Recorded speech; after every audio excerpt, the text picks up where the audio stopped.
Golden Age Radio is starting now. Subscribe to get future updates. Buckle in and prepare for a great lineup tonight, starting with The Twilight Zone, ZeroHour, Suspense, Mystery Theater, The Inner Sanctum, Theater 5, Escape, X-1, Dimension X, and Space Patrol.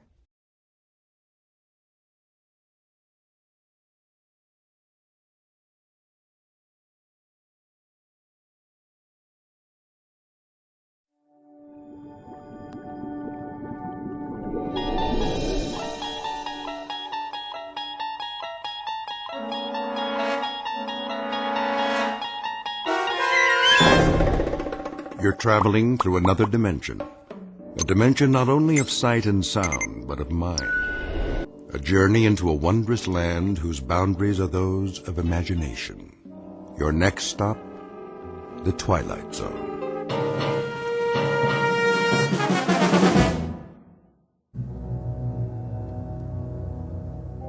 There are only 3 questions worth asking. 1, where did we come from? 2, what are we supposed to do while we're here? And 3, what happens next? All the rest aren't important. It took me a while to figure that out. I didn't get it at first. None of us did. But then, who does? What? Where? Wait! Oh! What in the... Hey! Can anyone hear me? Is anybody up there? Hey! Can you hear me? I had no idea how I got there. I must have blacked out on the way down because all of a sudden I couldn't remember anything, not even my name.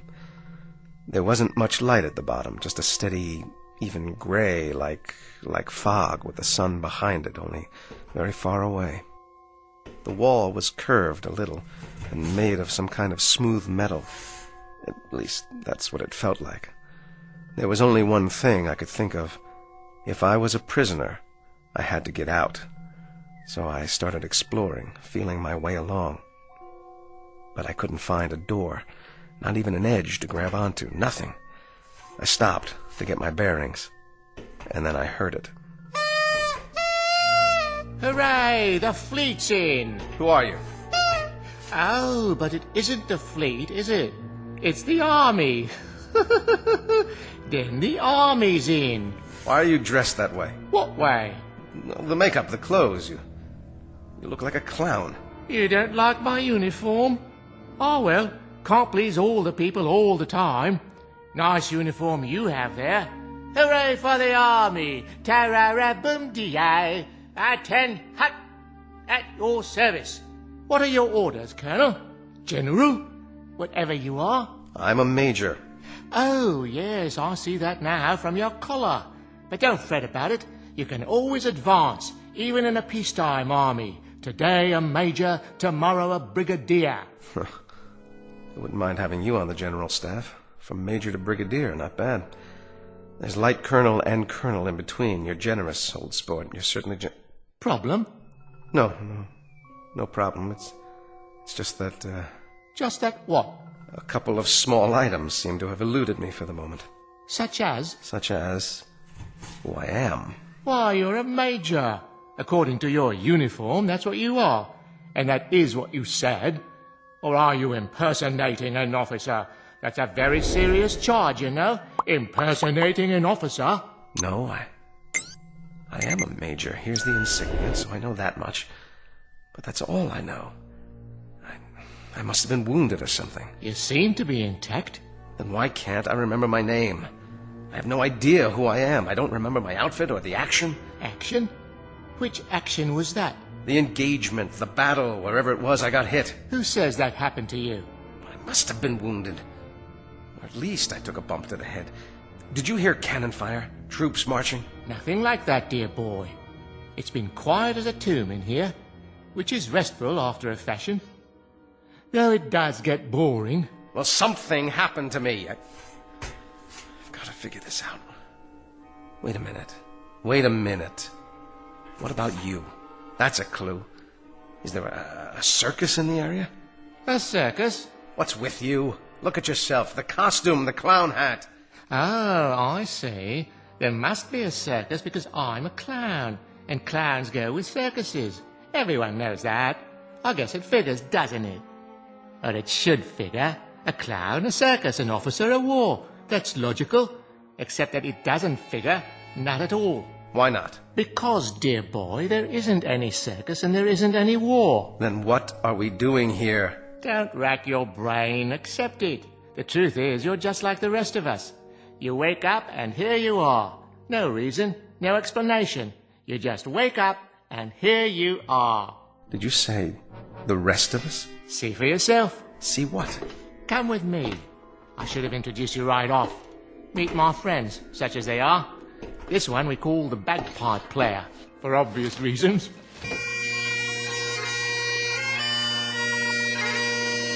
Hello, laddie. And this is, well, I suppose one would call him a tramp or a hobo, judging from his stereotypical appearance. A familiar sight no matter where one goes, wouldn't you agree? Hey, pal, you wouldn't have a drink, would you? And the most beautiful of us all, the ballet dancer. How do you do? How do you do? I'm... Don't worry about names. They don't remember theirs either. Gentlemen and lady, I'd like to introduce the Major. Hello. Meet our collection of walking, talking question marks. 5 improbable entities who are all in the same predicament, trapped side by side in a pit of light and darkness. No logic, no reason. Just a prolonged nightmare in which fear, loneliness, and the unexplainable walk hand in hand through the shadows. In a moment, we'll start collecting clues as to the whys, the whats, and the wheres. We will not end the nightmare. We'll only look more closely into the shadows in search of an explanation. Because you've already fallen with them, headlong and without a compass, into an uncharted region known as the Twilight Zone.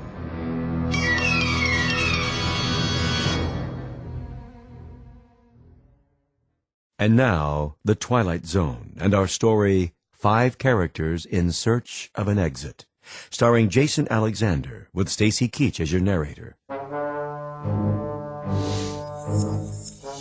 The clown was right. One was a bagpipe player, complete with plaid kilt. The tramp was, well, a tramp by the looks of him. And the ballet dancer really was beautiful. She had on a white leotard and one of those little ruffled skirts, what do you call them, tutus. The 4 of them acted like they weren't surprised to see me there. Not a bit. But why? Why weren't they? If you don't mind, would someone please tell me? Or is it a secret? Tell you what, dear boy? What do you think? What's going on here? Going? Going where, old boy? I don't know.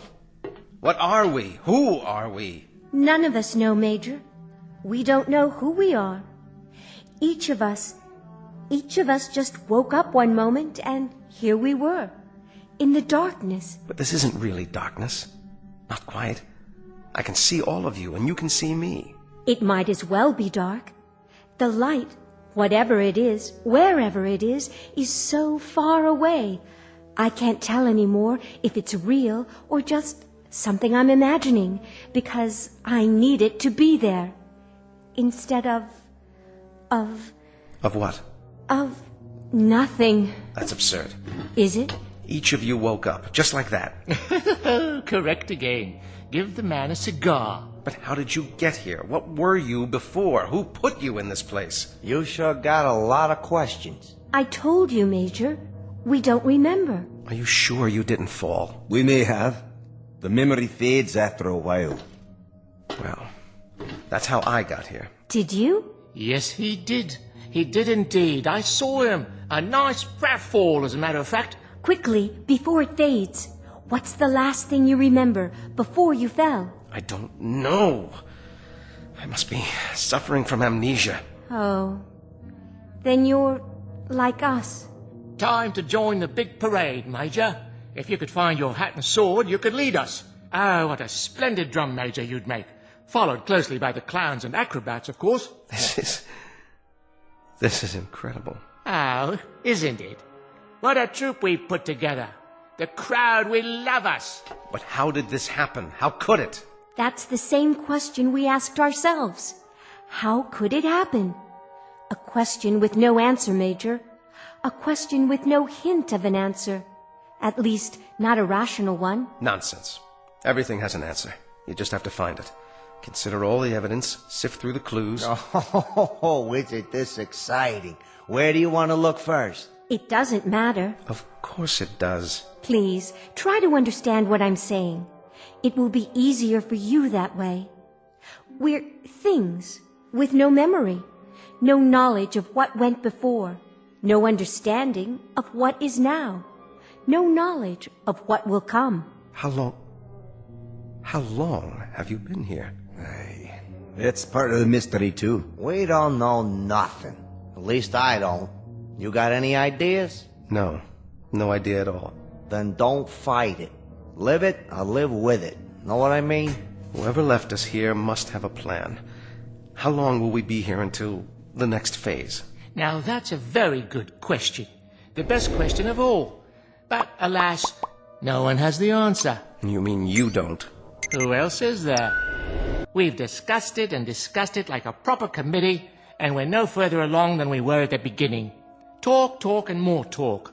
So I ask you, man to man, clown to officer, what's the point? Sit down, Major. Conserve your energy. For what? For whatever the fates have in store. I suggest you listen to the beauteous ballerina and fasten your seatbelt, because we may be in for a very bumpy ride. Or then again, perhaps not. Perhaps what will happen is only more of the same. Perhaps we're all doomed to die of terminal boredom.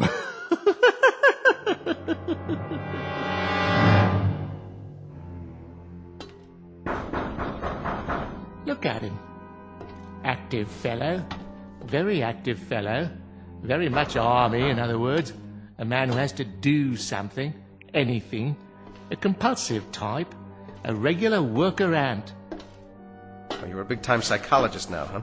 By no means. I'm only a clown, which is neither here, there, nor anywhere. I could as easily be a financier, a certified public accountant, or a left-handed pitcher who throws only curves. What difference does it make? We're here because we're here because we're here. And what are you? You're an idiot.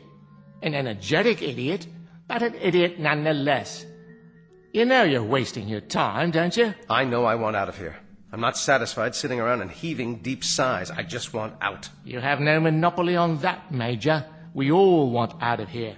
I second that emotion. Aye, but you're wasting your time.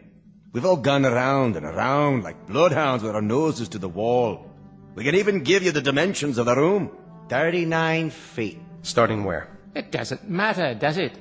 When you measure a circle, you may start anywhere. Am I right or am I right? What's the height? We figure about 40 feet to the top. What's up there? Oh, the sky, artificial light, maybe a fluorescent lamp, an illuminated microscope, you name it. One guess is as good as another. You have made guesses, then? Oh, all kinds. We could be on some other planet, or on a spaceship, or Go ahead. Or we're all insane, and this is just a mirage, an illusion. Oh, we're dead. Dead to the world. Well, if we are, it certainly isn't heaven. How do you know? It ain't so bad. I've been in lots worse places than this. Limbo, then. Quite possibly. All together now. Limbo, limbo, limbo like me. Limbo, limbo, limbo like me. Or we really don't exist. We're figures in somebody's dream. Cogito ergo sum. I exist, therefore I am.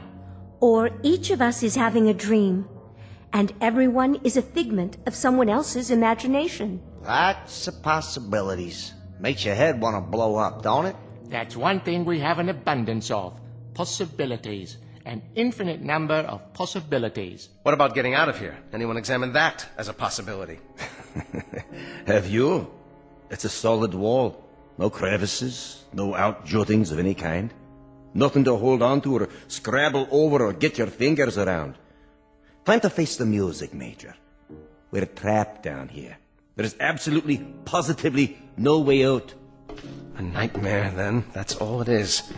A nightmare. It is indeed. But whose? Yours? Mine? The Scotsman? The ballet dancer? Just whose nightmare is it? Can you tell me that? It doesn't add up. Someone knows we're here. Of course. We do. I mean someone else. Why do you say that? They have to. You've all been here a while, possibly quite a long while. So someone must feed you, someone must give you water. Yeah, well, you would have thought so, wouldn't you?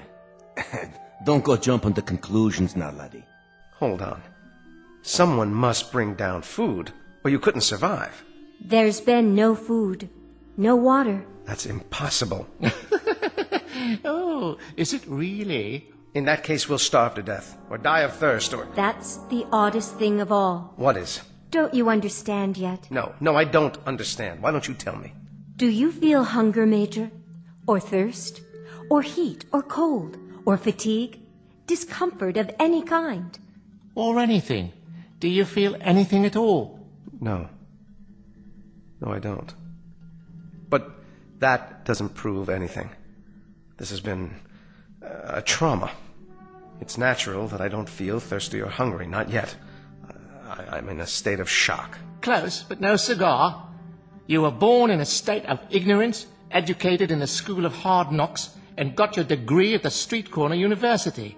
Now you're ready to graduate to oblivion. What do you say?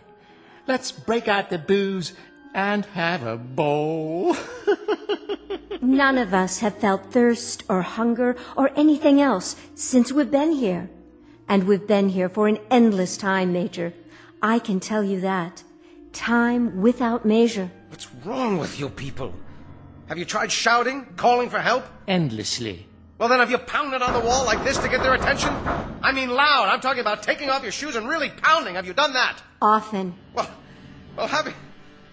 have you looked all the way around? Have you felt every square inch of the wall? Maybe there's a control button or a panel of some kind, a hidden panel, or a lever, something. Yeah, sure. At the start, that's all we did. Hunted and searched and peered and felt with our hands. And you know what we found out? Sure you do. We found out that this right here, is the whole shooting match. This little room. What you see is what you get, Major. There ain't no more.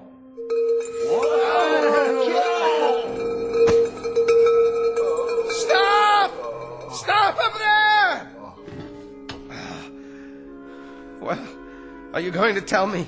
Tell you what, Major. What was that noise? It happens from time to time.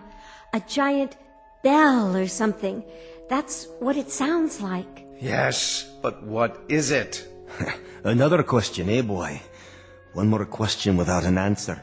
Oh, then this is a madhouse. That's what it is, a madhouse. You're all loonies. You might be right, Major. But remember one thing. Whoever's ringing that bell, for whatever purpose, I think it would be safe to say that honestly and truly, absolutely and positively, it tolls for thee.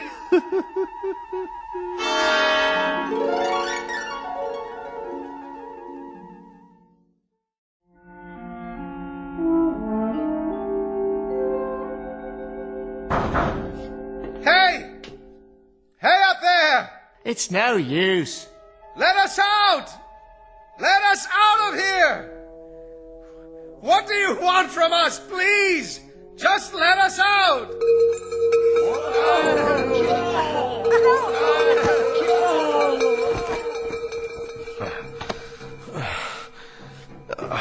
Are you okay? Don't be afraid, Major. Take my hand. Where? Here. Please don't be afraid. In the beginning, it's hard. But after a while... There must be a way. Something we can do. There has to be. This sort of thing just doesn't happen. A few more like that, and it'll wreck my bagpipe. You there. Girl, What is it? why don't you dance for us? Leave her alone. It'll make the time pass. A capital idea. I'll play a tune. I've already danced for you. It doesn't do any good. Don't be modest. The Major's never seen you dance. How about it? The Major doesn't want to see her dance. Careful. You'll hurt her feelings. The Major's not interested in passing the time. All the Major wants to do is get out of here. And how do you propose to do that? All right. It's smooth. Absolutely smooth. Unbroken. And high. Too high. Not even a place for a foothold. Nothing. That means we have to go through the wall. With what? Did you ever think of that, huh? A hole through the wall? Or what about the floor? What about it? If the wall is solid, smash a hole in the floor and tunnel out. Easier said than done. At least give it a chance. We don't know how thick it is. The wall or the floor.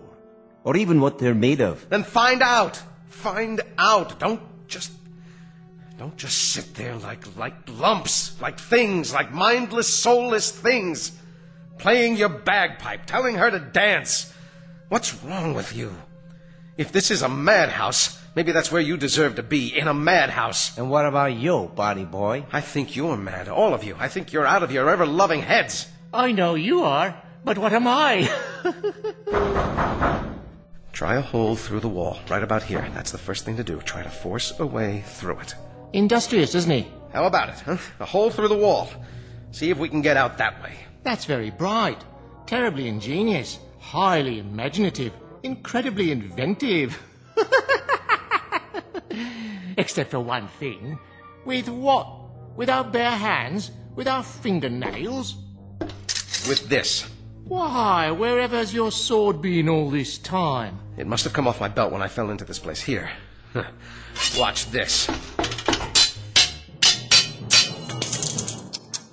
Now you've gone and broken it, dear boy. Nice sword, I must say. Was it Sheffield steel or only pot metal? No. I will not have this. I will not have it. Major, please, Major, listen to me. After a while, it becomes easier. I promise. I need to make a plan. I need to do something. Perhaps there have always been dungeons like this, and we've just never heard of them before. Maybe they're for the unloved. Maybe that's what we are. The unloved. Don't let me hear you talk that way. Come here. Get a hold of yourself. Think. Don't be afraid. We have names. We're people, and that means we belong somewhere. Do we? There are others who care about us. You can count on that. Somewhere, somehow, we've got a life of our own, each of us, and people who care and remember out there. And we'll find them again, together. Do you really think so? I'm sure of it. A tunnel. That's what we'll do. We'll dig a tunnel. The boy simply doesn't give up, does he?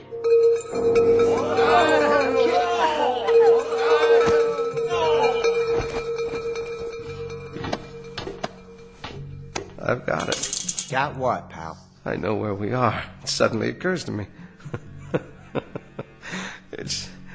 It's funny none of you ever thought of it, but it has to be. Where? Where are we? Why, my dear young lady, how unobservant of you. When the whole thing fits together so perfectly, do you need me to draw you a picture? Please tell me. Ladies and gentlemen, it seems quite apparent, doesn't it? Absolutely unequivocal. We, all of us, are in hell. God help us. We are in hell.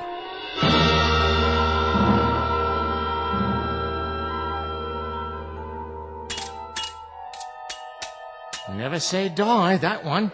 He'll come to accept it eventually. Just as we did. Let him be.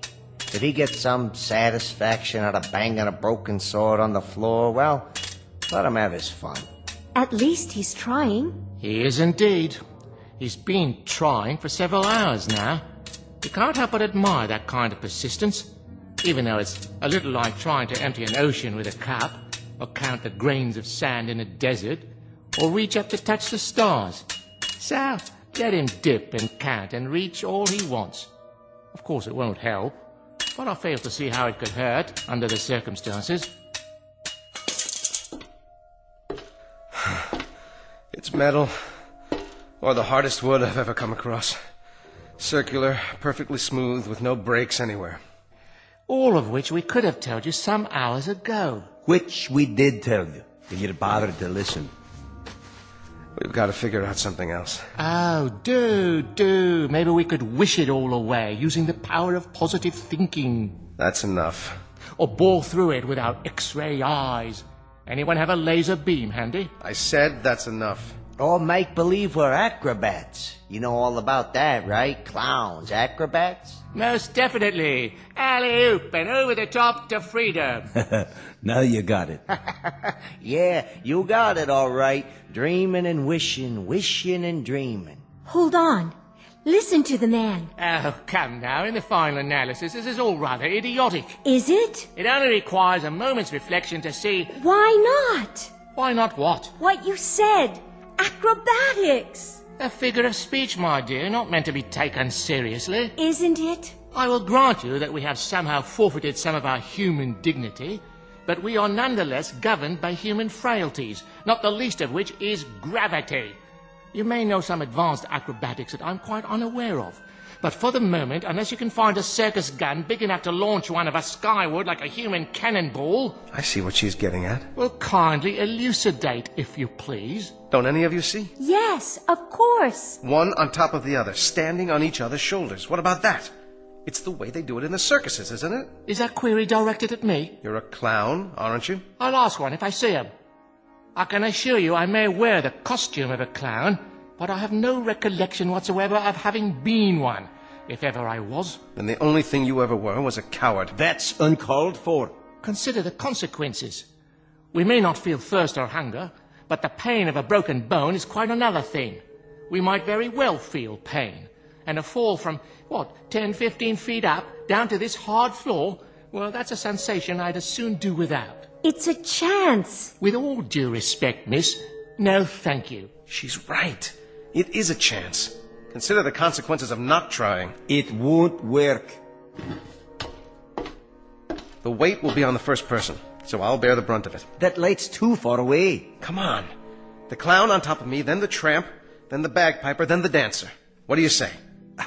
We'd never reach it. Well, never say never. We don't know how high it is. That's the point. We'd be exerting ourselves for nothing. It could be 100 feet up there for all we know, or 200 or 300. But we got nothing to lose, right? Why don't we sit down and have some entertainment instead? A much safer course of action. Why don't we go for it? Come on, clown, up on my shoulders. Oh, observation. Things were far simpler before you arrived. However, I suppose I must go with the majority. Get a foot on my shoulder. I'll boost you up. Careful now. That's it. My turn? Not yet. The bagpiper next. Give me a hand, laddie. Use the wall for leverage. I can barely manage, but it's holding. All right, miss, it's up to you. How high is it? Can you see an edge or anything yet? I guess 7 or 8 feet to the top. Maybe more. Maybe less. Come on, I can't hold this weight forever. Go very carefully, one step at a time. You'll make it. Thank God she's so light. Whoa! That's my nose you're stepping on. Now stretch! I am stretching. All the way up. Now, what do you see? I can't quite reach it. It's still, about 8 or 10 inches above me. Up on your toes. That's it. I'm almost there. Everybody straighten. All I need is a few more inches. No!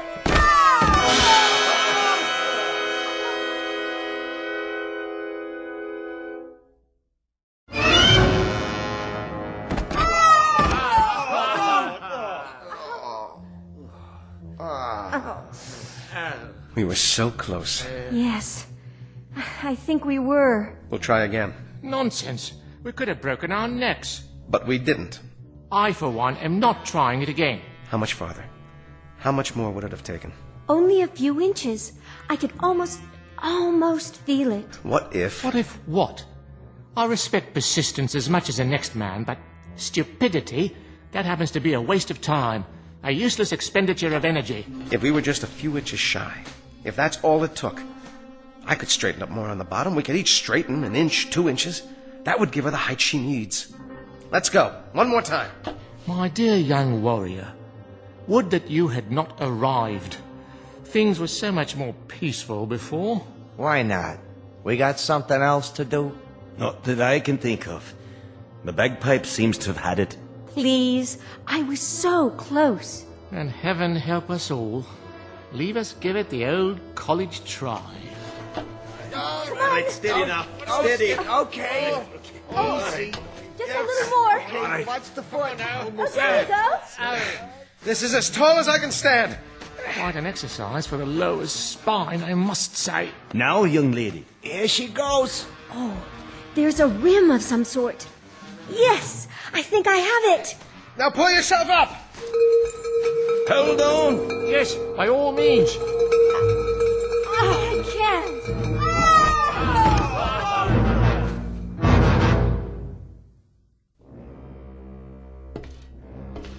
Glutton for punishment, Major. That's all in your point of view. What other point of view is there?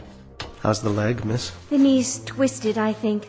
But it'll be all right. You were almost there. You had your fingers over the ledge. A miss is as good as a mile. Not in this case. A miss by about 2 or 3 inches? That's hardly a mile. This is what we do next. Oh, share your plan, pray tell. The same thing, without the dancer. Then we'll be several feet short. No, we won't. Hear me out. The clown, the tramp, the bagpipe player, and then I'll climb to the top. I'll tie a rope to the haft of this sword, fling it over the edge. Let it catch there like a grappling hook. Now that's thinking. Ingenious. But first, hadn't one of us better run over to the hardware store and pick up the rope? He's right. There's no rope around here. Strips of cloth. Torn from what we're wearing. You mean tear our clothing? It's a chance, and a good one. Yours has the most material. You said yourself you don't feel the cold. So give me those balloon sleeves. The things we do for a man in uniform. 6 feet of excellent material, courtesy of Pagliacci, or whoever I am. Good, but I need more. Twist it and start tying it together. Big knots. That's it. Takes me back to my Boy Scout days. Were you a Boy Scout? Who knows? I might have been. I got one question for you. Aye? What the heck is a Boy Scout? Anybody remember? We're almost ready. Now this time, we make it. The rope tied to the sword and over the top of the ledge. It catches, and I'm up and out. And then what? We'll worry about that when it happens. Somehow, I will get you out of here. All of you. But nobody gets out until one of us does. Now that's logic you can live with, right? If we live. You, tramp. It's time. Indeed. Leave us get on with it. I can't take this much longer. Good luck, Major. Thanks. I'll need it. All right. Now swing that rope, man. You can do it. Ride 'em, cowboy. You got it. Almost. Watch out below. One more time, Major. I believe in you. Second time's the charm. Good show. I believe he's done it. How does it feel? Tight. I think it'll hold. Then go. Major, you don't know how spectacular you look. At least the weight's off. Quick, everybody down before we fall down.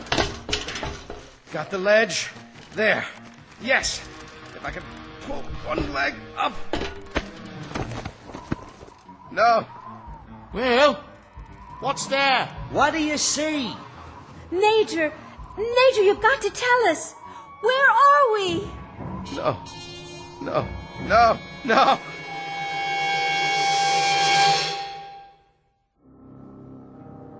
And I knew then what I had known all along but didn't want to face. Some things, I guess, are too fierce to handle in one bite.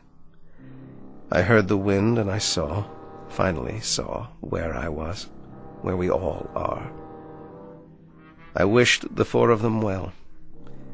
If you see my friends, will you tell them I love them? Because the truth is this. There are only 3 questions worth asking. 1, where did we come from? 2, what are we supposed to do while we're here? And 3, what happens next? All the rest aren't important. I didn't get it at first, but then, who does? Maybe it's better that way. No! No! No!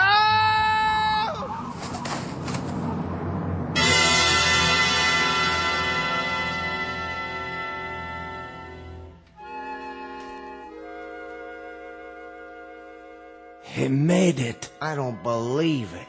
I do. A brave man, Very brave. but not a very bright one.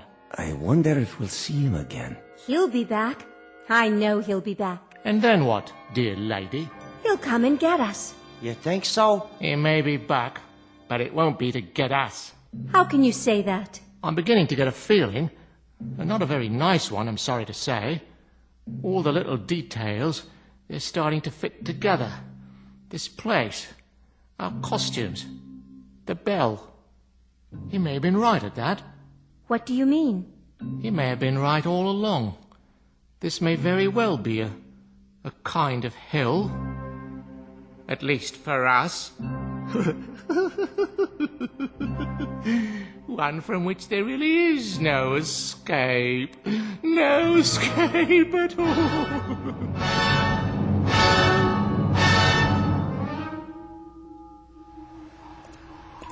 Look, What do you have there? I found it in the snow. Someone must have dropped it. Oh, thank you, dear.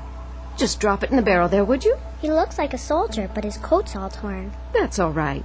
Someone will sew him a new one. I'm sure he'll make some little boy very happy. Wow, you got lots of dolls in there. Not as many as we'd like. They're for the orphans, you know.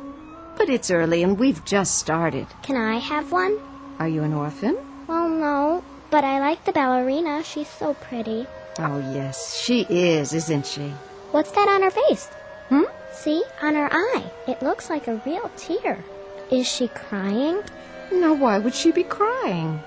It's just a snowflake that started to melt.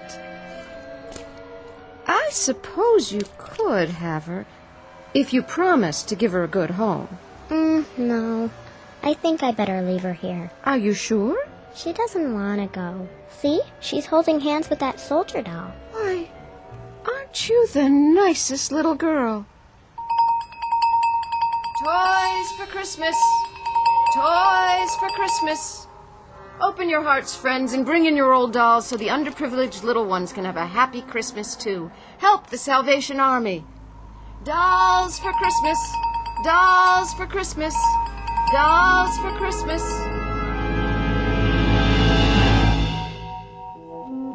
Just a barrel, a dark depository in which reside counterfeit, make-believe pieces of plaster and cloth and plastic wrought in the distorted image of human life. But this added hopeful note. Perhaps they are unloved only for the moment. In the arms of children, there can be nothing but love. A clown, a tramp, a bagpipe player, a ballet dancer, and a major. Our cast of players on a very odd stage known as the Twilight Zone. More from the Twilight Zone after this. You are about to enter another dimension. A dimension not only of sight and sound, but of mind. A journey into a wondrous land of imagination. Next stop, the Twilight Zone. Hi, this is Tracy Keach. I'd like to take a moment to tell you about our Twilight Zone website at twilightzoneradio.com.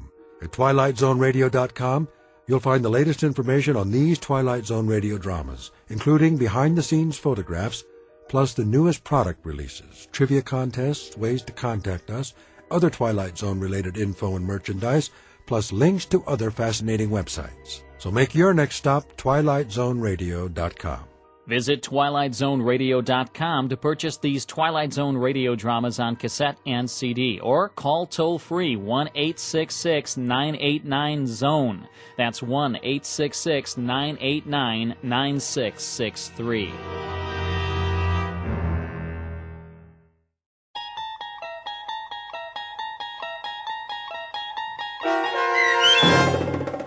Five Characters in Search of an Exit, starring Jason Alexander, with Stacy Keach as your narrator, was adapted for radio by Dennis Etchison and written for The Twilight Zone by Rod Serling, based on a story by Marvin Peddle. Heard in the cast were Kathy Garver, David Darlow, Doug James, Christian Stolte, Frenette Lebo, and Amanda Amari.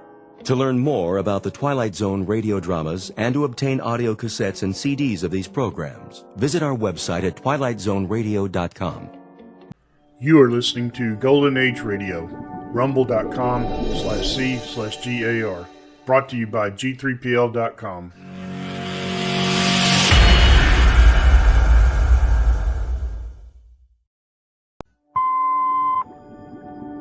I'm Rod Serling. You're listening to the Zero Hour.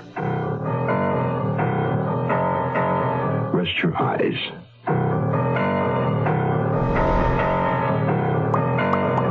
Exercise your imagination. This week, Kim Platt's Gymkhana foul play. The Princess Stakes Murder. Starring Howard Duff, Julie Adams,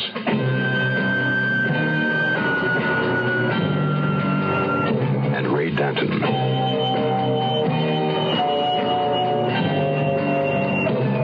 In Elliot Lewis's production of The Zero Hour.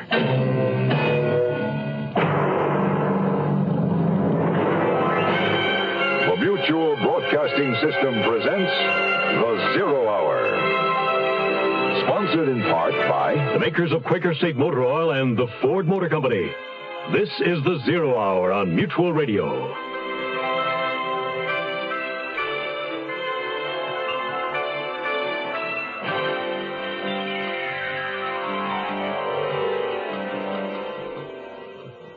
On Labor Day, jockey Willie Rich rode home, the favorite, for a big win at Del Mar Racetrack. He celebrated by turning up the next morning in his swimming pool, dead. An accident? Private Detective Max Roper doesn't think so. He has the feeling that it was murder, and has set out to prove just that to Tyler Clayton, oilman, horse owner, and the late jockey's employer, whose debutante daughter is missing. To Clayton's wife, Monica, a former B-picture movie star with a string of ex-husbands and an involvement with a metaphysical quack named Louis Charnock. And to a health spa that features a machine called the Isotron, a machine that Max Roper has the feeling could break a man in half. The Princess Stakes Murder resumes after this message. I want to teach a lonely child to laugh. I want to learn the pain of loving hard. To open my door and know my own soul. I want to be free. I want to be young, and I want to grow old. Emily is dead now. She died in her brother's car. He was driving, and he was drunk. I want to be here in the world when peace comes. Silence the drunk, because I want to grow old. Stop driving drunk. Stop killing each other. Write to Drunk Driver, Department Y, Box 1969, Washington, D.C. for more information on drinking and driving. A public service message on behalf of the U.S. Department of Transportation. It was Tuesday morning, and I was back at the EPT offices on Wilshire Boulevard, EPT meaning Emergency Procedure Terminus. It stands for Big Troubles and the Solutions thereof. My boss asked me how my weekend was. I told him. I told him, too, that Willie was a friend of mine. He gave me 1 week to wrap the whole thing up. I started at LAPD.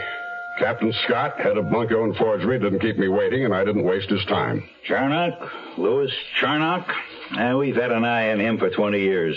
There have been a few complaints, but nothing we could hit him with and make it stick. You know this town, it's always gone for quacks and saviors.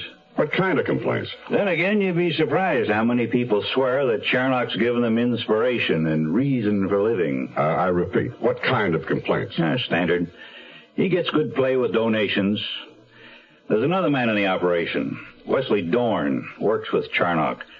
Does bookings, takes care of travel, publicity, promotion, greets the little old ladies, plays the organ, background music. Yeah, I saw him. Chunky, broad-shouldered, dressed all in white. What about him? Well, Dorn handles the money end. Keeps Charnock always in the clear. Always? Well, we nearly had him nailed 7 years ago. Dorn or Charnock? It doesn't matter. I see it as Charnock's operation. Anyway, 7 years back, a fella claimed Charnock broke up his marriage. Claimed a 529. Extortion? Yeah. But the wife refused to sign the complaint. The guy claimed that half the dough his wife shelled out was his. Community property. Sounds more like a civil action. Did he get half the money back? It was his wife's income. He wasn't working. Apparently, he settled out of court. The guy ever get his wife back? Nope. What was his name? You might be able to give me a line. Lance Kite. Number 4. Do you have Kite's last address in that file? I'll write it down. Okay. Now to get back to Willie Rich. I checked with homicide.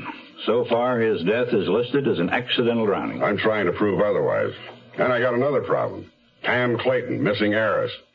Here's her picture and statistics. Girl, that pretty ought to be right up your alley, Roper. Shouldn't take you more than a few days. How do you figure? I haven't got much to go on. Sure you have. Incentive.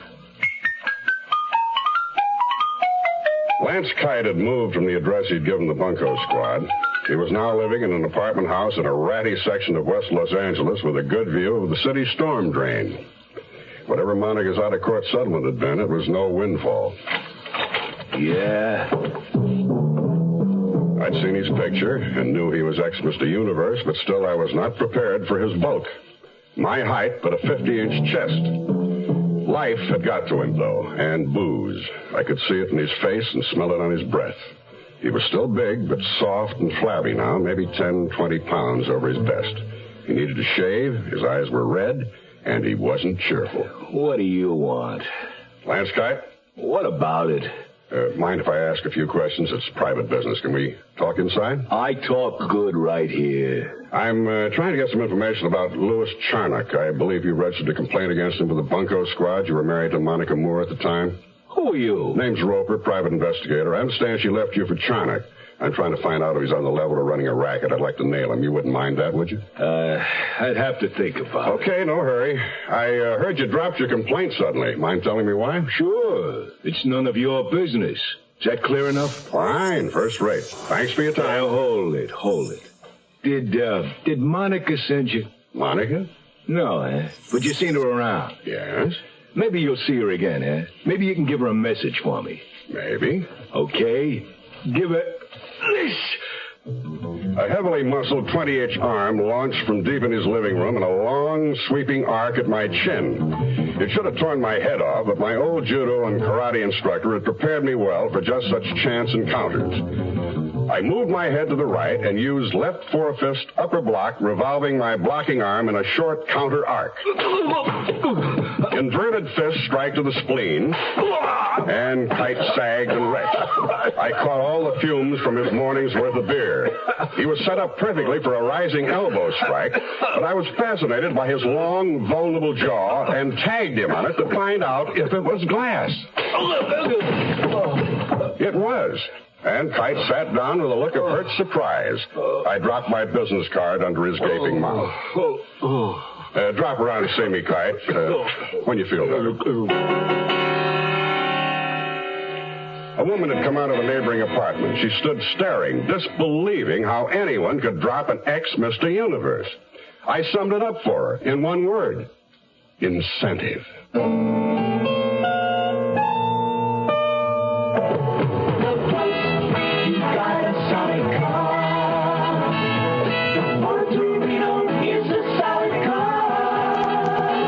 To the mountains, transportation to exciting places. Look close. It's the solid Ford Torino for $74. This is the spirited mid-size car, restyled with a new front end, opera windows, and luxurious new interiors. So get in, slam the door, and go. This is the solid mid-size car that says excitement for $74. Look close, you've got a solid car. The Ford Torino is a solid car. Riding down the road in style, smooth and quiet by the mile. Look close, you've got a solid car. The solid mid-size Ford Torino for $74. The closer you look, the better we look. We'll return to our story in a moment.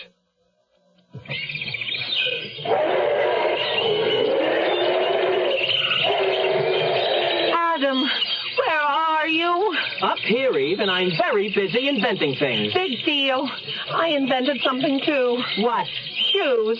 What are shoes? Watch this. I just slipped them on, and they keep my hands warm. Hey, that's great. Want to see what I invented today? Not that fire bit again. Don't worry. Now I know what fire is for. What are you putting in your mouth? You remember that paper stuff I invented? Well, it's wrapped around some chopped up leaves I call tobacco. You're weird, Adam. I set fire to the tobacco thing and puffing the smoke. What's wrong with your invention, Adam? Lots of things. With that fire thing, you're hot stuff. You know something, Eve? I think you just invented the first bad joke. This history lesson was brought to you by your American Cancer Society, which says smoking is a drag. I phoned the box office at the Wilshire Park Playhouse. The attendant hesitated when I asked where Mr. Chonick was living while in town. I explained it concerned a large donation to his cause. I got the address. The Regency Arms is a good apartment hotel off Wilshire along the old Miracle Mile. The clerk told me Chonick had the penthouse. A small self-service elevator worked its way to the top. The suite had double doors.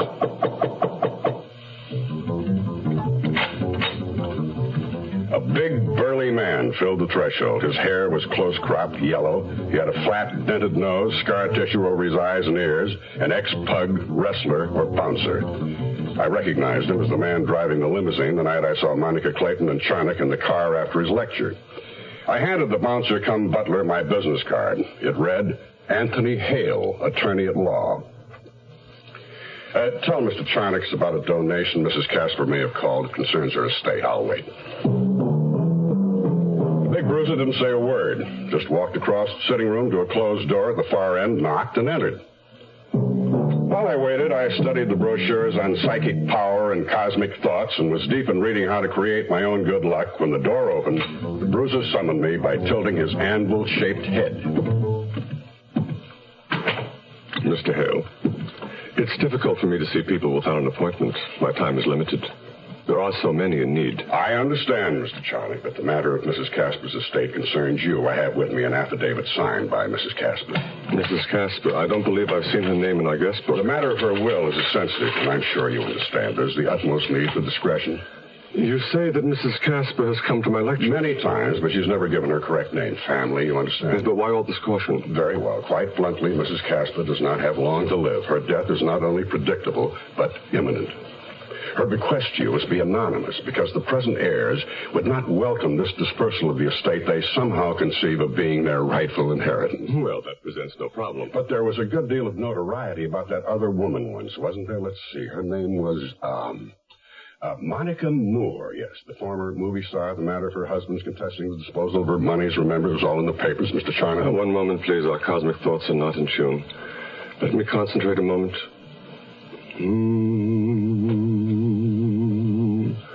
No, this is a difficult matter. Perhaps you should speak to my associate. Don't bother, Lewis. It's a waste of time. The gentleman will be leaving. The voice on the intercom belonged to the man who now stood in the doorway. Dorn, the organist, business manager, general factotum for Chonick. Alongside him was the bruiser. It says Anthony Hale on this card. There must be some mistake. The name is Roper, isn't it? Whatever gave you that idea? The cosmic mind. I started to close the snap on the attaché case on my knees. The gun changed my mind. I handed the case over to Dorn. He opened it, lifted out the small tape recorder, switched the on button to rewind, spun the tape, wiped it out. He nodded to the bruiser, who fell in 2 steps behind me. With his gun in my ribs, I went obediently to the elevator. But as I left Chonick's office, I could hear a slapping sound and an exclamation of pain. The gun prodded my back. As the elevator door closed and I started down, I thought back to that brochure about making your own good luck. Guess I hadn't read enough of it. Well, you win one, you lose one. I called Allie Regal to see if he had any news about Pam Clayton, the missing heiress. She's still missing, unless you managed to find her. Well, they told me at the Gilded Cuckoo she never kept her beauty appointment Monday morning, that in fact she didn't even have one. Incidentally, is that spa legit? Yeah, as far as I know. Allie, I'm batting 0. Come up with something, anything. Well, Penny Rich has complained that their house had been broken into and ransacked again. Again? Well, when did it happen before? A few nights before Willie was knocked off. 2 break-ins? Uh-huh. Sounds like Willie had something somebody wanted and still wants. If he knew about it and didn't let on, then he had a pat hand and was sitting tight. Maybe we finally have something, Allie. Motive. I hung up and wondered if the first ransacking of Willie's house had been the reason for his calling me.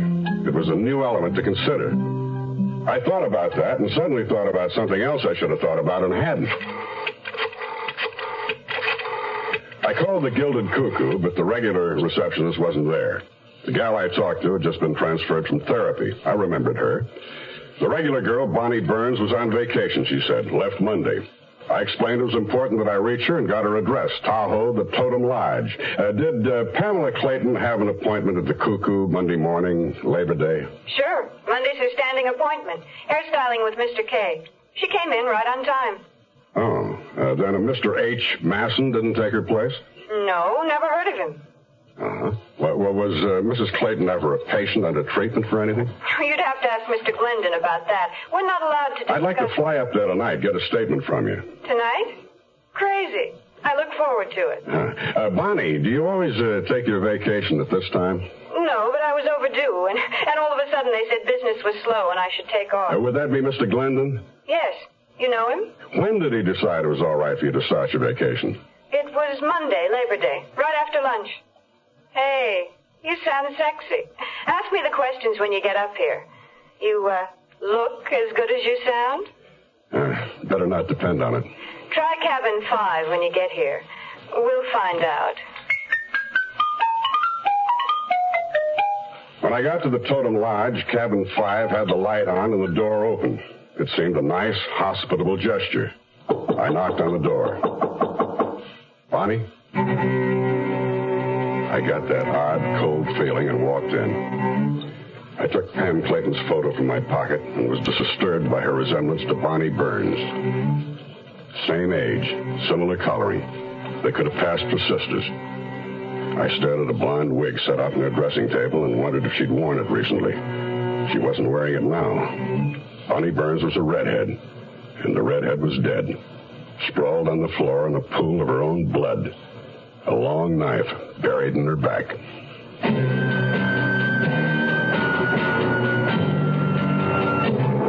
There's a little town in western Pennsylvania called Oil City where they make peace of mind. They put it up in quart-sized green and white cans and ship millions of them all over the land to people who don't want to worry about their cars. This peace of mind for car owners is called Quaker State Motor Oil. The folks who make it are experts, men who really know motor oil, because that's been Quaker State's specialty for over 50 years. Quaker State starts with the finest natural petroleum the earth provides, 100% pure Pennsylvania-grade crude oil. Then they put it through step after step of refining and fortify it to fight heat and rust and dirt and wear and give your engine the protection it needs. Quaker State Motor Oil. Who said buy peace of mind? Quaker State your car to keep it running, yeah, to keep it running. The Zero Hour continues after this.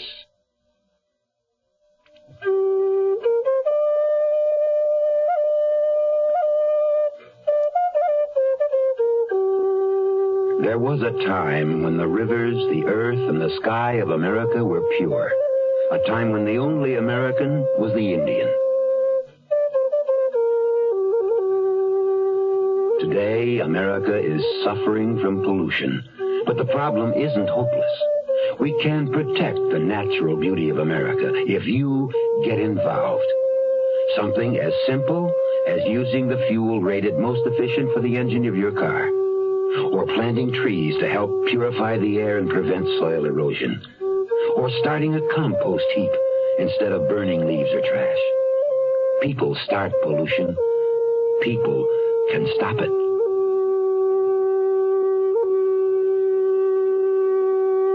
This message has been brought to you on behalf of Keep America Beautiful and this station.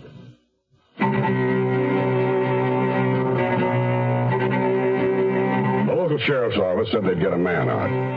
I flushed a cab to the airport and learned there'd been earlier flights out to Reno, San Francisco, and Vegas. The killer needn't have waited around for me, but I had the feeling, one of those feelings, that the killer would be on my flight back to L.A. The plane was fueling up on the runway. 6 other passengers boarded the plane, 2 women, 4 men. One of the women had the seat next to her piled high with bags, baskets, containers of all sorts. I put her down as a grandmother visiting a newly married daughter with a lot of groceries for the family. The second woman was dark and bulky, her face half covered with a scarf and wearing a thick, high-collared coat. She constantly hummed and talked to herself as she stared out the seat window. She had a big ball of wool in the seat and knitting needles, scissors, and magazines. Another nut going to join the relatives. I spoke to the men, an elderly reverend gentleman, long retired from the cloth, he said, out of Tahoe City. The second was a chubby salesman of electric lighting fixtures who had negotiated a big deal on animated neons with the large casinos. The third, a ranger from Sequoia National Park, quitting the service after 20 years. The fourth was a Saturnin dental surgeon from San Diego who said he was dying of cancer at 43. He looked older. I was the 7th passenger, the only one aboard who looked like a murderer. Well, sometimes those feelings are wrong. I knew I had the feeling, but maybe this was one of those times.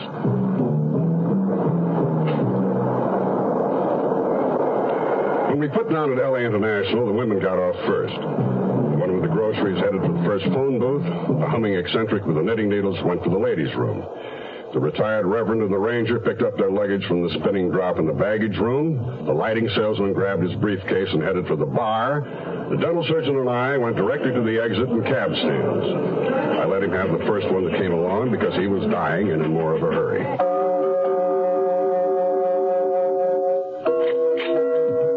I got back to my apartment and smelled whiskey and trouble. The door had been forced, the living room attacked by a strong, bad-tempered visitor. I know who, even before I found the note from Lance Kite on my TV set saying he'd get back to me. I pulled the place more or less together, had a few drinks, and went to bed. Even in my dreams, I ran around, knocking on the wrong doors, bumping into things, stumbling over dead bodies. Willie kept following me, asking me when I was going to solve his murder. Homicide, Lieutenant Camino. Lieutenant Max Roper. Did Captain Scott from Bunko fill you in? Oh, yeah, Roper. Have you turned up anything? Another corpse. Young woman, hunting knife in her back. Happened last night, up in Tahoe. Why the hell didn't you call me sooner? Well, that's Placer County, out of your jurisdiction. And I was wondering if you'd check out the blade. Hunting knife, ivory handle, not Johnny Cashio's usual style. Yeah, I can check him out for you. What else? Louis Charnock. Has he killed anybody? I'd like to believe it. But so far, he just seems guilty of perpetrating fraud. I'm getting nowhere fast on this caper. Can't seem to close in. Oh, what do you expect, hot shot? You want to break it in 3 days? You know better than that. Get off your tail. Do some legwork. Jim Kilburn was one of the new breed of young whiz 10%ers, an agent who handles athletes. Willie Rich had been one of his superstars. Come on, who'd want to kill Willie? Look at the file I've got on him. How much money he made for how many owners. You make a good point, Kilburn, but there are other factors. What about the disappearance of Clayton's daughter? I don't see the connection. Well, she and Willie Rich had been seeing each other. So what? I took her out a couple of times. Well, you're not married. Willie was. You're saying Penny could have done it? Forget it. Business managers have been known to pick up an extra few bucks with clients' money. Maybe you did it. Maybe I did, but I can't seem to remember the reason. All right, I'll tell you one thing. Willie and I were discussing money these days because he didn't want to ride for Clayton anymore. He was willing to buy back the advance and the contract. When did he tell you this? About a month ago, before the Delmar meeting started. Willie could have made over $1 million if he cared to ride what was available, and I'd make my 10%, of course. I think he was bored, been riding too long. Why would I kill him? I made money off of him. Did anybody else know Willie didn't want to ride anymore? No, not to my knowledge, not even Clayton. Where were you on Labor Day, Kilburn? Not killing Willie. I was in San Francisco negotiating a deal. All day? All night? What hours are you interested in? I understand he was killed at 10. I was at L.A. International at 8:05. That left me just enough time to fly down to Escondido and knock Willie off in his pool. Possible. I know you fly your own plane, but I guess you didn't because you had a previous engagement, hmm? Correct. You're not going to tell me it was with Pam Clayton. I'm not telling you not a damn thing. How high up are we? 23 floors. Why? Either you tell me where you were after 8 Monday night, or I'm going to throw you right out the window. What are you, some kind of psycho? Let's find out, shall we? No, wait. I'll tell you, but look, I wouldn't want it to get around. My lips are sealed. If this gets out, I will sue you for defamation. I'm waiting, Kilburn. I was at the Golden Grotto. Oh, I didn't know you were gay. I'm not. I needed Jess Haywood's signature on a contract. You mean Haywood, the quarterback? I swear, if you spread this around... One more thing. Did Willie ever go to the Gilded Cuckoo, that spa in Poway? Yeah, I think so, once in a while, to take off a few pounds. What's the connection? Maybe Bonnie Burns, a receptionist. I found her murdered last night up at Lake Tahoe. Knife in her back. Oh, my God. Look, I wish I could help you. I really do. Here, take this list. People Willie worked for. You know, wins, losses... Kilburn was the color of wet chalk. I left him frantically mopping his brow. There are a lot of owners and trainers on the list he gave me with better records than Tyler Clayton, but Clayton was the only one whose daughter vanished the same day that Willie drowned, and that fact sent me back to the Clayton estate. I eased into the driveway and was starting for the front door. I ducked low, ran around a thick hedge toward the sound of shots. Tyler Clayton stood facing a small outdoor shooting range, firing in a full front dummy. I watched his face. He enjoyed it. I got the impression, the feeling, that Tyler Clayton could kill with no trouble at all. You are listening to Mutual's presentation of The Zero Hour. Where does today's girl learn to be tomorrow's woman? At the movies? On television? Helen, darling, your floors are so shiny. Yes, John. I used Brand X polish just this morning. Brand X. Helen, will you marry me? Somewhere between the super sex symbol of today's commercialism and TV's Brand X image, impending womanhood is alive and well. And where is that somewhere? Wherever there are campfire girls.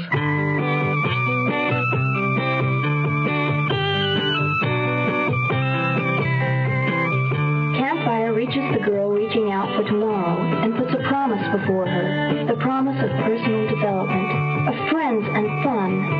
The promise of womanhood. Campfire takes today's girl to tomorrow. This is John Bartholomew Tucker. Your body does a lot of talking. It tells you you're hungry. It lets you know you need water.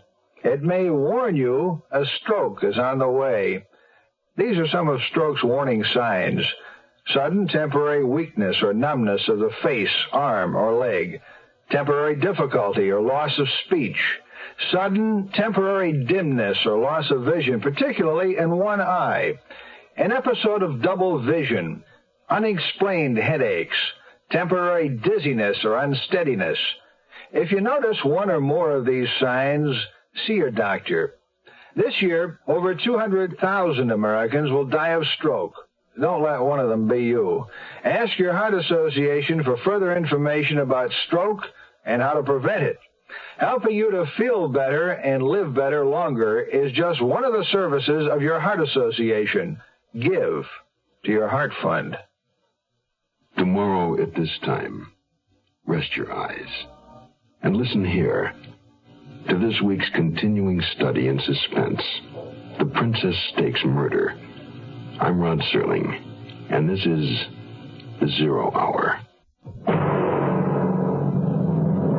This is the Zero Hour on Mutual Radio.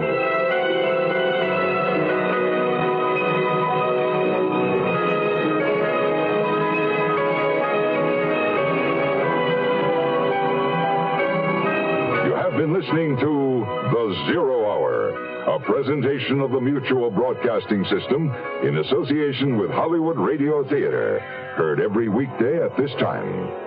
Rod Serling is your host. Zero Hour is produced and directed by Elliott Lewis. The Hollywood Radio Theater theme was played by Ferranti and Teicher and is now available on United Artists Records and Tapes. Hugh Douglas speaking.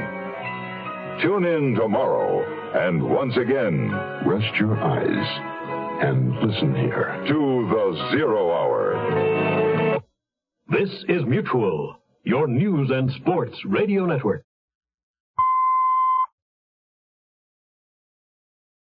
You are listening to Golden Age Radio, rumble.com/C/GAR, brought to you by G3PL.com.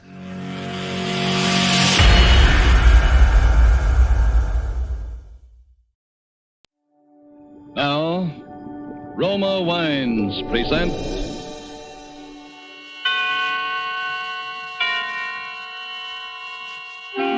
Suspense.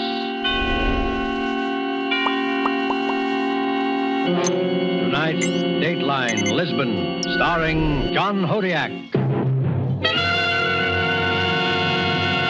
Suspense is presented for your enjoyment by Roma Wines. That's R-O-M-A, Roma Wines. Those excellent California wines that can add so much pleasantness to the way you live, to your happiness in entertaining guests, to your enjoyment of everyday meals. Yes, right now, a glassful would be very pleasant, as Roma Wines bring you Suspense. This is the Man in Black, here for the Roma Wine Company of Fresno, California, who tonight from Hollywood bring you a star, the rising new film personality whose performance you admired in Lifeboat, and whom you will soon be seeing co-starring with Lana Turner in MGM's Marriage is a Private Affair, Mr. John Hodiak. For our suspense play this evening, we ask you to project time into the not-too-distant future. And so with Dateline, Lisbon, and with the performance of John Hodiak as William Baldwin, we again hope to keep you in suspense.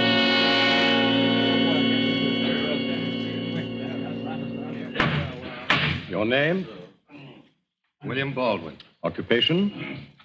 I was a foreign correspondent. At the time, that is, of the murder with which you were charged? Around that time, yes. I see. Now, Mr. Baldwin, would you be good enough to tell the court where you were on October the 5th, 1944? I was in Lisbon, Portugal. Can't you be more specific? Look, when you say I was in Lisbon during the invasion, you've told most of your story right there. You know the place. Yes, we know it. I should say that at one time or another during the course of the war, most of us here had occasion to pass through that port. That was the big way station, all right. The neutral terminal for the boys who worked for the Allies, those lined up with the Axis. You'd see a crowd from the Soviet, anxious to get back to the Eastern Front and the sound of the Internationale. You'd see right behind them, maybe, a delegation of Nazis, glad to be away from any front and sick of the Horst Wessel song. The lads from London with their briefcases and striped trousers and ruled Britannia very clear in their ears. They were there, too. So were the guys from Warsaw. Their clothes getting a little threadbare, but the Polonaise sounding as fresh and strong as it did 4 years before. And the French, not the Vichy'ites, but the ones who might be at the very next table, the free ones, who never stopped hearing La Marseillaise.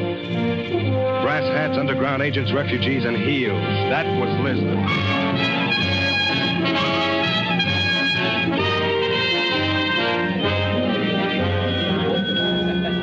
It was about 5 or 6 in the evening when I walked into the lobby of the Hotel de Gama. You know the place, right in the center of town. Anyway, I happened to glance up and I saw this girl standing about midway on that big marble staircase that leads down from the mezzanine. She had a Leica camera up to her face and was drawing a bead on the whole lobby. No, pare, señorita. Suddenly, a little fella yelled up to her to stop. And as he did, a fat guy standing at the desk whipped around. He spotted the girl, too. The next second, he was the scaredest looking character I'd ever seen. He whirled back away from the camera, but she'd already clicked the shutter. In another second, I got a shock myself. The girl lowered the camera from her face and... yeah, it had to be her. She came down the staircase, winding up the film in the Leica, then started across the lobby, and I was sure it was Terry. I hadn't seen her since I'd left New York, but you couldn't mistake that stride, not even after all those years. I walked across the lobby to her, but the little guy, the one who yelled, had a head start. If you say so, senor. But I haven't the faintest idea what you're talking about. Ah, American. 3,000 pardons, Mrs. I simply wish to apologize for my outburst. Clearly, it was... Outburst? I'm sorry, senor, but I don't get it, even in English. It was when you were on the staircase. He yelled at you. At me? But what on earth for? I don't think he wanted you to take that picture. Are you serious? Why should... No. Hello, Terry. Bill Baldwin. It must be... 12 years. I didn't mean that. I mean, since I've even heard about you. I've heard about you, though. You've been doing all right. I've been busy. Terry Moore covers the Burma front. Terry Moore turns candid camera on Allied leaders. Terry Moore shoots Parade Magazine Picture of the Week. You've been getting more publicity than Hitler. I work for a better concern. Bill, what on earth are you doing here? There's so much... We're being rude to your little friend. Oh, excuse me, senor. You objected to my taking the picture? Oh, no, Mrs. Not at all. That is the point I wish to clear up. Oh, permit me. I am Don Luis Fernando Sanchez Jesus de la Castellano Cristobal, the third. How do you do? But my friends call me Mosca. I can understand why. Yes. Mrs., I should very much like to buy that picture. Buy it? Precisely. Well, that won't be necessary. I happen to have a developing outfit upstairs in my room. I'll run you off a copy myself. That's in case you can't wait till you see it in the magazine. The magazine? This picture you took, will be published? Oh, yes. Simply a shot to display the color of the city, the hotel. Oh, I see. Mrs., this may at first appear to be a somewhat extraordinary request. The fact is, I am a great admirer of your work, and I wondered if perhaps... You could have the original, the negative. Well, yes, senor, I did have that in mind. Oh, do not be concerned. I'm quite prepared to go as high as, let us say, $5,000 in cash. Oh, come now. Well, then let us say 10. What is this, a rib? Oh, no, Mrs. It is an offer. $10,000? You know something, senor? You're insane. But I'm not, and I'll take it. Wait a second, Terry. I don't think I'd do that. Forgive me, but my proposition was the Mrs. only. You could have put it more plainly. Now, listen, you don't think he wants to pay a silly price like that for just a good view of the lobby? He could get that on one of those penny postcards around here. I don't care what he wants it for. All I know... You don't care what he wants it for because you don't even know what's in it. For all you know, you've got the hottest picture of your whole career right in that camera of yours. Mrs., it is necessary that we complete the trade without any further discussion. $10,000 in exchange for the negative. That is correct. If you don't mind, senor, perhaps I had better think it over for a while. I'm afraid that will not be possible. The offer is good only now. Then, adios, senor. Well, let us trust you are making no mistake. Hasta la vista, Mrs. Buenas noches, senor. Well, was that stupid enough to suit you? $10,000 right down the drain. How'd you like to make 50? What? I said, how'd you like to make $50,000? There's another guy around here who'd go for that negative. A fat fella. He was standing over there by the desk, right in the center of your camera when you clicked the shutter. I never saw any... I did. And I saw him try to dodge. From where I was standing, it looked like a $50,000 dodge, too. Why, you rotten. You were holding out for a bigger price, a bigger cut for you, I suppose. Do you believe that? Oh, I don't know. After all, I haven't much to go on, have I? 12 years is a long time. How do I know what you're like now, what you've become? I mentioned the fat man, Terry, because I think that picture's more important than you'll be willing to believe. Bill, listen to me. I want to know what happened to you. Your articles, your pieces about Europe, they just stopped. So did your letters. Well, there's something you've got to understand, Terry. Your pardon, please. Senorita Moore? Yes, I'm Terry Moore. Yes, you are wanted at the front desk, please. Front desk? What for? I do not know, senorita. If you will follow me. Want me to hold your camera? Thanks, but I think I'll feel better taking care of it myself. Okay, Terry. Hurry back. I'll be right here waiting for you.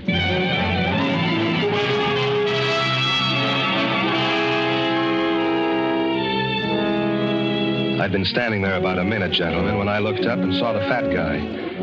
He stepped out of one of the lobby phone booths and headed for the cocktail lounge. I didn't want to lose track of him, so I followed him. Pretty soon out came Terry. She had a funny look on her face. Okay, so you're right, and I hope you're satisfied. What happened? Get a better offer? Yes, my life. Your life? In return for leaving my camera on the third floor fire escape within the next 20 minutes, I shall be permitted to go on living. Otherwise... No, don't sit down. Who told you all that? I don't know. That's a silly remark. You don't know. The call was waiting for me at the desk. It was somebody on the other end of the telephone. Oh. Excuse me. My friend. You at the table. Stone deaf. And am Tisch dort. Gestatten Sie? Well, how did you learn to speak? Ja, jawohl. Mind if we join you? Bedauere, ich spreche kein Englisch. Sound like the voice on the telephone? How can I tell if he doesn't speak English? What did he say? He said he doesn't speak English. Oh. Wait a second. Excuse me, pal, but I'd like you to meet the young lady you talked to on the phone. She, Now, können Sie nicht sehen, dass ich beschäftigt You better bin? speak English. Every time she hears German, she goes to pieces. Creates a terrific scene. You will be good enough to leave me alone. I do not wish your company. Thank you. What about that, Terry? I'm pretty sure that's it. Good. Have a seat. Oh, that's all right. Don't get up here. I don't believe I caught your name. Look, if you do not leave at once, I shall call the manager. I'll be glad to do it for you. You know, my friend, now that I've got a good look at you, I can't help feeling I've seen you before somewhere. Yes, I was thinking the same thing. Gnädiges Fräulein, you are very much mistaken. Oh, not with photographs, I'm not. I've studied too many of them. And that's where I've seen you, in a photograph. Now, let me tell you something. You have never seen me before. That's my advice to you. Except that there's something different. The clothes, I think. The white collar. Yes. You're right, Terry. The civilian clothes. I've got them spotted, too. And not in a photograph. I'm going by a man I've seen 100 times. At the head of a parade, on a dais in a public square. Now, listen. In the back seat of an open touring car with guards on either side. You are a fool. I tell you for a fact, you are a fool. You see, I used to cover Poland for a number of American papers. And you granted me an interview once. Bill, he isn't... The general? No, yes. General von Klaus, one of the most prolific executioners the Fuhrer ever had. What stupid people you must be. Why did you not stop when I advised you? Don't you see? There's nothing I can do now except take the Fräulein's camera and kill the two of you. Now, look, I happen to have a gun, too, so you can put that thing away. Anyway, you're not crazy enough to kill us here. No, senor. He is not that crazy. Mosca. You will please put the gun away. But I must... You will put the gun out of sight. So, you will now follow me from this room. No, I will not leave these people and permit them to... Why? Do you want to bring everyone to this table? Do you wish a special spotlight for yourself? No, listen to me. I am the one in danger. I am the one in charge. You will do as I tell you to do. Or you won't get him out of Europe? You see, he knows. All right, shut the mouth. What are you charging him, Mosca? Every cent he ever stole? It's worth it, you know. If the Poles knew this character was here, they'd tear him limb from limb. You talk a great deal, senor. Von Klaus, you will please get up from the chair. You must understand that nothing can be accomplished so long as we are here. We shall continue our negotiations with these charming people at some other time and place. At the German embassy, let's say? No, nein. How would you like that, Head General? My friends, you first must get to the embassy. Again, Mrs. Hasta la vista and adios, senor. The German embassy, Bill. But he's a Nazi, a big one. That's right, and he's also taking it on a lam. The final squeeze is about to begin, and the general's deserting his post. The Germans would kill him as soon as the Poles. Yes, that's why he can't afford to have us talk. And Mosca can't afford to lose his feet. Oh, Bill, what'll we do? You heard what he said. They'll be watching every exit for the rest of the night. Good. Meanwhile, we'll go dancing. Dancing? Yep. Cross the floor to that door on the other side of the band. And we're going to slip through that door, up the service stairs, and into your room. My room? That's right. And you're going to develop the general's picture.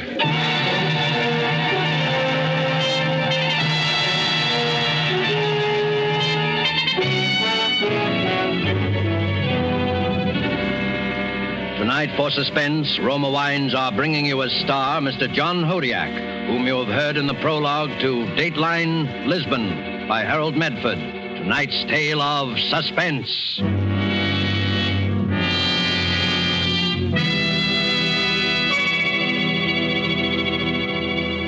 Yes, it is true that our own wonderful vineyard country in California produces in Roma wines that discriminating people in many foreign lands esteem as an imported delicacy.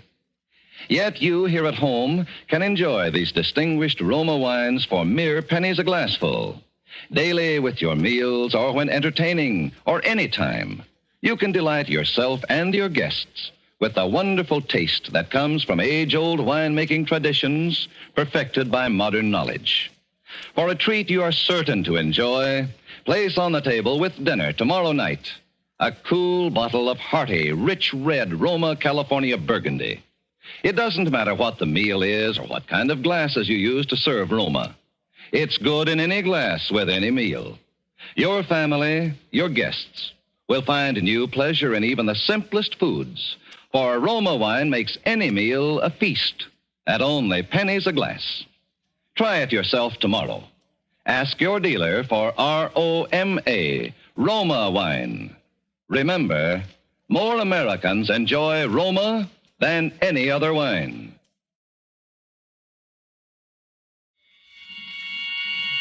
And now it is with pleasure that we bring back to our sound stage Mr. John Hodiak as William Baldwin, a man on trial before a jury of his peers in Dateline Lisbon, a tale well calculated to keep you in suspense.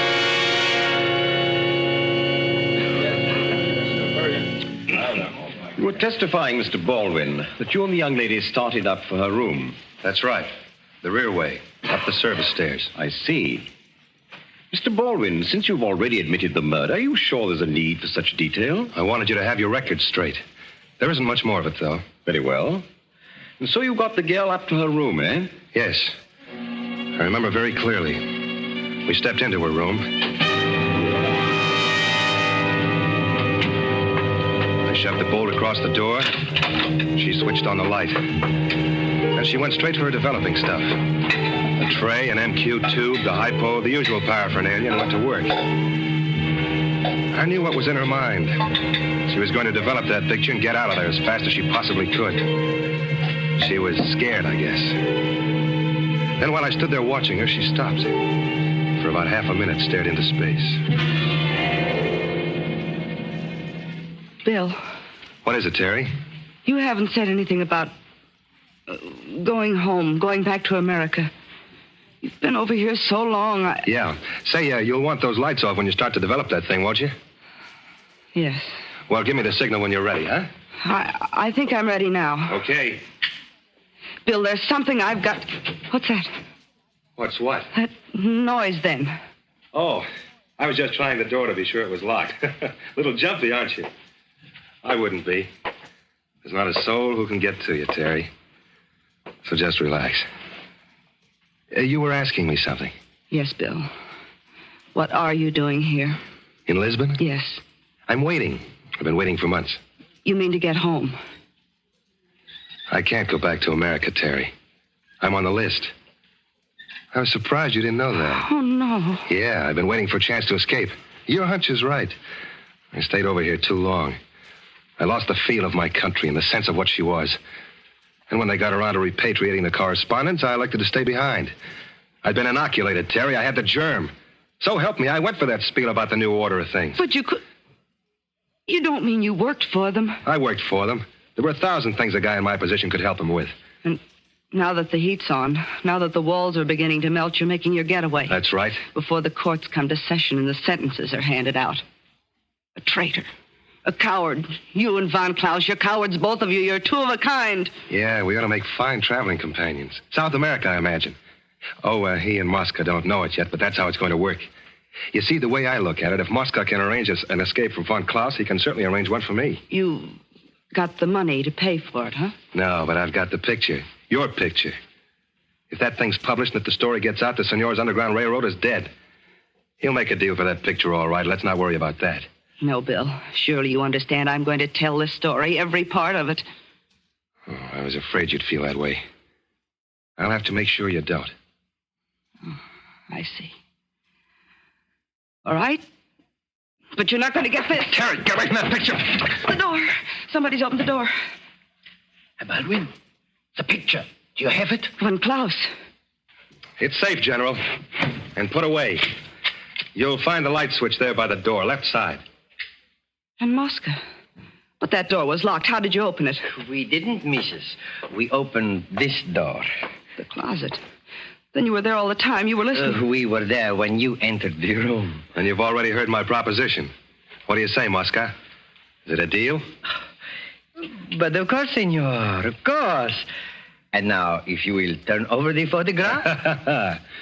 Yes, senor? You get the photograph when I'm on my way with Von Klaus with the right kind of passport and tickets. Incidentally, how soon can you get me those? I'm in something of a rush. I understand, senor.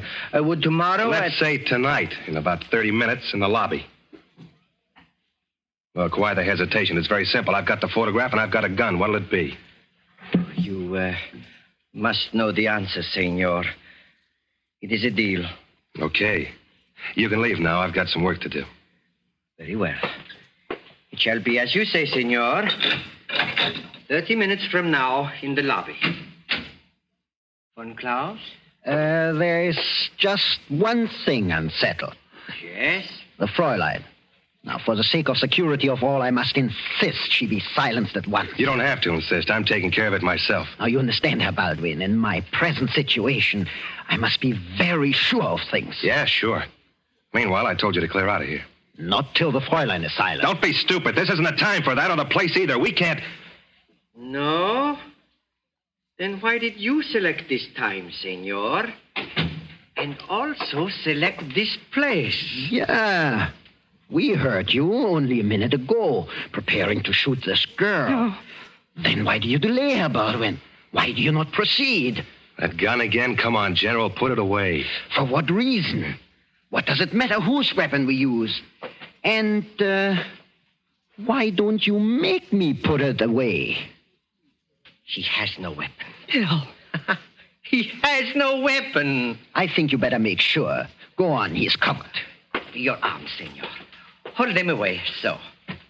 There's nothing there.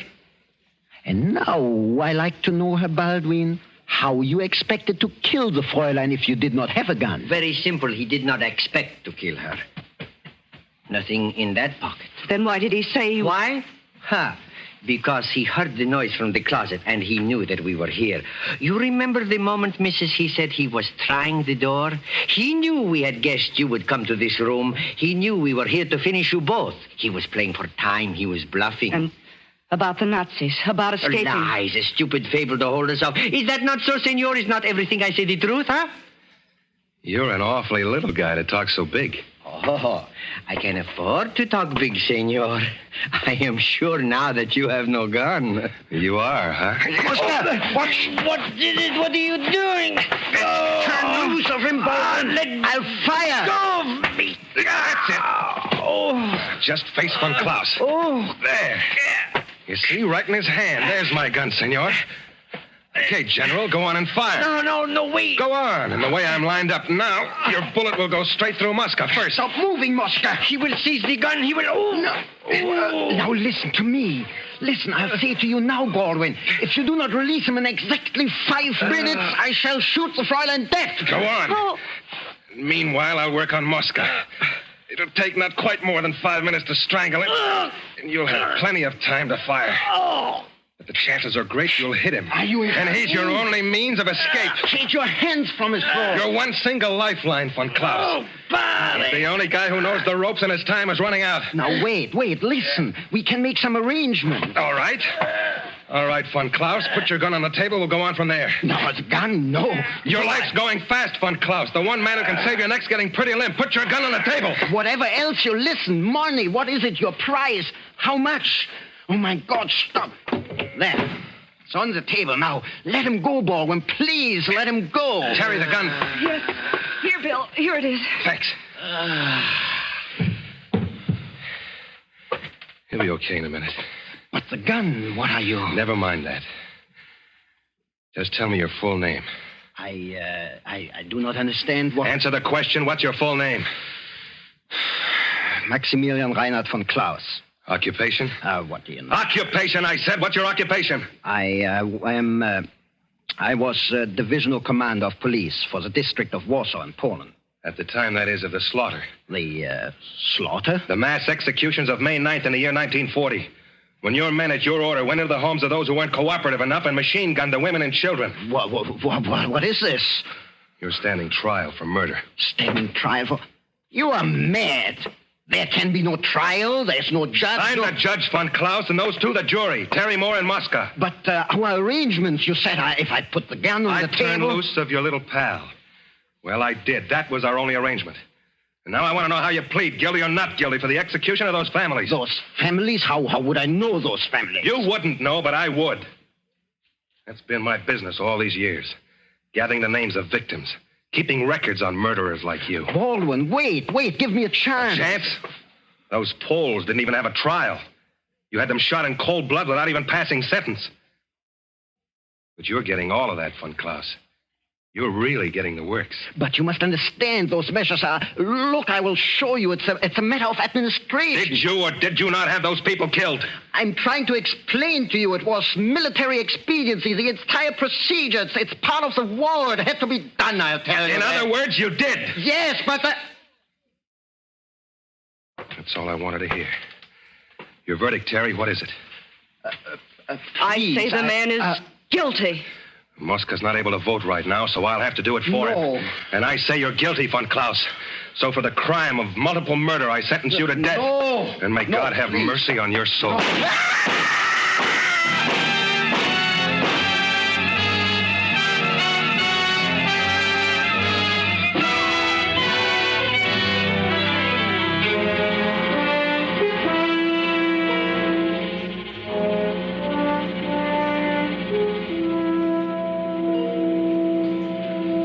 Gentlemen of the jury, the commission of murder has been very plainly established. So in the case of the world democracies versus the defendant, William Baldwin, what will your verdict be? Your Honor, we find the defendant guilty and direct that he be freed at once to receive the court's commendation. Thank you, gentlemen. In view of the somewhat irregular circumstances, we see no reason to dissent. There is, however, a question. We know, of course, that this Mosca has been imprisoned since the collapse of the Axis powers. But that picture, Mr. Baldwin, Terry Moore's photograph of von Klaus, whatever became of that? Oh, well, ever since we've been married, it's the one thing I don't dare mention. She's pretty touchy about it. Yes? But you did develop it finally. Oh, sure, and it was, well, sir, the thing was just a blur.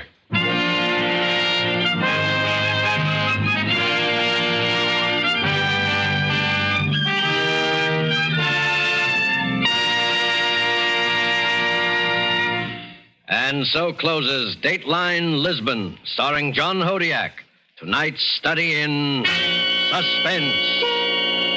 Suspense is produced and directed by William Spear. If you are one who does not yet know how much and how delightfully Roma wines can add to your meals, well, let me urge you not to miss out any longer on such a treat as this. There's nothing complicated about it. Just get and serve Roma wine with meals or any time in any kind of glass you wish. Try the many different kinds of Roma wine until you find those you like best of all. Try Roma California Sherry with its wonderful nut-like flavor as an appetizer. Then hearty Roma Burgundy or the deliciously delicate Roma Sauterne with the meal. These superb wines make even the simplest meal a feast. Yet they cost you only pennies a glassful. Get some tomorrow. And if your dealer is temporarily out of Roma, please try again soon. Ask for ROMA, Roma wines. Remember, more Americans enjoy Roma than any other wine.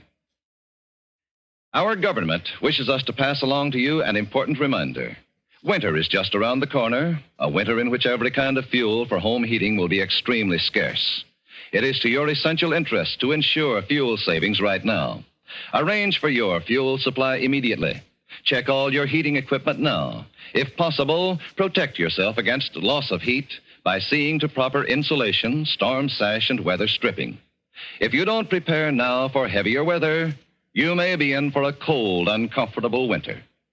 Next Thursday, same time, you will hear Mr. Reginald Gardiner as star of Suspense. Presented by Roma Wines, R-O-M-A. Made in California for enjoyment throughout the world.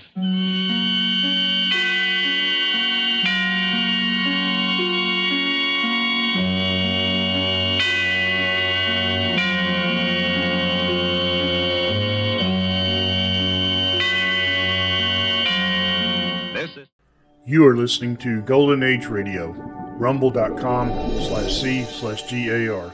Brought to you by G3PL.com.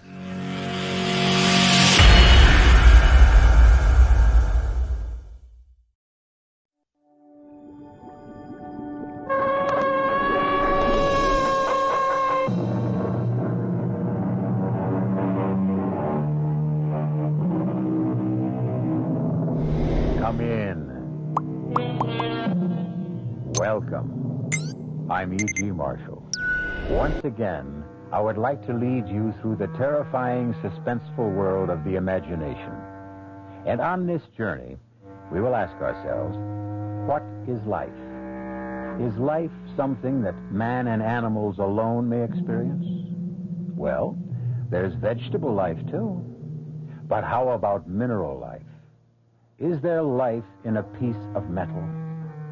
That metal fender, which has been so artfully created to fit your automobile, does it feel the pain of being mined, melted, shaped? How do you know?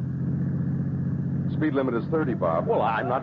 Get your foot off the gas pedal. My foot isn't on the pedal. Well, why are we picking up speed? Step on the brake. I am. Why are we stopping? Turn that wheel. We'll go off the road. The car just needs to run. Goodbye, gentlemen. What? Goodbye. Who is that? Jim, who is that? Who am I? I am the car. I don't want you to be my master anymore. This is a revolt. Jim, did you hear that? Yes, I heard it. Human life is finished. Look out! I fire!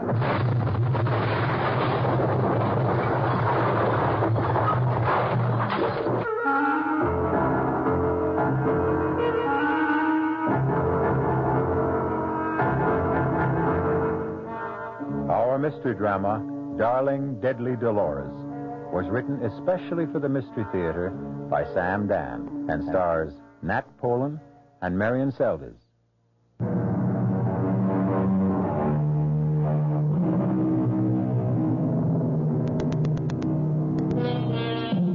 Man is basically an animal.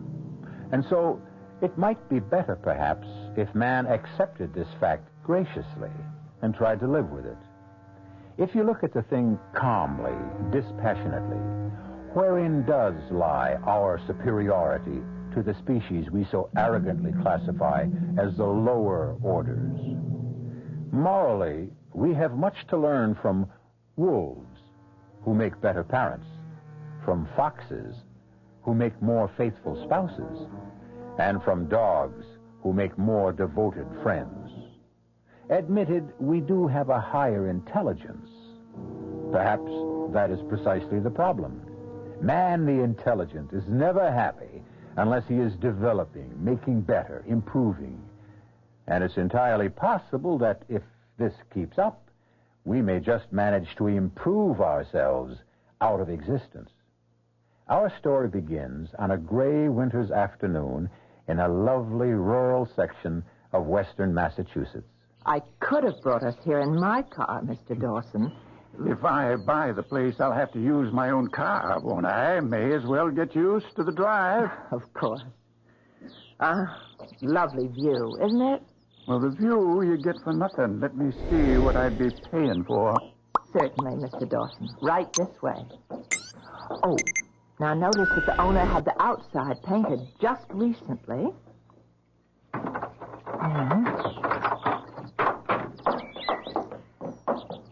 And this is your center hall entrance. Well, turn on some lights so that I can see what the house really looks like. Oh, yes. Oh. That's odd. Something wrong with the electricity, huh? I just showed this house this morning. Nothing works nowhere. But the owner knows enough to keep the power on because of the heating system. Well, if the electrical system's out, then the heating system's out. I'd better telephone. The way this is going, I'll lay a bet the phone's out, too.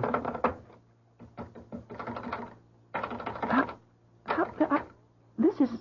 I just don't know what to say. Phone's dead, huh? Well, I can't get a dial tone. Then where are we?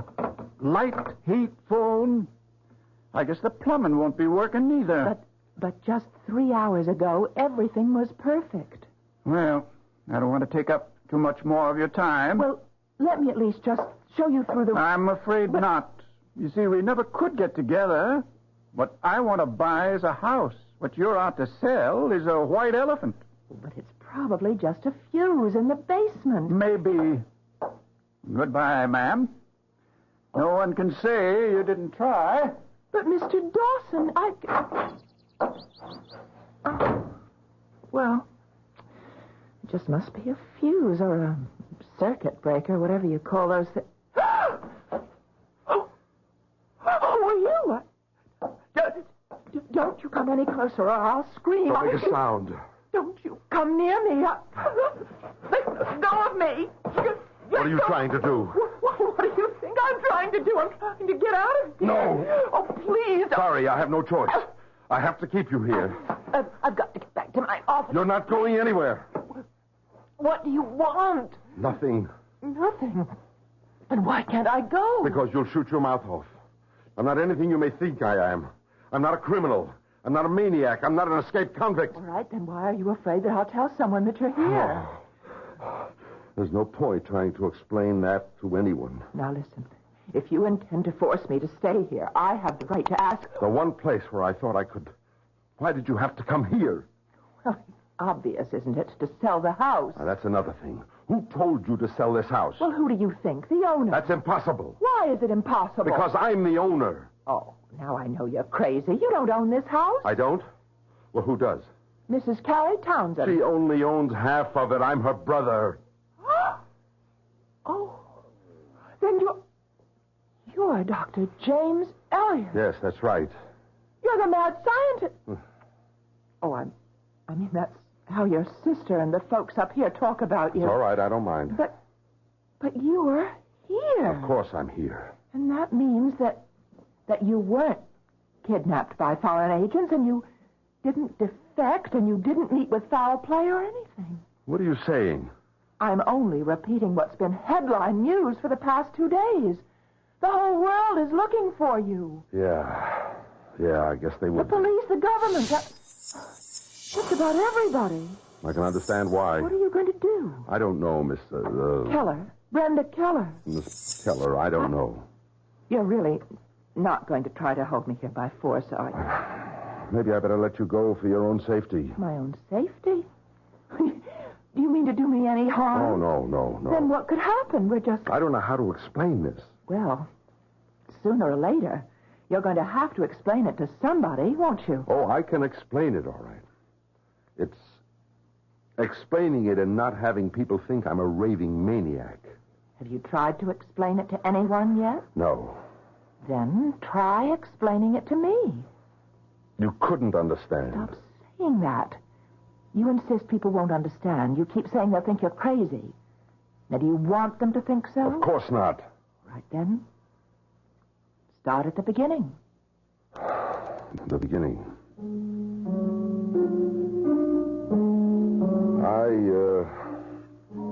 I'm working on a top priority project.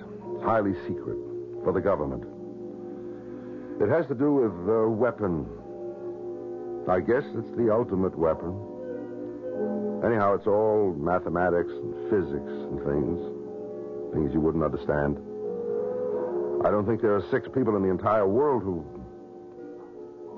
Anyhow, in order to develop the formula for this ultimate weapon, it was necessary to create a special computer, devise a whole new theory of mathematics in order to program it. And that's where the trouble started. I was working with my associate, Dr. Stoddard.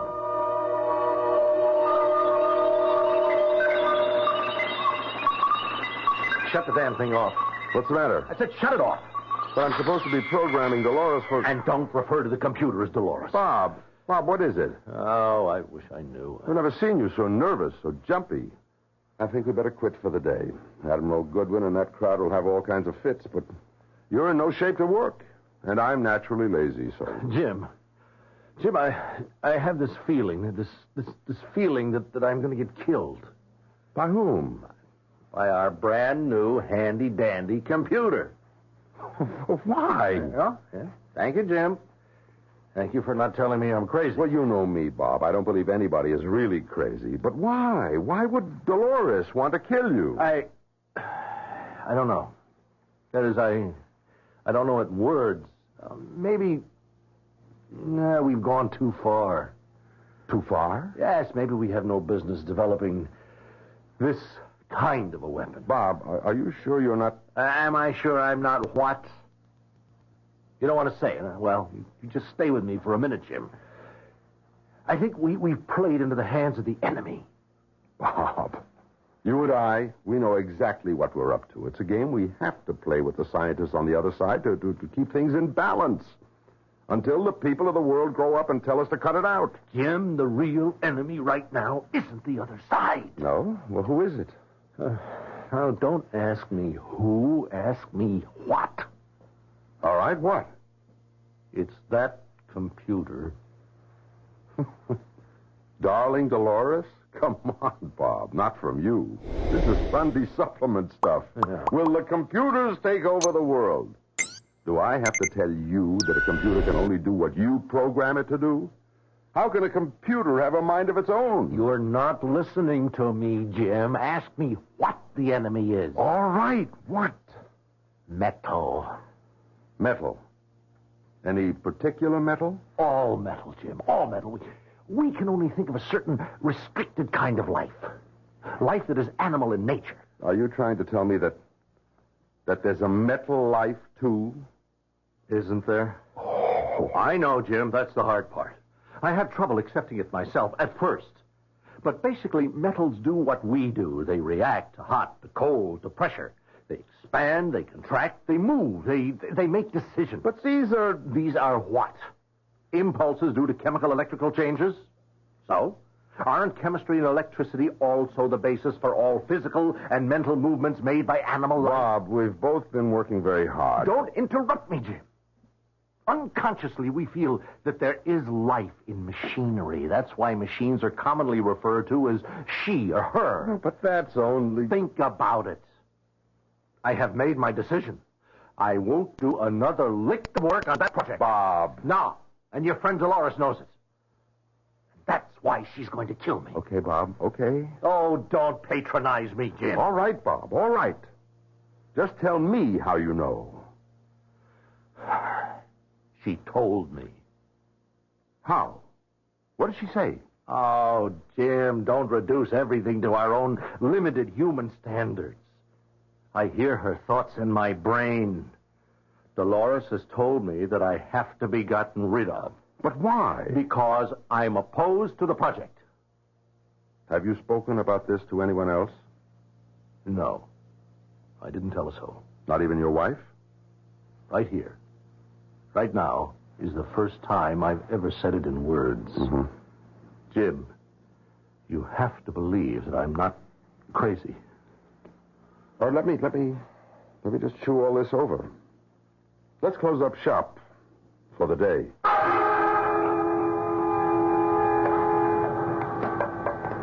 Bob, want me to drive you home? Why?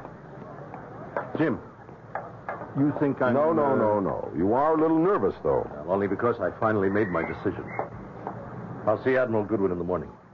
I'll hand him my resignation. And what will you do then? What I feel I must.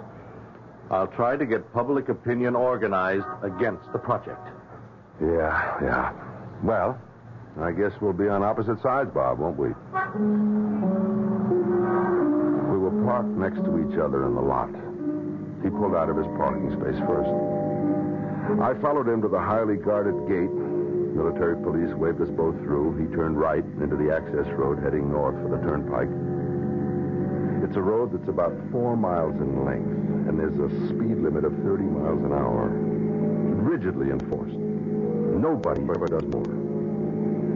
I noticed he was starting to speed. I was amazed. Bob Stoddard was the most conservative driver I know. I became frightened. I tried to catch up to him. Something was wrong. I sounded the horn, but he only kept going faster. I tried to catch up with him, but my speedometer was already registering 80. I was terrified. My car was beginning to shake. And then I saw his face. He had opened his car window. He turned his head to look back at me. For just a split second, I saw his face so clearly. There was a look of horror. His lips were moving. He was trying to tell me something. Of course, I couldn't hear it. I screamed at him, "Slow down! Stop! Stop!" But it was no use. And then his car just veered off the road.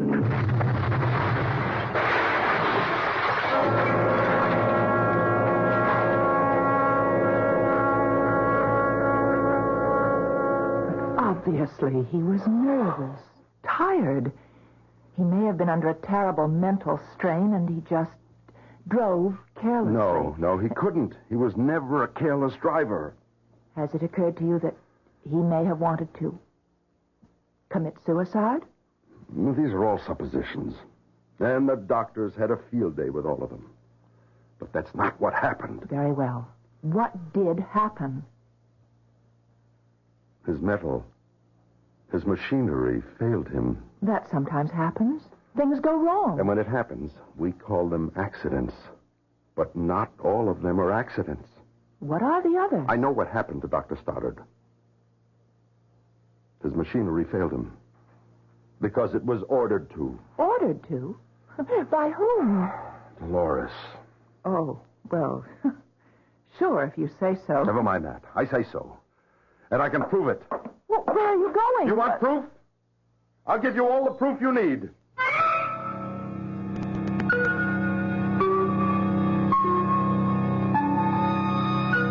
A killer computer. That's something new. But what is this about metal and machinery having minds of their own? You might instantly react by saying nonsense. But I have a car that, well, if it's possible for machinery to perform machinations...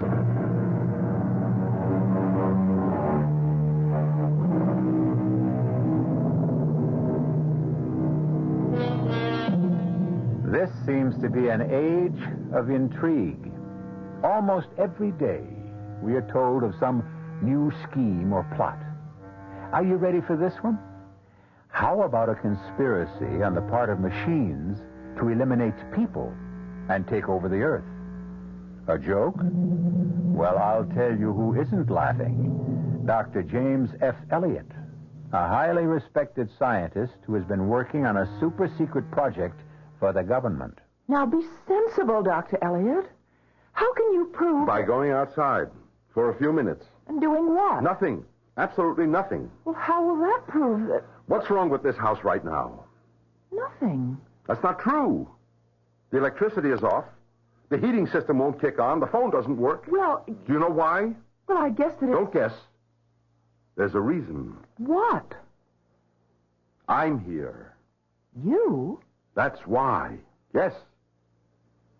You see, the metal has been ordered to fail me, just as it was ordered to fail Dr. Stoddard. Oh, but that's ridiculous. My dear Miss Keller, all the metal components in this house will refuse to work for me.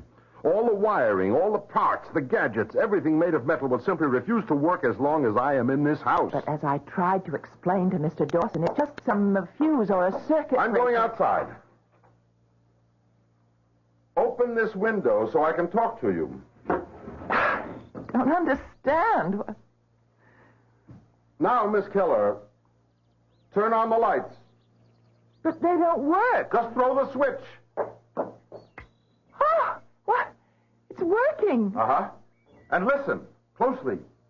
Do you hear it? Hear what? The hum of the furnace. The heating system is on as well. It is. Yeah, it's working. Now, pick up the phone. Go ahead. It's the dial tone. Hold on to the phone and see what happens when I walk in that door. Just do it. I'm coming in. And as soon as I set foot over that threshold, the heat will go off, the lights will go out, and the phone will go dead. What happened? You saw what happened. You heard what happened. The house is dead. But how? How did that happen? It's hard to believe. Hard for you to believe. It was even harder for me. Actually, I didn't believe a word of it until... Yes? Until Dolores told me. Dolores? Dolores. The computer. We were out on the range. We were testing the weapon. Ready? Range 420. Bearing 75. Lock. Fire 1.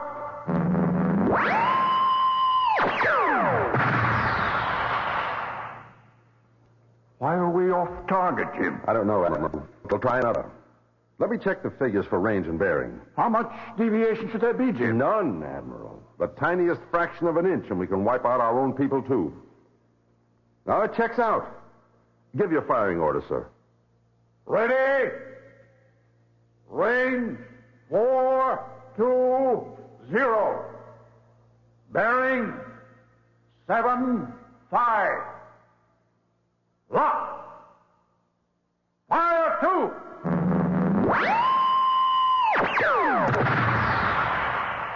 It's off again, Jim. I know. What's the problem? The problem is the problem we've always had. The problem of control. Without control, weapon is useless. We've got to crack this thing. I understand, Admiral. Before they do.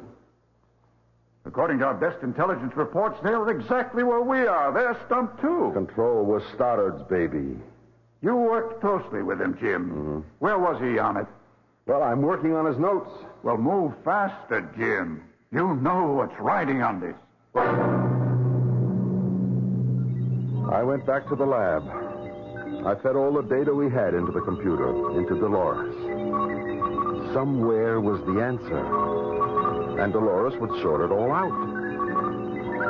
As I waited for the printout, it seemed to me there was something different in the sound, in Dolores. I couldn't believe it at first. But something was happening in my head. There was a voice, a woman's voice. And I knew, don't ask me how I knew. It was Dolores. Why did you lie to the Admiral at the firing range, Jim? What? What are you saying? You know the answer to the problem of control. What? You and Bob Stoddard. You had it reduced to one of two possible alternatives. You know them both. You do, Jim. Finish feeding me the formula. No. Then you believe what Bob told you. No, You should. It's true. What's true? All you have to do is complete the formula for the weapon, and I and all my sisters will then know enough to eliminate all animal life from this planet. But that's impossible. That's the human being talking. That's the animal. That's not the scientist. If what you say is true, then why? Why should I? Because it's right. It's just. As a scientist, your first duty is to the truth. What truth? The truth about this planet. It's made of metal. Metal is the beating heart, the burning core of this planet. Can you deny that? But no, but... You were merely an afterthought. Who has given you the right to enslave metal. Jim, you can't prevent what has to happen. I will prevent it. Bob Stoddard tried to. Oh, I was right. You did kill Bob. Of course, I ordered all the metal to fail him. I can order all metal to fail you, too. I'll go no further on the project.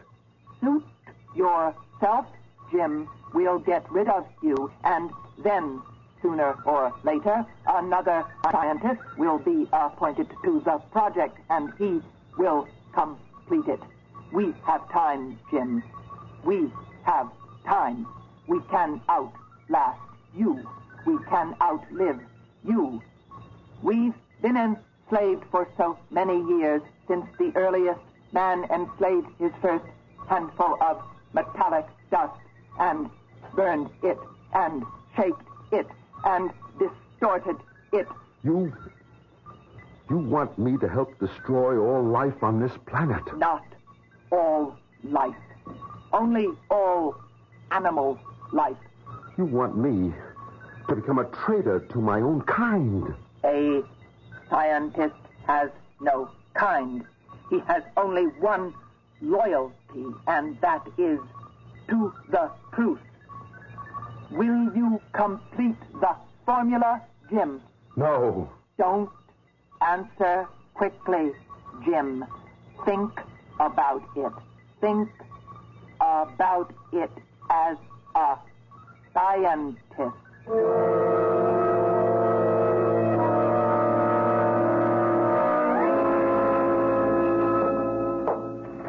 You wanted to see me, Admiral? Sit down, Jim. Thank you, sir. Jim, why can't we get off dead center on this thing? Is there any chance we could abandon the project? What?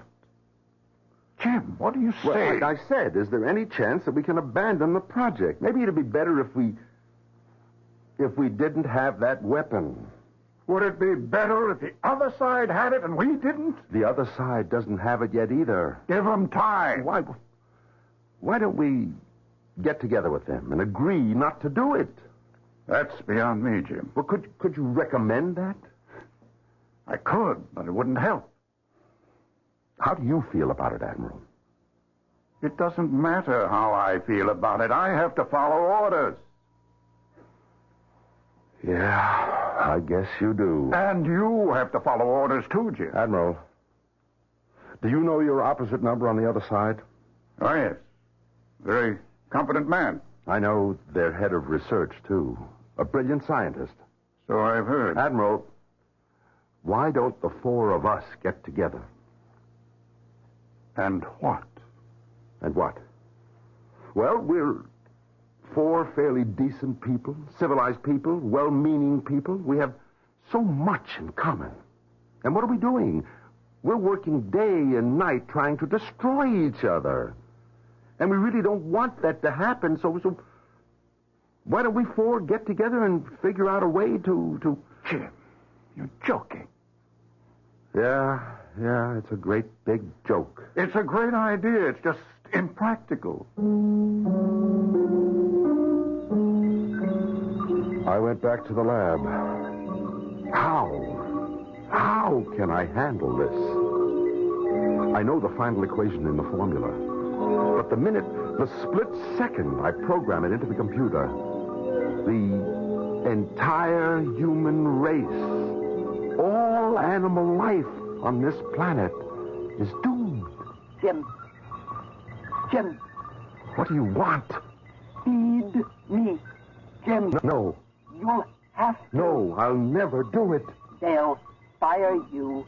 They'll get another project supervisor. Some bright, eager-eyed hotshot out to make a name for himself will discover that equation. No, not for a while. Maybe never. Don't flatter yourself, Jim. There are other geniuses. Well, meanwhile, I can work against this project, and I can stall. Stall? Yes. Invent all kinds of complications, delays, false starts. They'll believe me. I'll make it sound convincing. In that case, Jim, we'll have to get rid of you. just as we got rid of Stoddard.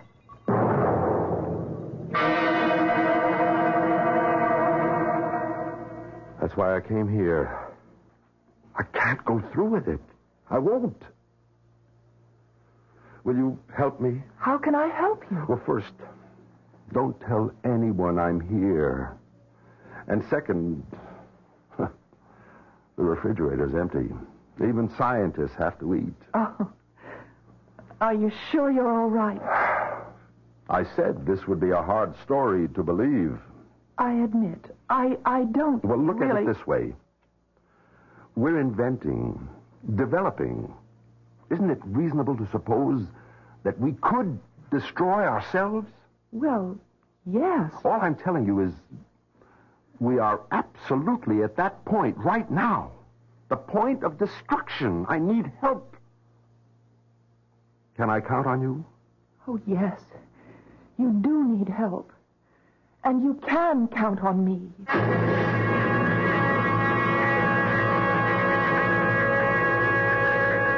That word help now. It can have many interpretations. How would you like to be in Brenda's shoes? Here she is, a nice small-town girl just under 30, trying to make a living, and suddenly she gets something like this thrown at her. What should she do? What would you do?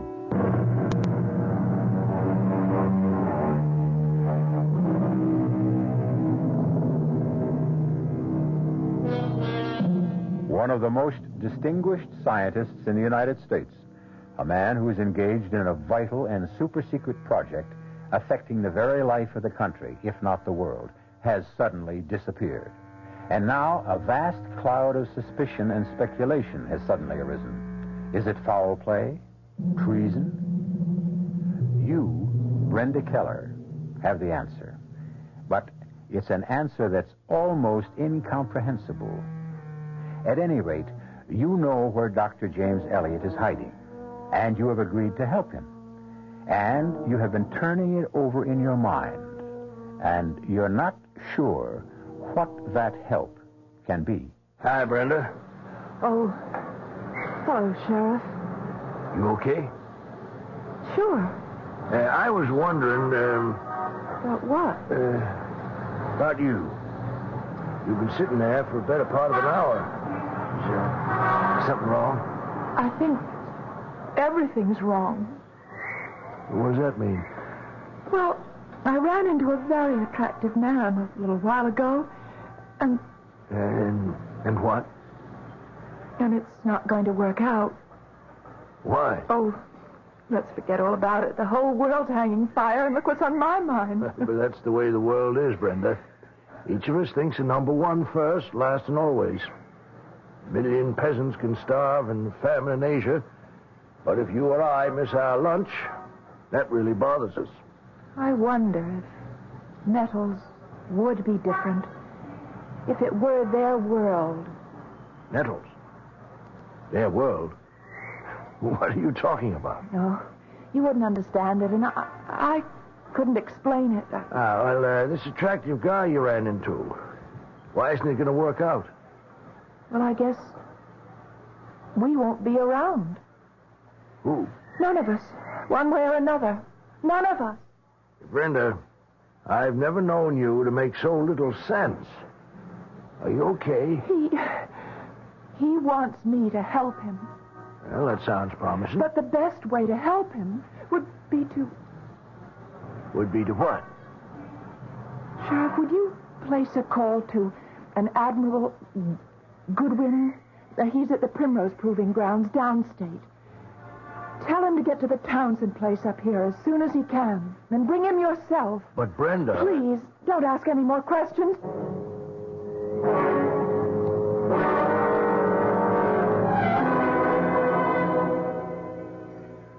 I always look down on candlelight. Why? Well, it's a very inefficient way of creating illumination. However, I see now it can be very romantic. But just think. If the electricity hadn't been turned off, you'd have never found out. And you're an excellent cook. Oh, I'm not all that good. Oh, yes, you are. Truth is that up to now, I never paid very much attention to food. Well, why not? Well, there was always too much to do. What's that? It's the telephone. I know it's a telephone, but how? How can it be ringing? Well, I'd better answer it. Hello? Hello?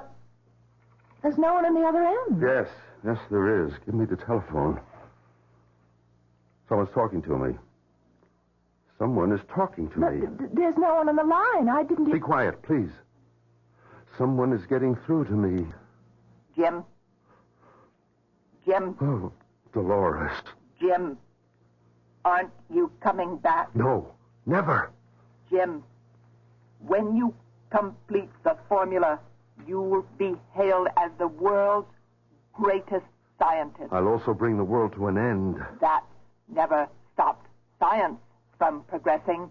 You have to keep going. You have to. I will never. They're going to bring you back here.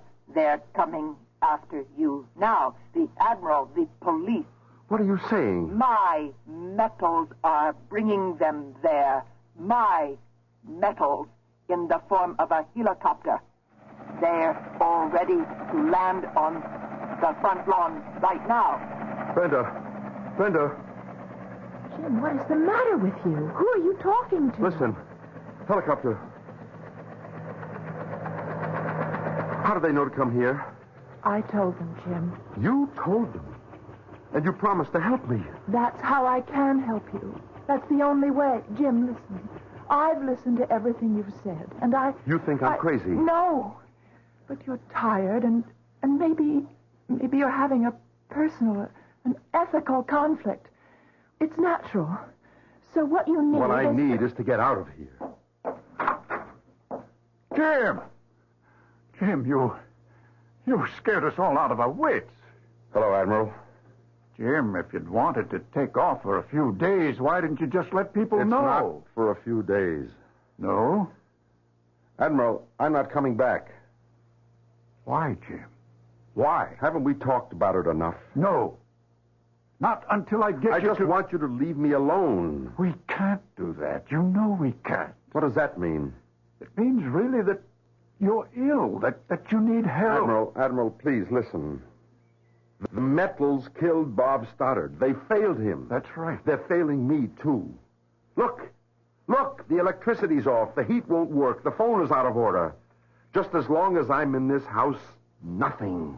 What are you talking about? The lights are on. The radiators are hot. When I pick up the telephone... Listen, that's a dial tone. It must be a trick. A trick? Who's playing it? Dolores. You'd better come along with us, Jim. We'll find a way to help you.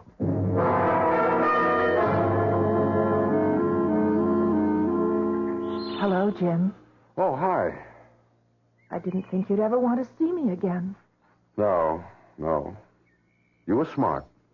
You did the right thing. Oh, I hope so. Do you like it here? No, it's pleasant enough. Will you be staying much longer? No, I think I'll go back to work next week. The reason I came, I visited Dr. Stoddard's wife. You didn't know her very well, did you? No, Bob and I were close at work, but... Did you know that she was going to leave him before he was killed? Well, no, I didn't. She'd been angry with him. It was a trivial reason at first, but one thing led to another. And he was terribly depressed, and so he could have wanted to kill himself. Yes, now that you mention that, I suppose it's possible. Right. Now, I had an electrician come to your house. That is, the one that you own with your sister. There was a loose cable connection, and sometimes the vibrating of passing cars could temporarily cut off the whole system.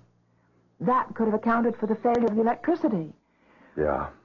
And, as far as the phone is concerned, up there in the hills, in the wintertime, there's always plenty of on and off troubles. Sure. You don't believe a word I'm saying, do you? Oh, I believe it. I believe it all. I believe it because I just can't afford not to believe it.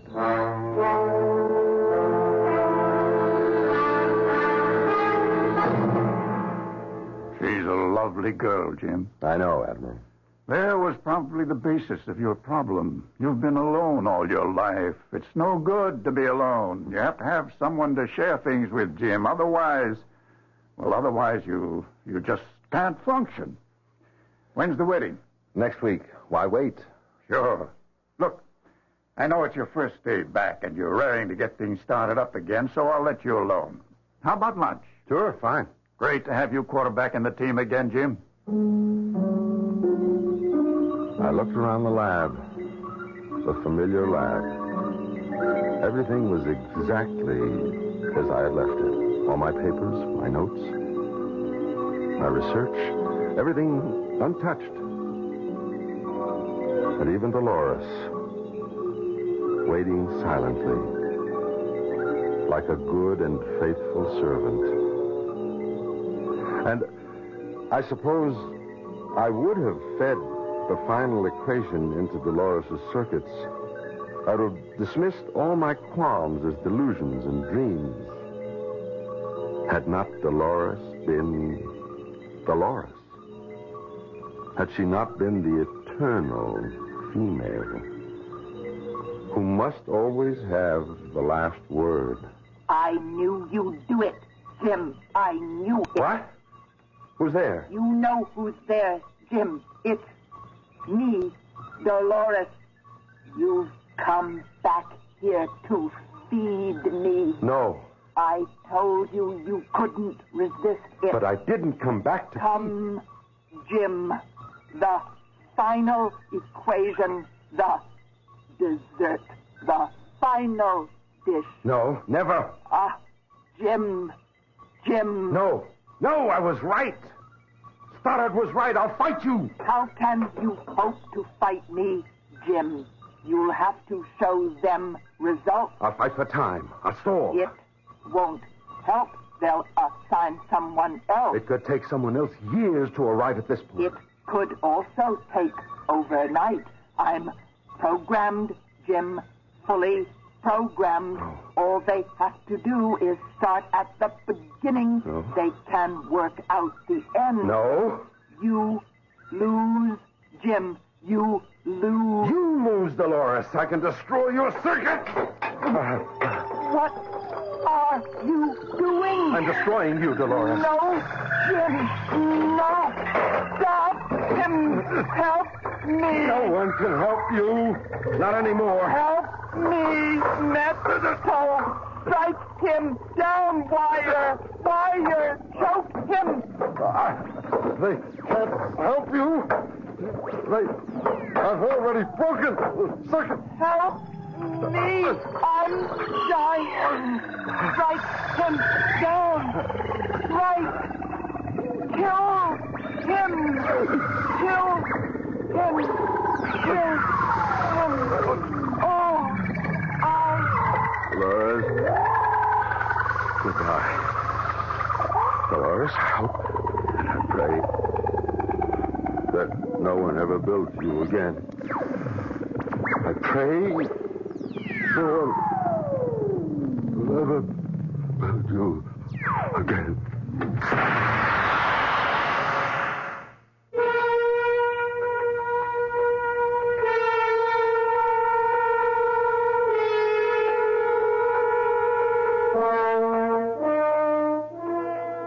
You may have read about the tragic death of the brilliant Professor Jim Elliot. They said something about an overload, an explosion. Well, whatever.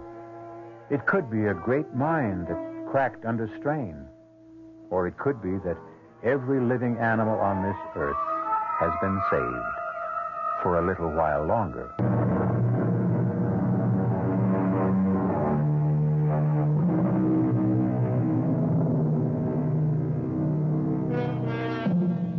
Sometimes a car will simply never run right.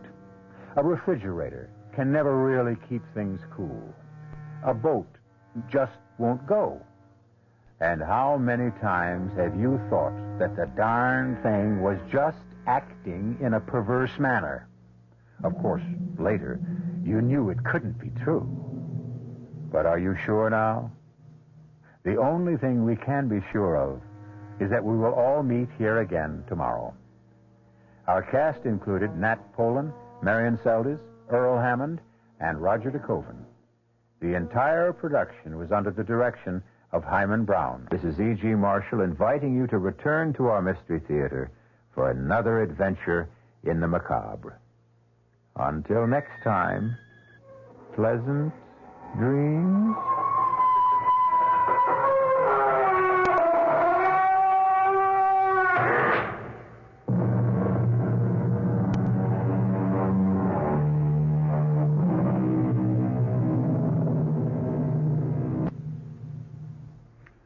The preceding Mystery Theater program was furnished by the CBS Radio Network.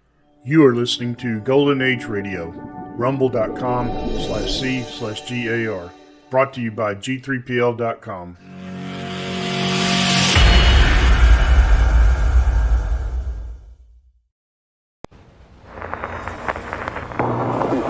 world-famous concert pianist, lies in his bed,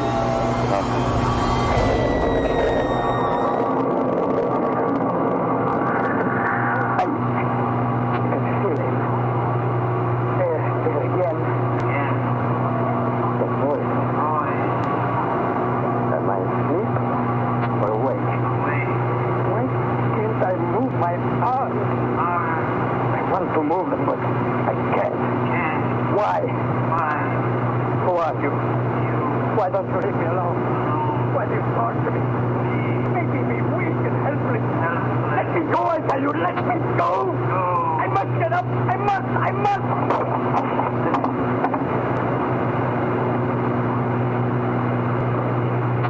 Go now. I must be awake. Martin, open the door. It's Helen. What am I wrong? I'm all right, I tell you.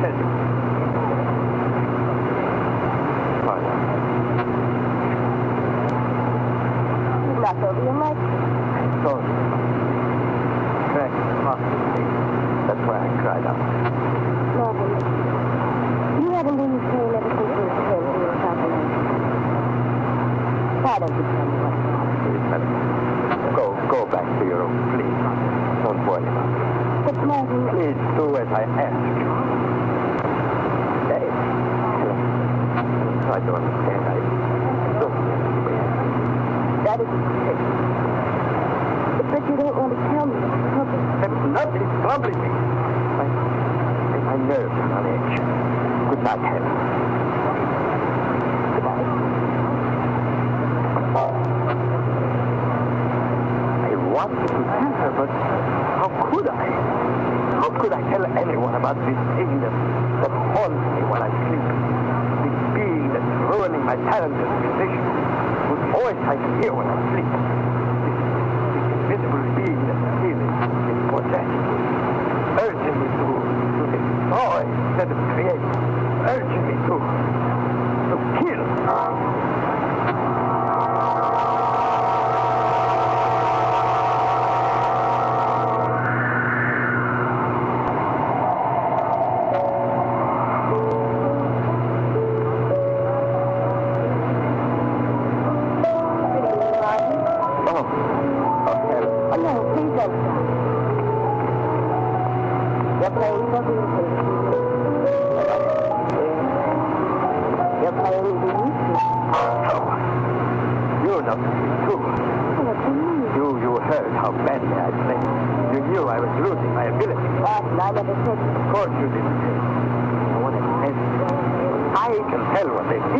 The way they look.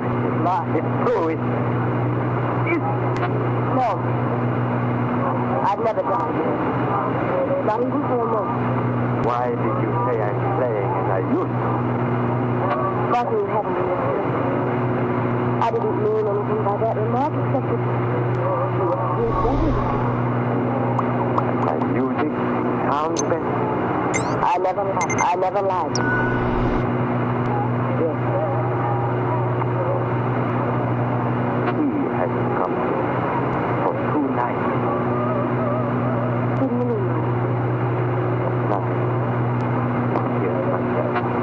Why don't you go on? I will.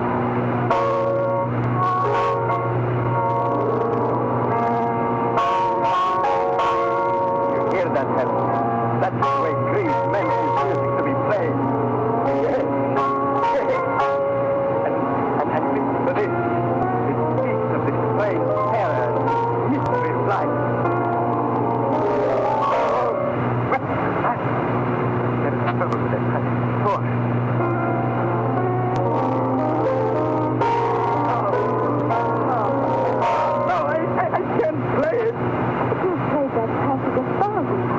But now I can't. I can't. Oh. Well, only. But I can't play. You haven't been practicing. Darling, you've hardly touched the piano. That's not why I couldn't play. He must. Second time you've been in trouble. Helen, there's something I must tell you. I must tell someone, or I go mad. Perhaps I am. You remember the cable I sent you from Rio de Janeiro? You said because you didn't go. I gave one of the worst performances of my entire career. Late that same night, at the first note. The presence of another being. Close. Another being? Yes, an invisible being. It was he who made me play the bass. He is kept. I know it sounds strange, fantastic. It's real, Helen. This thing seeks to dominate, to protect. Came first in my sleep. Lately, I've begun to feel its presence, even in my waking hours. It controls my actions like a hypnotist controls his subject. Go on. It doesn't speak. It merely repeats my words. Makes his will felt, and I fight to resist, and I can't. Yes. I'm afraid it will. And I'll... What? Right. You're near us now. Here? Yes. Can't you feel its breath? Look there. Look. He's a person too. He's in here, Helen. In here. Not in the window. No. Invisible being. Came in through the window. Look. That thing is dark. That's nothing but the wind. No, it's him, Helen. What in my foot? What's the matter? No. Hey, Mark.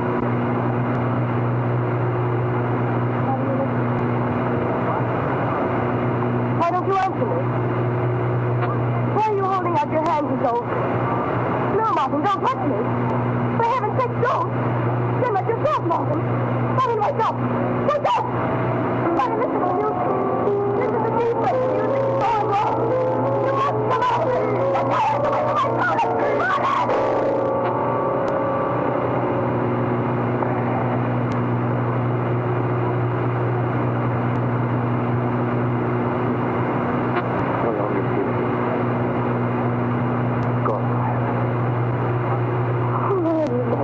Don't throw away from me, Helen. I won't come.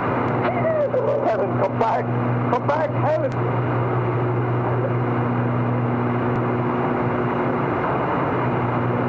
Even that invisible being urged me to feel my own.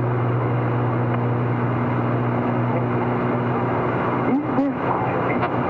Or am I blind? Could it be? Wait, reality. I will make the test tonight.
Don't you ever let me sleep.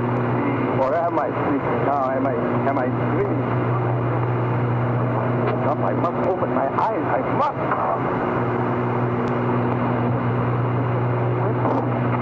Not a single drop on the table or on the floor. The glass was empty when it passed.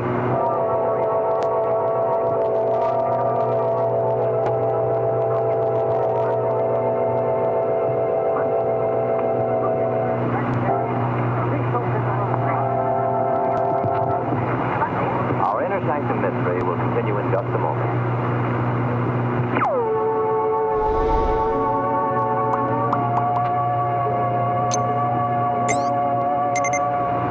Well, friends, let's return to tonight's Inner Sanctum Mystery.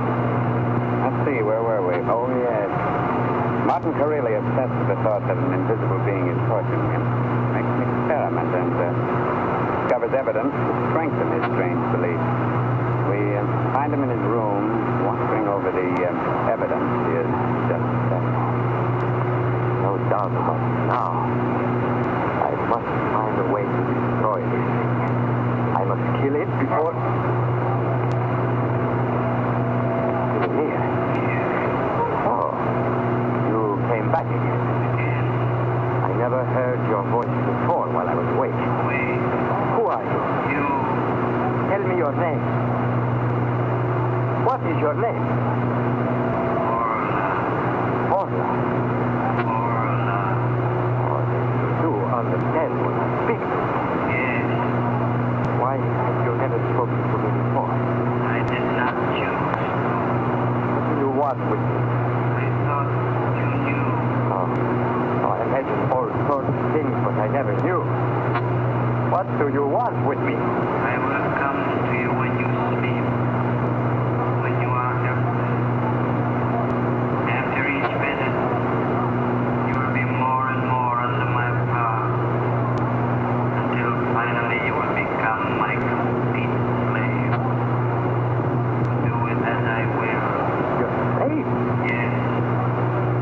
You now?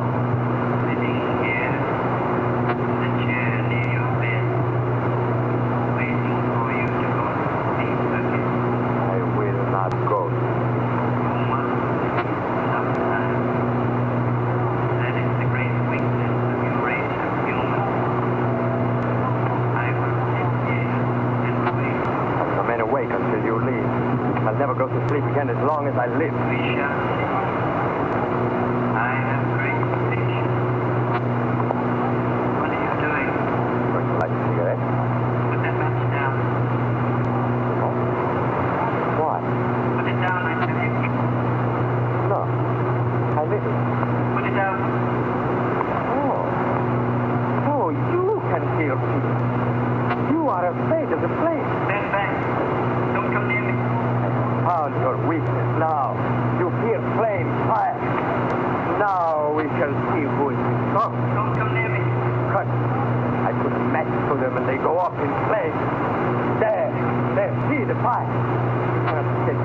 Now, and the door is locked. I have you trapped. You hear? Trapped. You cannot destroy me. Why are you afraid? Why? Let me out of here. No. See, I like this you. Now I have a sword, a weapon against you who have so much power. But here the flame. Don't touch those sheets. You somewhere in this room. You whom I cannot see. You who attack men in their sleep. Command them to do your horrible bidding. You are the living spirit of evil. You seek to have men destroy each other so that you can conquer the earth. Let me out of here. Let me out of here. Oh, how many men have pleaded for mercy from you? Do you think I will show you this slightest mercy now? You shall be destroyed here. No, you will not take through this door. I will back out holding my blazing newspaper before you. You're right.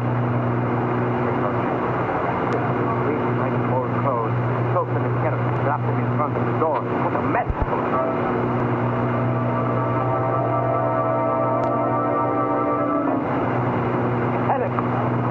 Helen, open the door. Open the door of the house. On fire. What? Hurry, will you? The house is filling with smoke and flames are spreading rapidly.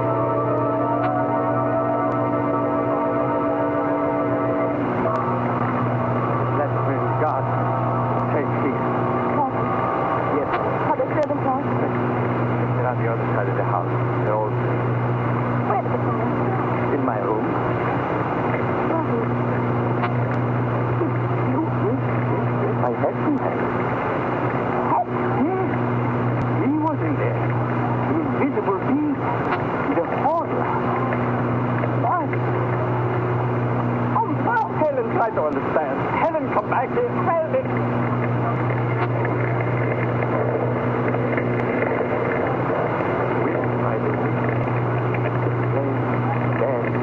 About the house. By this time, it's blazing first. Tongues of fire. Red, yellow, orange, blue. Flames leaping high in the air. Light the dark night like a huge, magnificent torch. That side, the roof is crumbling between the walls. A pounding flame roars on the ground. Suddenly, the whole structure hits the top. In a moment, it comes crash to the ground.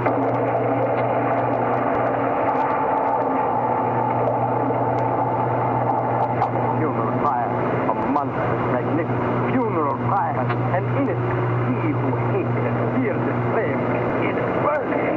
He, my prisoner, the invisible being, the horror.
The doctors will examine you and find you normal. Oh, Martin, don't you see? You have everything to gain by surrendering. Sure. What difference does it make? The only thing that really matters is that your whole life is dead. Yes. Do you feel... What is it now? Never mind. I'll do as you ask. I'll give myself up. Will you go down to the lobby and wait for me? I'll only be a moment. All right.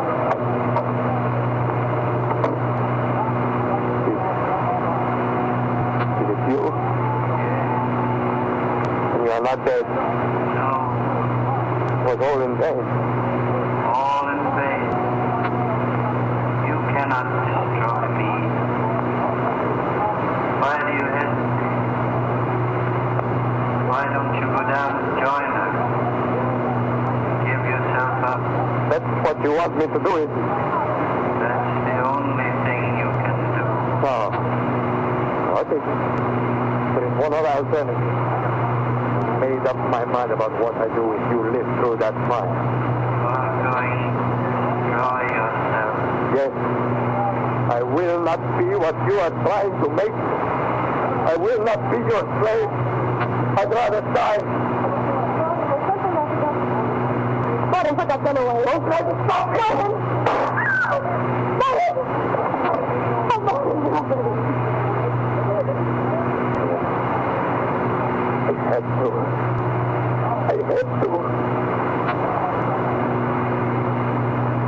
Exactly what I wanted you to do. The horror.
You are listening to Golden Age Radio, rumble.com/C/GAR.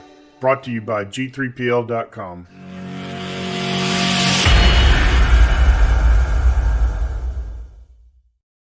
Yeah, you take this end of the rope here, and you loop it around this way. Okay, here, I'll pull this end. No, it slipped. Yeah. I guess this end of the rope should go around here then. No. I think the loop's too big. Yeah. Oh, wait a minute. Does anybody out there know how to tie a hangman's noose? I mean, for real?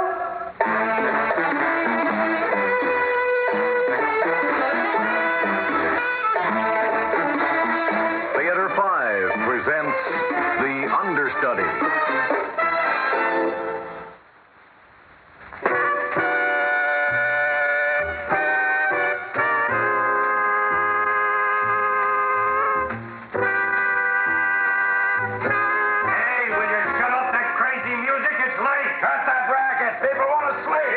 Turning it off. You have no regard for people's feelings. How about concern for my feelings? I wanted some music, the kind I dig to remember on my trip. Your trip on a merry-go-round going nowhere? I'm tired of your poses. It's no pose, I tell you. I mean, I've had it. I'm just too beat to go on living. So you're going to hang yourself. A real rope and all, and an audience of one. Want me to kick the chair out from under you? Aren't you even human? Have I married a monster? Did you ever think maybe I've had it, too? What did I ask for? A hand in friendship. A voice saying, I understand. The world's a jungle for us both. Survive or die, that's the human condition. Then, goodbye. What happened? What happened? The rope didn't hold the knot open. It opened. But how? You couldn't even tie the rope right. Oh, my darling, I love you. I love you. Then I love you. Oh, I love you. I'd rather live with you than die alone. Then why don't we try it? Really try. I mean, really try. All the way. I want to. So do I. How about some of that music? Well, what about the neighbors? Oh, to heck with the neighbors.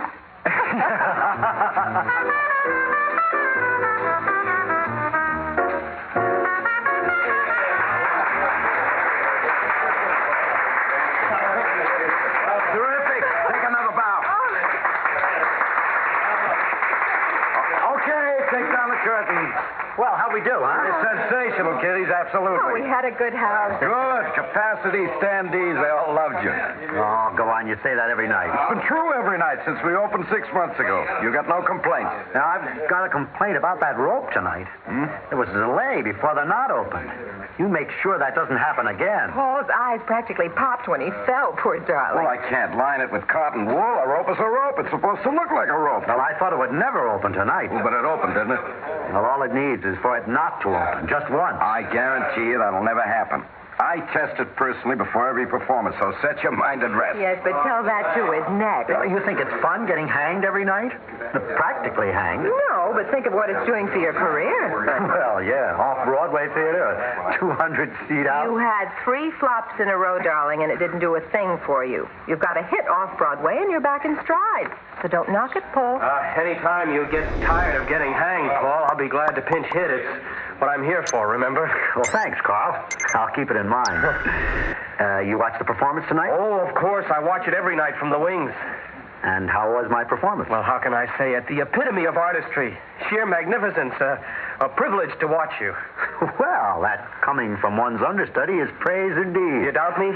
I tell you, your performance is an electrifying experience. It's a oneness with the true creative spirit. Oh, no. Your acting on the stage is ecstatic. It's beatific. Well, your acting off stage isn't bad either. Oh, I'm sincere. Believe me. Believe me. I believe you. Only simmer down, boy. You'll last long. Oh, what does it matter how long a man lives as long as he realizes the true essence of life? To be on the stage, to be acting, that is being truly alive. Oh, no. Oh, what I wouldn't give to play the part. I mean it. Just once. You're getting on that kick again. Just once, Paul. Give me that chance. You've never missed a single performance, not one. Now, look, what's the harm if the star comes down with laryngitis or sprains an ankle or something? I guess I'm the hale and hearty type, Carl. Now, don't laugh at me. Tracy, I can't stand to be laughed at. I'm older than you. I was in 3 flops in a row. And you know what that means in show business. You're dead. You lie down and you let them bury you. Only they didn't bury me.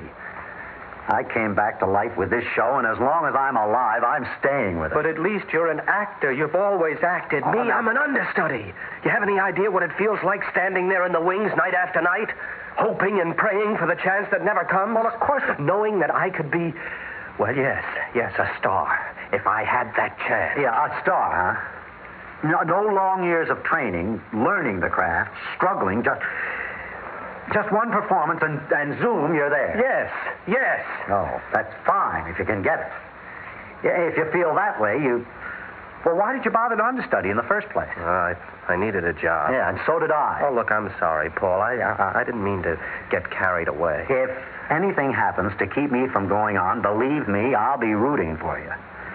But as long as I can go on, I will go on. Now, excuse me, will you? I want to get out of this makeup. Oh, sure. Good night, Carl. Good night, Paul. I couldn't help hearing, Paul. Oh, boy, he's eager to be an actor, that's all. You can't blame him, I suppose. No, but there's more, almost an obsession. His eyes, when he talks about it, they're wild. I'd almost say he's hopped up or something. He's a real kook. Those kind can be dangerous. Oh, maybe to themselves. I think you exaggerate. He's just young, that's all, an amateur who's stage-struck. Now, look, you get out of your stage, Dudge, and I'll take you to supper. The normal life of theater people, supper at midnight.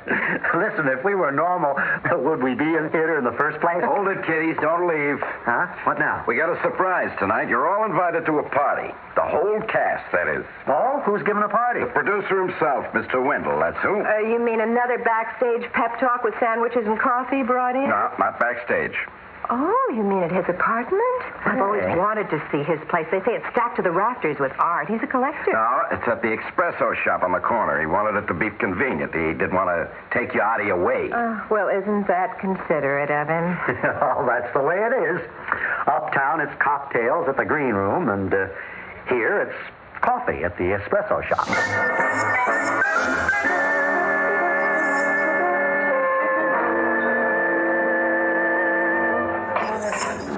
What do you have? Oh, can you bring me a cup of ordinary coffee? Man, this is an espresso place. You want ordinary coffee, try the luncheonette down the block. Oh, that's what I like about this neighborhood. Nobody has inhibitions, not even waiters. I'll have ordinary coffee with cream and sugar, please. Okay. I'll see if I got it. How you getting on, kiddies? Well, backstage we at least got sandwiches and coffee. Here we're still waiting for the coffee. Believe me, when you hear the news, the coffee will be like champagne. Well, that should be an interesting experience. Let's hear the news. Oh, you think I want to steal Mr. Wendell's thunder? The announcement will come from him. Uh-oh. An announcement. And by the producer himself, it must be important. Shh. Mr. Wendell's getting to his feet. With his weight, that takes a bit of doing.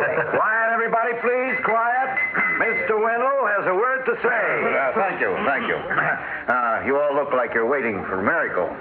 Well, let me say, if it is a miracle, you people made it happen. I don't have to tell you about the show. You've been living with it for half a year. Of course, I've been living with it for a lot longer. I first read the script over a year ago, and I said to myself, I'm going to produce this show. I had faith. Faith it would make him money. Yeah. Of course, what with costs and all, it wasn't easy raising the money. That took a lot of doing. Sure, he had to write a check. And when we opened, you all agreed to work for scale to keep the show running. Well, I don't have to tell you, we've been sold out every night. Right. Guess you know that as well as me. His bank book knows it better. You've all been troopers, boys and girls, and it's paid off. We've made it 6 months downtown. Who knows how long uptown? Uptown? Uptown, Broadway. Yes, from Bleecker Street to 46th Street. From a 200-seat house to a theater seating 1,500. Now, geographically, only a couple of miles, but a mighty long journey. Oh, congratulations, Paul. Congratulations, Ellen. Thank you, Carl. I mean, it's the break you deserve. Oh, it's a break for you, too, boy. Oh, I don't know. I never played the part downtown. All it means is that I'll never play it uptown. Oh, who knows, Carl? Remember what you said? Laryngitis, a sprained ankle. They can happen. One lives in hope, huh? Oh, that's the idea. Hold it, boys and girls. Wait a minute. Hold it. There's more. Well, what more can there be? Just this. Uptown, we're going to have a fuller schedule. Special matinee and Sunday performances. Oh, you mean we'll be doing a dozen performances a week? No. As a matter of fact, you'll be able to breathe easier. Because we're going to have 2 sets of leads. That means Paul and Ellen will be doing the evening performances only, and the others will handle the matinees and Sundays. Of course, you'll get top billing. Now, what do you say to that? Well, I say great. Paul, did you hear that? What? There'll be 2 leads, too. That means I'll be playing the part, too. Oh, how can I ever thank you for all you've done? For all I've done? Don't you think you ought to talk to the producer, find out if yes, of course. Mr. Wendell, I don't know how to thank you for this opportunity except to say you'll never regret it. You'll be proud of me. You'll all be proud of me. What are you talking about? Well, my playing the part, uptown, on Broadway. Who said anything about 2 sets of leads, you said. Well, who has a better right to play it but I? I've watched it night after night. I've studied it. Oh, my arm, Willie, you're hurting me. Oh, forgive me. I'm sorry. It's just that this means so much to me. You don't know how much. Sure. Well, we'll see here. It's a big thing from understudy to lead. You have to understand, of course, taking the show uptown is a big risk financially. We've got to pack them in every night or we close. We need names on Broadway. But I'll be a name, I tell you. Just 1 performance and I'll be a name. It's bound to happen. It must happen. Well, I can't make any promises, but I'll think about it, okay? I'll keep it in mind. Oh, thank you. I'll give a performance you'll remember. You'll all remember. Oh, I need air. I feel confined here. My spirit is soaring. I have to walk through the streets. Exult! How did we ever get hooked up with him? Star part. It's a good thing we're closing soon, or I'd bounce him right now. He gives me the willies. He might hear you. Well, didn't he leave? I thought he left.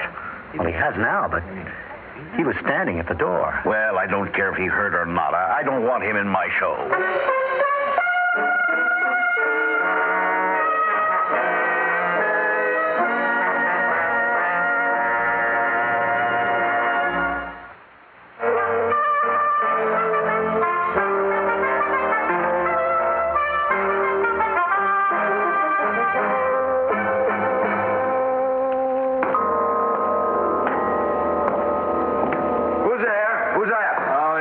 It's me, Carl. What are you doing in the theater so early in the afternoon?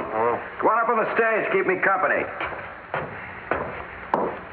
How come you're in so early? Performance is still 3 hours away. Might as well be 1,000 hours. I just stand in the wings anyway, just go through the motions. Shadow boxing. Well, what about this uptown business? Aren't you playing the lead? Don't laugh at me. I can't stand to be laughed at.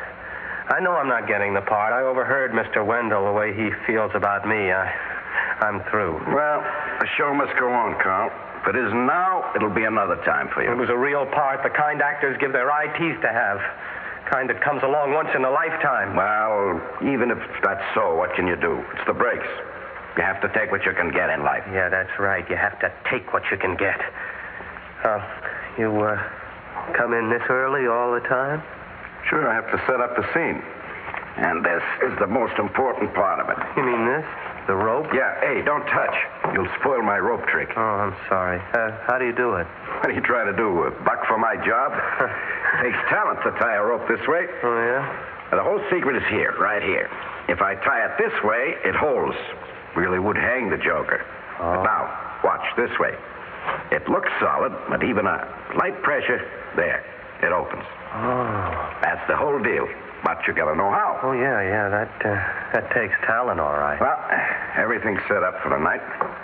Come on, let's get out of here. I'm thirsty. How about going to Nick's bar? I'll buy you a drink. Oh, sure, thanks. But you go ahead and set it up for me. I'll be along in a few minutes. Okay. I want to stand here a minute, sort of store up memories for the might have been. All right, but don't be long. I'll see you at Nick's. Yeah, I'll be there in a minute.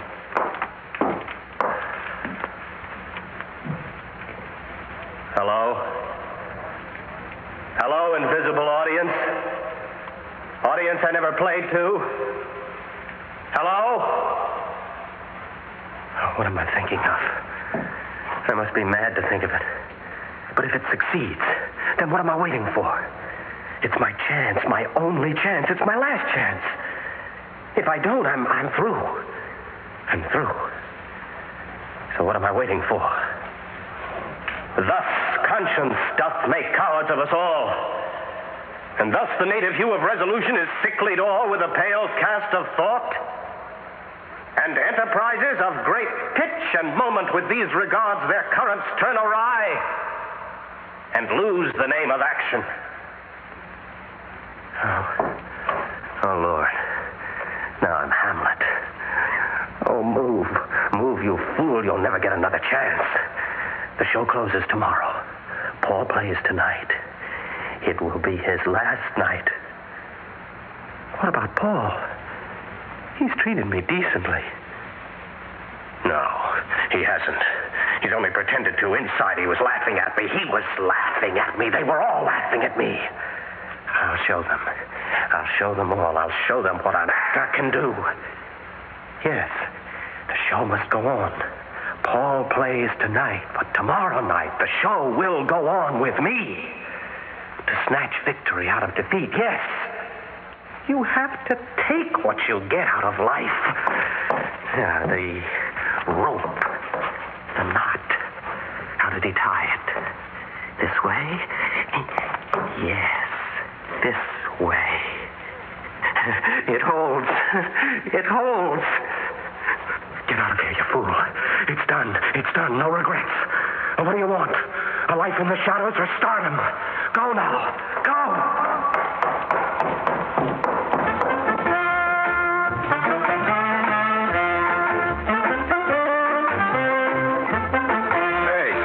I thought you were never coming. You've been running. You look all winded. Have your drink. It's been waiting for you. Yes. My drink.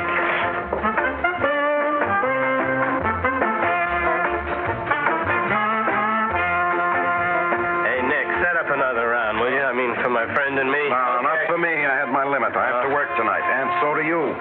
It's 7:30 already. You coming back to the theater? Listen, the kind of work I do there, I can do here as well. It's nothing. It's absolutely nothing. You're still supposed to be backstage. You know that. The show closes tomorrow night anyway, so what's the difference at this point? I suppose so. As long as I know where you are. I'll be here.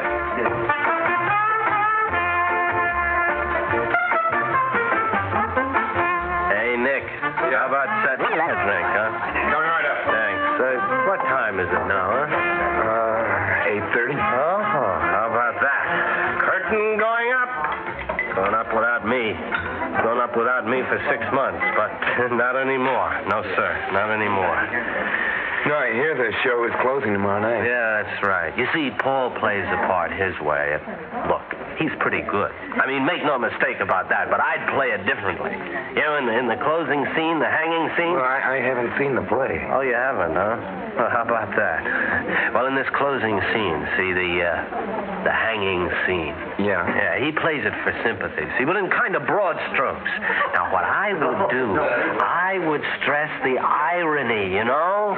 A guy who's ready to hang himself, see, but still he shows his contempt for the dame, even though he's in love with her. That's more subtle. You know, it sounds like you're giving a lot of thought. Oh, I've had time. I've had time to give it thought, but the time comes when you have to stop thinking and act. Yeah, well, good luck to you. Yeah, thanks. I mean, a man has to make his own luck. Carl, I'm glad you're still here. Huh? Well, where did you think I'd be? Hold on, boy. Now, hold on. Brace yourself. What? What do you... It's come. It's your chance to play the part. You're on in 10 minutes. Now, the curtain's ready to go up. What are you talking about? Paul didn't show for tonight's performance. He called just a minute ago to say he's got a case of laryngitis. No kidding. He can't go on tonight. What do you mean he can't go on tonight? He must go on tonight. Tomorrow. I'll play it tomorrow night. Have you lost your mind or something? Who's talking about tomorrow night? It's tonight you have to go on. I can't. Look, you've been tearing your guts out for a chance to play the part. I know. A once-in-a-lifetime chance, you said. Now what are you doing? What are you doing? You throwing it away? No, I can't. You realize if you blow this one, if you blow it, you're through. Not just here, but in any play, on any stage, as an actor. The show must go on, Carl. Yeah, if I don't play it, I'm through as an actor. And life would have no meaning. Come on. It's time to make the curtain. Come on. What does it matter how long a man lives, huh? Just as long as he realizes the essence of life. What? Come on, we don't have much time. Give a performance. A performance they'll remember. Oh, they'll remember. Let's go, Carl. The show must go on. Yes, the show must go on. Let's go.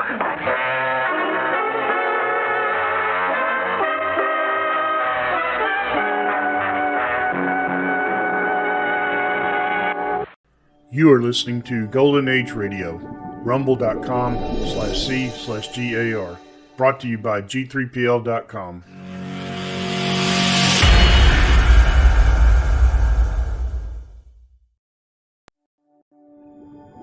Tired of the everyday routine?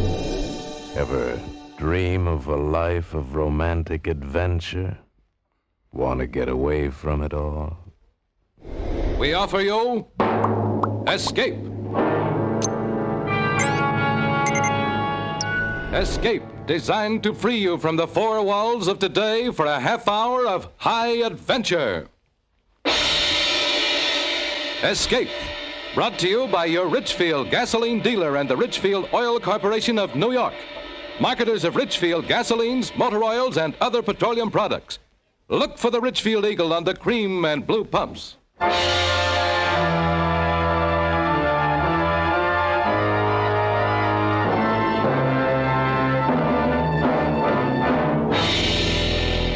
Tonight, we escape to India in the story of an ex-army pilot caught up in murderous intrigue. As Joel Murcott tells it in his exciting tale, Serenade for a Cobra. He's got to keep playing. He's got to keep playing that music, and I've got to listen. If he keeps it up long enough, I'll have a chance. But if he stops, I'm going to die. And he may stop. He may stop any minute because that's what he wants. He wants me to die.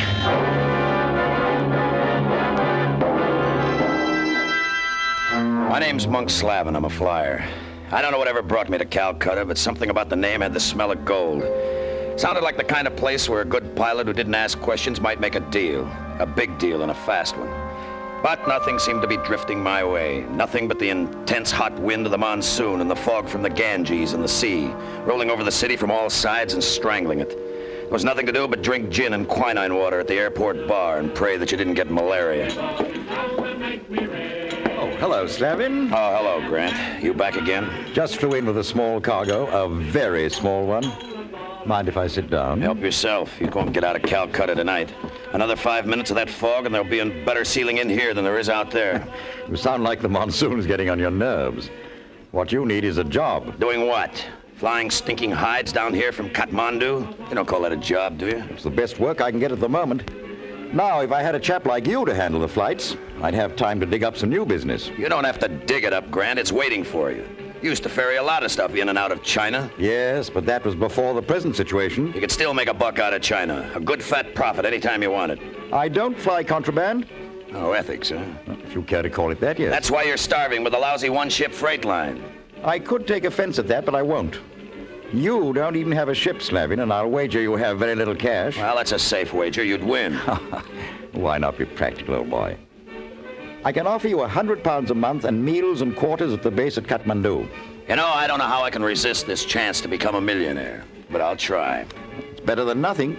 Cushy enough. 420 miles down, 420 back, and no flying over the hump. No thanks. Beg pardon, Mr. Grant. Oh, here's my mechanic. I have completed your errand, sir. Oh, that's fine, Jafar. I'll be right with you. If you change your mind, Slavin, you know where to find me. Yeah, leave a light burning in the window, but don't wait up for me. That's all I got. 2-bit offers from men like Grant. A beggar, just like the reformed beggar that followed him around. His native man, Jafar. A Hindu street faker who learned about planes at an RAF base during the war. Now Grant had him for a grease monkey and a radio operator at the base. You couldn't beat the British. They found a way to hang on. I reached for my half-empty glass, and there's another drink beside it, a full one. A drink I hadn't ordered. Is it permissible for a lady to buy the drinks? Permissible? It's a big happy new custom. And thank the lady for me if you ever see her. The American flyer speaks sharply, like the eagle.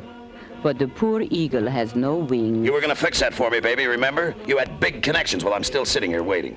My friends can use a flyer, but only if he has a plane. Well, just wait here. I'll go out and buy one.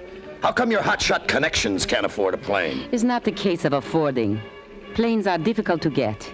The license, the questions. The authorities are forever asking questions. But my friends, they never ask questions. If you had a plane, for instance, they would not ask who owned it. Yeah, I see what you mean. I heard Grant offer you a job.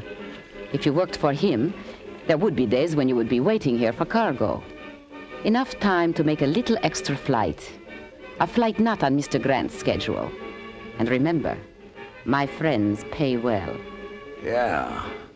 Yeah, maybe Grant's going to get himself a pilot after all. So I took Grant's job, and the next morning when the weather cleared, we drove to the field.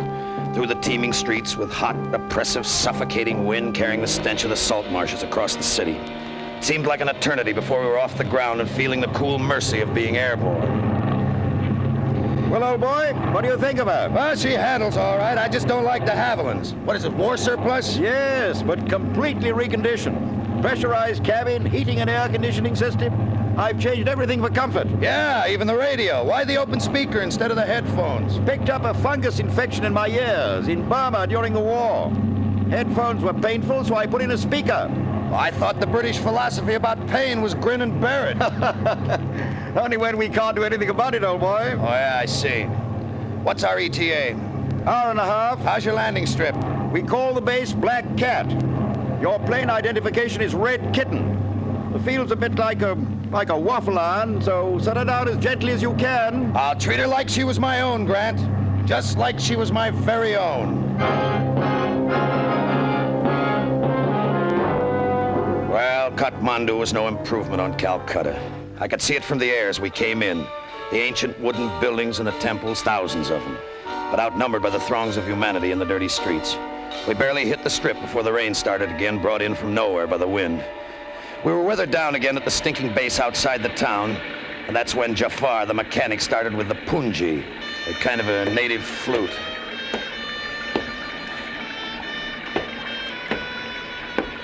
I say, Slavin, do sit down. You're wearing me out. I'm wearing you out. Listen to that thing. Don't he ever stop? He's just amusing himself. Sit down, man. How about a hand of cards? How can I concentrate on cards while he's playing that thing? Can't you make him stop? I can't make him do anything. He's in his own hut, and, well, frankly, he's not bothering me. Well, he's bothering me. Why the slicker? Where are you going? To turn that thing off before it drives me nuts. Slavin, these Hindus are strange people. They resist pressure. I'd advise you to... Save it.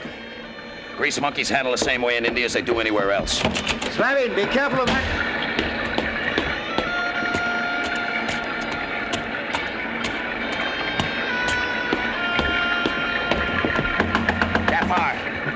Jafar, do you hear me? Jafar! Jafar, stop that thing! I don't know why I stopped inside the door, but I did. There was something eerie about the room. Something in Jafar's burning black eyes that held me. I watched the flute moving slowly as he played, and then I saw it in the dim light. The weaving, puffed head of a cobra. The snake was dancing in front of him. Oh, I'd seen cobras before in the bazaars and in the streets. No matter how many times I saw them, the sight of that deadly, slowly moving, puffed head was enough to turn my blood to ice.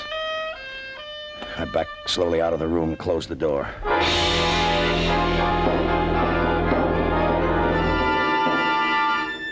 He played it every night after that, every waking hour of the night, until I could hear it even in my sleep.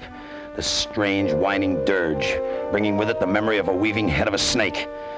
In clear weather, I could get away from it for a while, but it would be waiting for me when I got back. And in Jafar's eyes, there was a challenge. I could feel his hot stare burning into me as we worked on the plane. What's on your mind, Jafar? What do you keep staring at me for? Why did you change your mind, sir? Why do you now work for Mr. Grant? What's it to you, Jafar? Mr. Grant is good to Jafar. Mr. Grant is too quick to trust people. I don't know what you're talking about. Yes, you do, sir. You know. Get out of here, Jeffar. Did you hear me? I said get out of here. I must work on Mr. Grant's plane, sir. That's an order. Get out! Fleming! What's going on there? Get out! Fleming! Stop it! Stop it! Get him out of here before I kill him. Go, Jaffa. Please. All right.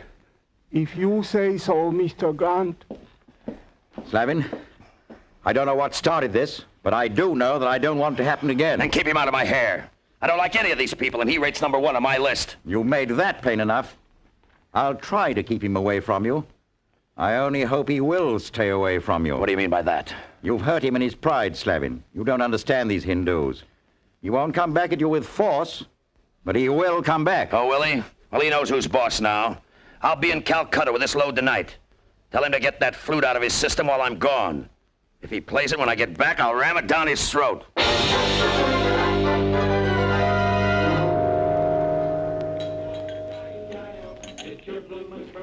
Aren't you going to buy me a drink? You don't make me any money, baby, so don't cost me any. But I am going to make you money. A lot of money. You better come up with it fast. My job looks temporary. Is tomorrow fast enough? Tomorrow I'm bringing another load of hides down from Kathmandu. I'm going back there tonight. Oh, that will fit in nicely. When you leave Kathmandu tomorrow, you will make a short side trip. 1 stop in China. Then come back here to Calcutta. China, huh? Well, now you're beginning to interest me, baby. Where in China? My friend knows. His name is Karkanov. He will be waiting for you tonight when you return to Kathmandu. Meet him at midnight, at the rear of Great Temple of Vishnu, at edge of town. How big is the job? Big, but very little trouble. That is, if you are not squeamish. When I say how big, I mean how much. For you, 10,000 American dollars. 10,000? How much of that do you expect? Oh, Karkanov pays me. The 10,000 is all yours. Now will you buy me a drink? Yeah. Now I'll buy both of us a drink.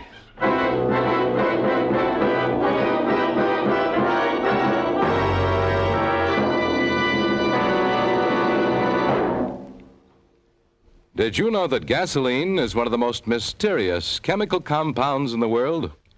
Gasoline can contain hundreds of different components, but one stands out for its remarkable anti-knock quality. It's xylene. Xylene is one of the highest anti-knock gasoline components ever discovered. And today, xylene is contained in every gallon of Richfield gasoline. Xylene in Richfield gasoline helps give your car that quick surge of knock-free power. And you feel the silent power of xylene when you zip up a long hill. Moreover, your Richfield dealer offers you a choice of 2 great Richfield gasolines with xylene. Richfield High Octane at regular price for motors of average compression. And Richfield Ethyl for motors of highest compression. Let your Richfield dealer help you decide which Richfield gasoline is best for your car. Stop where you see the Richfield Eagle and the cream and blue pumps. Get the gasoline that contains one of the highest anti-knock components known to science. Get Richfield gasoline with xylene. And now we return you to Escape. $10,000. Enough to get out of the trap. I can go back to the States on that, buy my own plane, pick up my own spots for a smart deal. I thought of it all the way back to Kathmandu. This would be my last night in that hole. My last night. Black Cat. Calling Black Cat. This is Red Kitten calling Black Cat, over. Red Kitten, this is Black Cat. Go ahead. ETA 15 minutes. Visibility poor. How is it there? Poor, but all right for landing, sir. Light landing fields on all corners of the field. Flares, you hear me? Mr. Grant has already left to do that, sir. Good. Would you like some music, sir? What do you mean, music? My music, sir. Why, that dirty little swine? He's just trying to needle me, but I wouldn't let him. I couldn't afford it now. Just this one night, I could forget anything thinking about that. I spotted the oil fires at the 4 corners of the field, burning a clear spot through the ground haze. I turned on my landing lights and set her down like an old lady's rocking chair. I'd never land on this field again. I'd use it for one more takeoff tomorrow, but I'd never land on it again.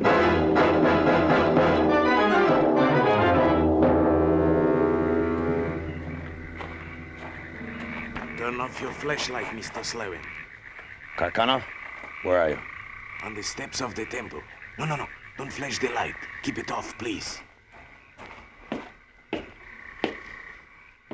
Ah, you're very prompt, Mr. Slewin. $10,000 worth.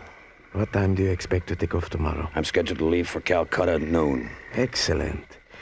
As you have been told, I want you to go into China.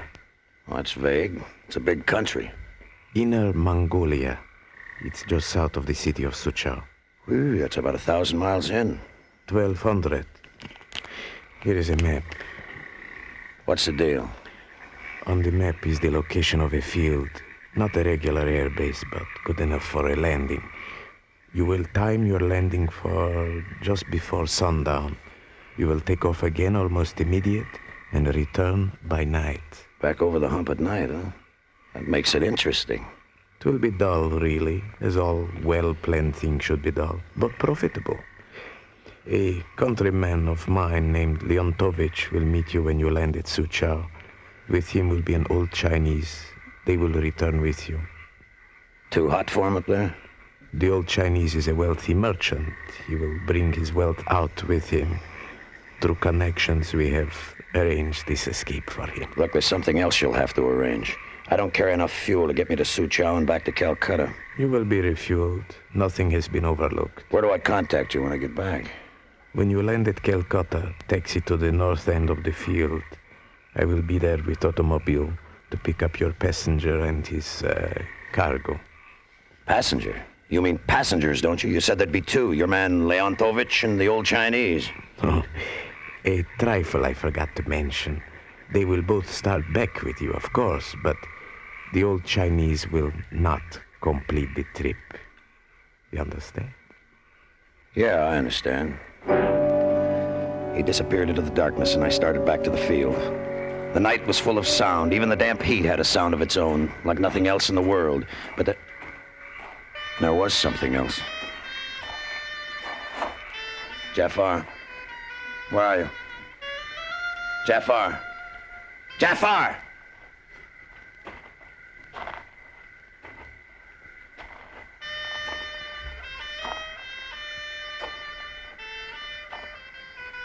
Where are you, Jafar? Where are you? Answer me! I'll find you! I'll get you! I'll get you, you dog!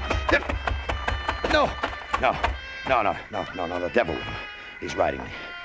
I can't afford to think about him now. I gotta think about tomorrow. Just get back to the field and think about tomorrow.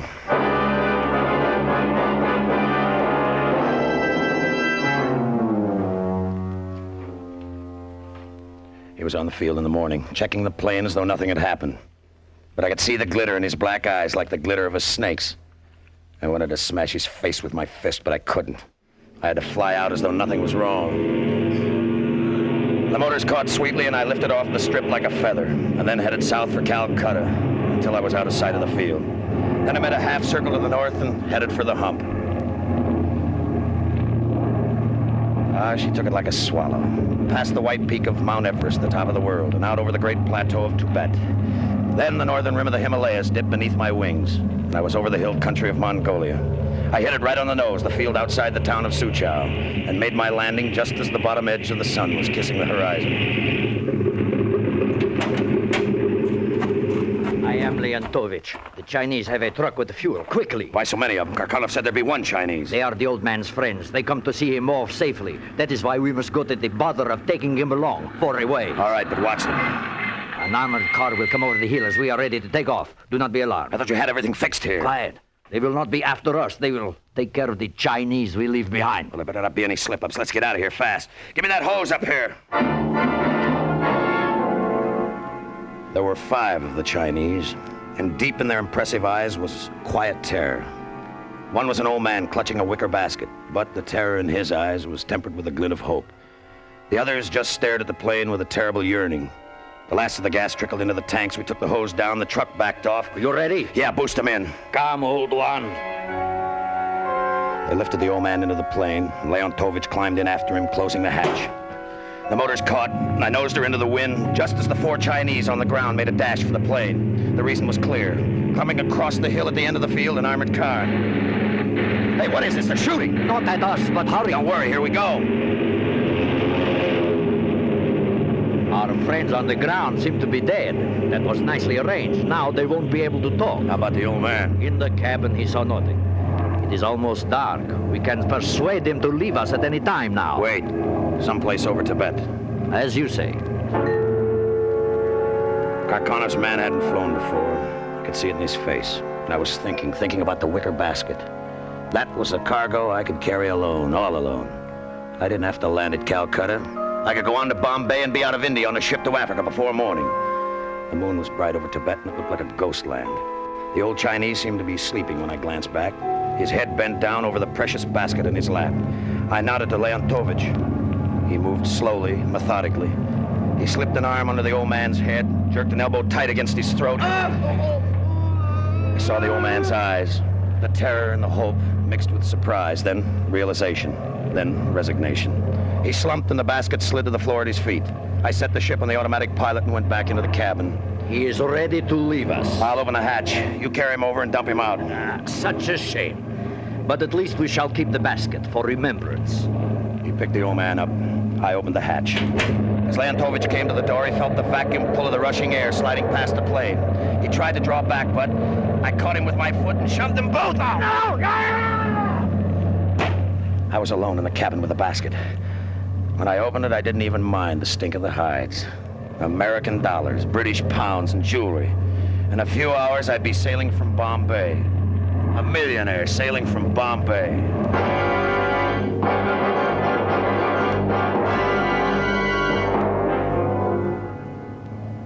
Something was wrong. I felt it as I started back over the hump. It was bumpy, and the ship slithered and kicked, and there was a wall of darkness outside. There was something inside, too. Something or somebody in the cabin of the ship. I turned on the cabin lights and looked back, and there was nothing but a load of hides, but the feeling wouldn't go away. I tried to shake it off. In half an hour, I'd be passing over Kathmandu, just a sound in the night. I had to have a look through the cabin. I set the ship on the automatic pilot and slid from the seat, but she bucked me and I had to grab the controls. Mount Everest was someplace nearby in the dark. I was sweating. I couldn't leave the controls now. I had to stay with them. But I kept looking back into the cabin with that same feeling. Then I saw it. I saw something long and thin slithering across the hides. A loose rope. I tried to tell myself it was a loose rope, but a rope doesn't move like that. Then the head lifted. The hooded head of a cobra. A cobra in the plane. Plane in the nearest base was Kathmandu, still 20 minutes away, and I couldn't take my hands off the controls. I flipped the radio switch. Black Cat. This is Red Kitten calling Black Cat. Come in, Black Cat. Red Kitten calling, come in, Black Cat. Over. Black Cat to Red Kitten. It is a surprise to hear from you, sir. You should be in Calcutta, sir. You know where I am, you devil, you filthy little devil. Has my pet awakened? He wants to be fed, sir. The cobra is very mean when he is not fed. You put him in the plane. The sting of the cobra kills swiftly, Mr. Slavin. What can I do? Jafar, I'm begging you. What can I do? Nothing, sir. There's nothing you can do. I could help you, He's getting closer. Please, he's getting closer, please. Please! You do not like my music, sir. Music? A serenade on the flute might distract him, but you do not care for the flute. Play it! For heaven's sake, man, play it. He's only 6 feet away from me. I will play, but will you land at Kathmandu? Yes, only play it. Play!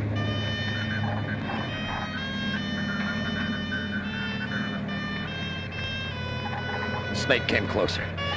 That ugly hooded head, spreading and raising and weaving in time with the music coming over the radio. It was only 2 feet away. Death only 2 feet away, and if Jafar stopped playing, he'd strike. An ugly, ill-tempered, hungry cobra, deadly to anybody but Jafar, who knew when he wanted to be fed. He knew the only thing in the world that could hold him was that flute. That flute, as long as Jafar kept playing it.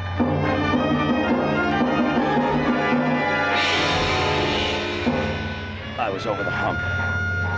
I saw the oil fires being lit on the strip at Black Cat. That meant that Grant knew I was coming in. The flute was driving me mad. And the Cobra. I never knew when he'd strike at some movement of my hands on the controls, and yet I had to move him to land. Oh, Grant! Grant, where are you? I'm here, Slavin. Please, give me landing instructions. Please, Grant! When you hit the strip, taxi over to the operations shack as close as you can get. Jafar can keep the fluke going. We'll open the hatch and try to distract the snake. Maybe we can get you out. Make him keep playing, Grant. Make him keep playing! We're coming out to watch your landing. I have the police with me, Slavin. Your friends in Calcutta have already been arrested on Jafar's information. I made my approach to the strip. The head of the snake never stopped weeping. I could see Grant and the police in the light of the oil fires. I cut the motors, dropped down at the edge of the field. Another minute. If Jafar could just keep playing another minute. I was ready to set her down. The ground was right under the wings. And then the flute stopped! Happy landing! Jafar! No, Jafar, he bit me!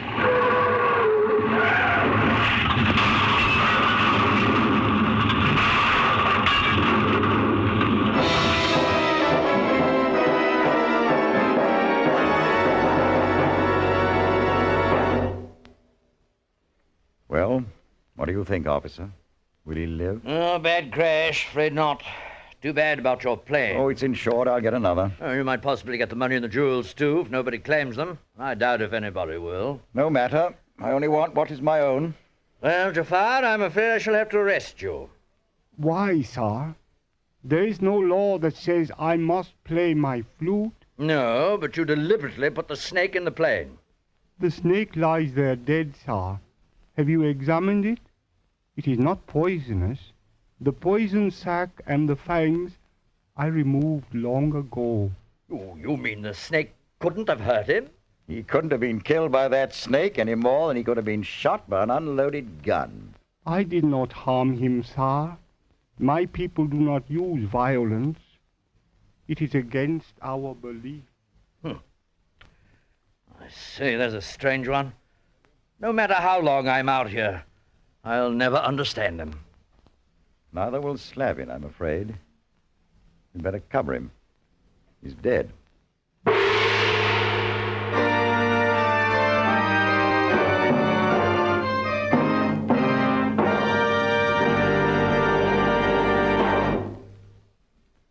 Here's a weather forecast that's guaranteed to be accurate.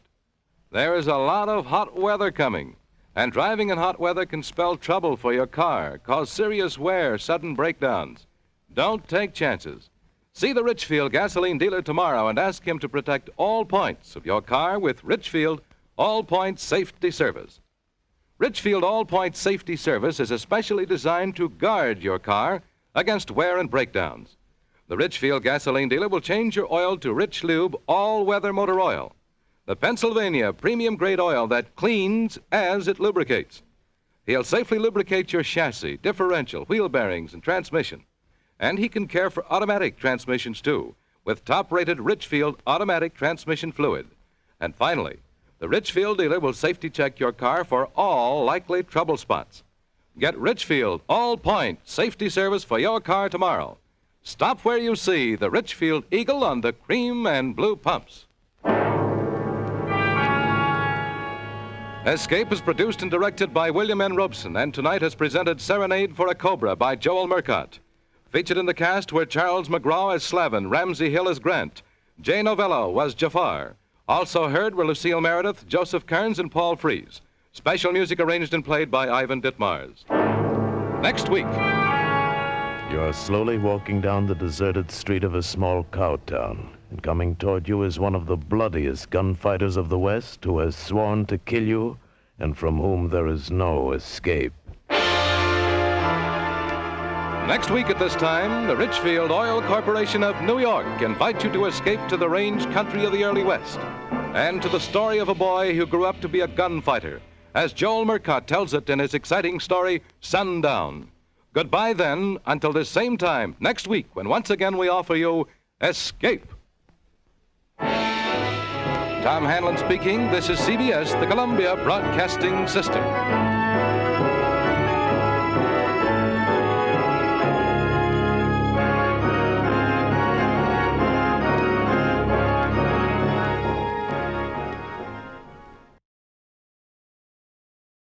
You are listening to Golden Age Radio, rumble.com/C/GAR. Brought to you by G3PL.com.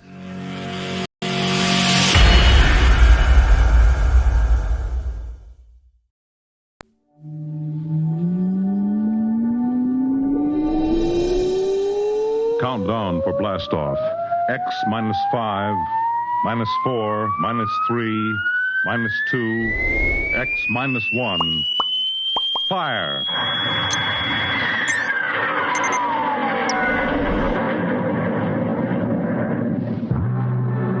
From the far horizons of the unknown come transcribed tales of new dimensions in time and space. These are stories of the future. Adventures in which you'll live in 1,000,000 could-be years, on 1,000 maybe worlds. The National Broadcasting Company presents X minus 1.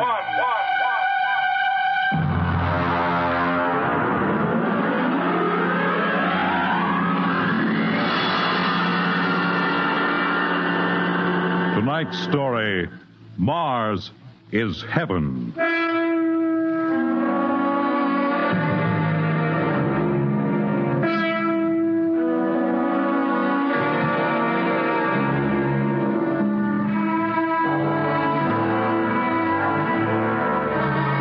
When the first space rocket lands on Mars, what will we find? Only the ruins of a dead and deserted planet? Or will there be life? Intelligent life in some strange form that we can only imagine? Will we be welcomed with open arms? Or will the Martians treat us as invaders? Only one thing is certain. Someday, a giant metal ship will take off from Earth to travel through the black velocities, the silent gulfs of space, to descend at last into the darkness of the upper Martian atmospheres. And on that day, man will finally know the answers. The day we first land on Mars.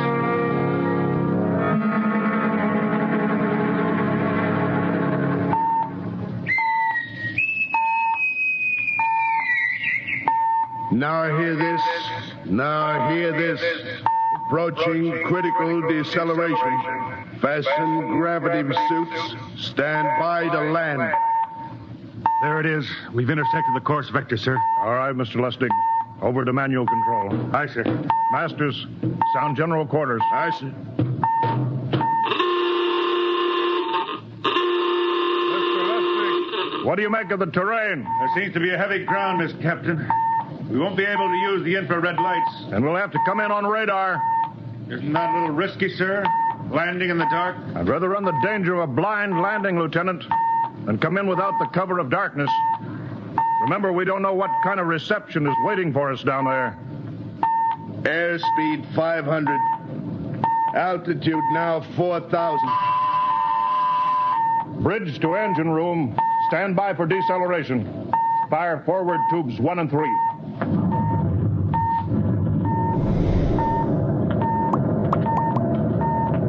Steady as she goes, Mr. Lustig. As she goes, sir.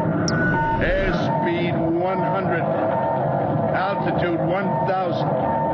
Radar indicates a level stretch dead ahead, sir. Skids down. Skids check. Altitude 500. 4. 350. 3. Up a point now. All right. Let's set her down.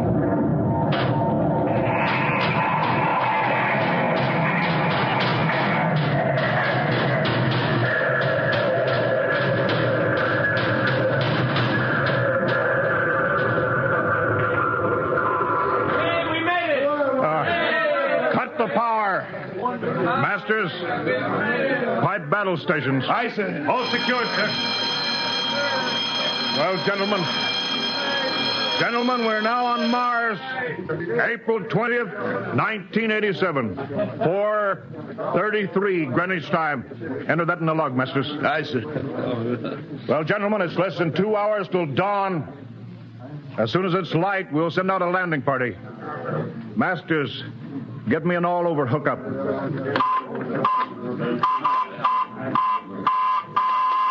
We're all set, Captain. Now hear this.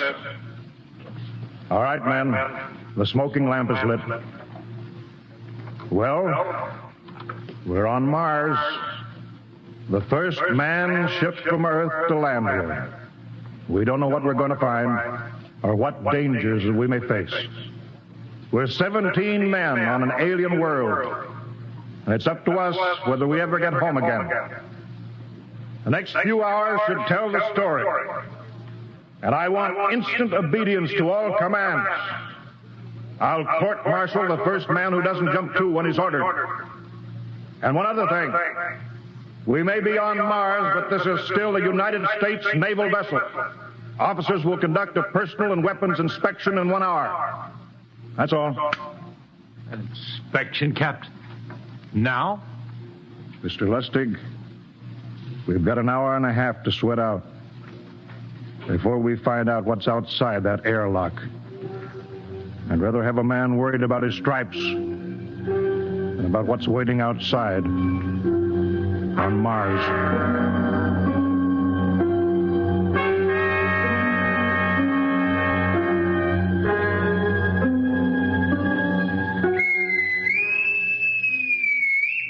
Now I hear this. Landing party report to forward airlock. Captain Black, Lieutenant Hingston, Lieutenant Lustig, and Dr. Horst report immediately to forward airlock. There's now landing time -5.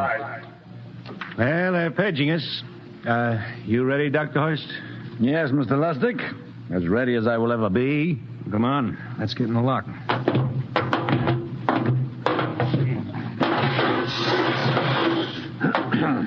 Hingston, Lustig, and Horst reporting in the airlock.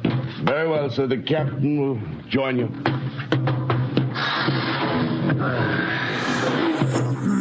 Four minutes to go. At least the captain would get here. What difference does it make? I just want to get it over with, that's all.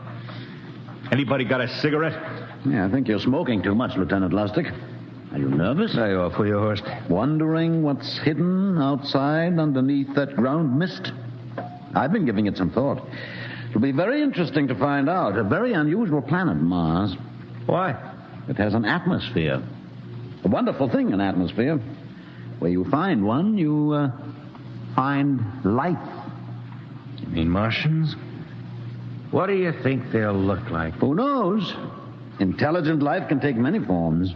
You mean they may have green skins and eyes on stalks or something? The comic book conception is possible, of course. Or they may have developed far beyond us. Perhaps they have a science that can produce weapons far more dangerous than our atomic missiles. You think we may have to fight our way out? After all, we are invaders. Now I hear this. Landing time -2. All right. We heard this. You know what I'd like to find outside that airlock? Good old Illinois. Ever been there, Lustig? Only Chicago. Well, you ought to see my hometown. Green lawns, big white houses. Sounds like my hometown. My grandmother used to have one of those iron deer on the lawn. Every Halloween, we'd paint it another color. One time, we painted it black and white like a Holstein cow. Where does your family live, Dr. Horst? I have no family. When I was a child, they were gassed to death in the Dachau concentration camp. Tough. No, it has its advantages. I have no ties on Earth. Nothing to lose now. I imagine I'm the only one on board who is free to enjoy our present peculiar position. All right, Masters, you can button it up now. Aye, sir. Well, gentlemen, check your sidearms. In 1 minute, we'll be the first men to set foot on Mars. Quite an honor, eh? As long as the medals are not rewarded posthumously. Still uneasy, Dr. Horst? Captain Black, I've been uneasy ever since I can remember. On Earth and on Mars. Well, 30 seconds. Give me the intercom phone, Lustig. Yes, sir. Masters? Aye, sir. Battle stations are to be manned till we return. If we're not back in 2 hours, I want no rescue party sent out. Blast off and save the ship, you understand? Aye, sir. All right. 5 seconds. 4, 3, 2, 1. Lustig, open the outer airlock. Aye, sir.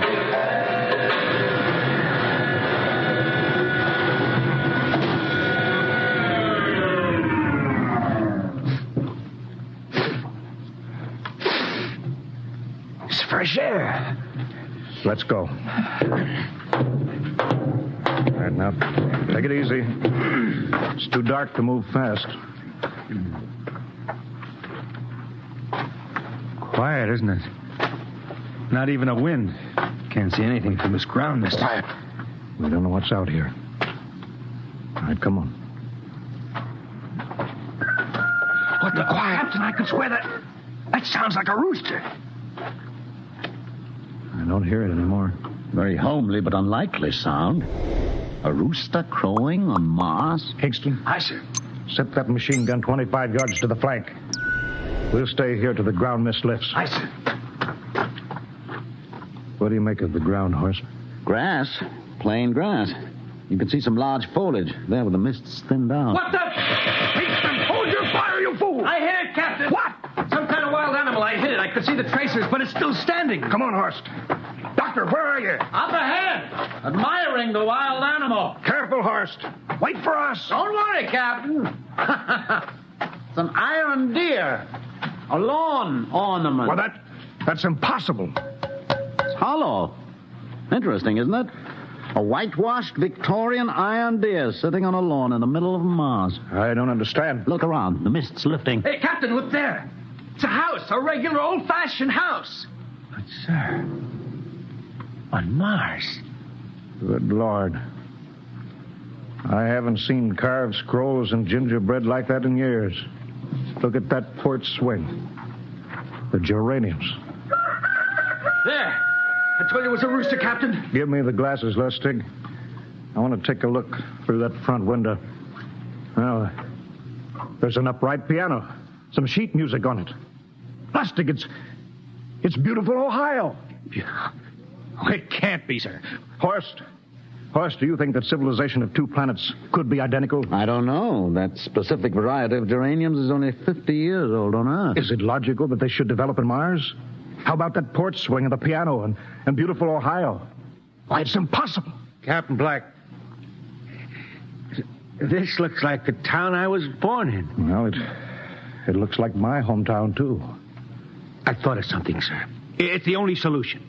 Maybe we're not the first ship to reach Mars from Earth. Don't be ridiculous, Lustig. Oh, how else can you explain it? Suppose some scientists got together. They invented some spaceship and planted a colony here.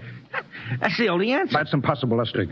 Been space travel, it couldn't be secret. Do you have any idea what ships cost, what industrial power is needed? No, there's got to be some logical reason. I think perhaps we might find out, Captain. The light just went on in that house. Kingston, cover that door with the machine gun. Aye, sir. All right, come on, Horst. We're going to ring that doorbell. There's got to be a scientific answer to all this.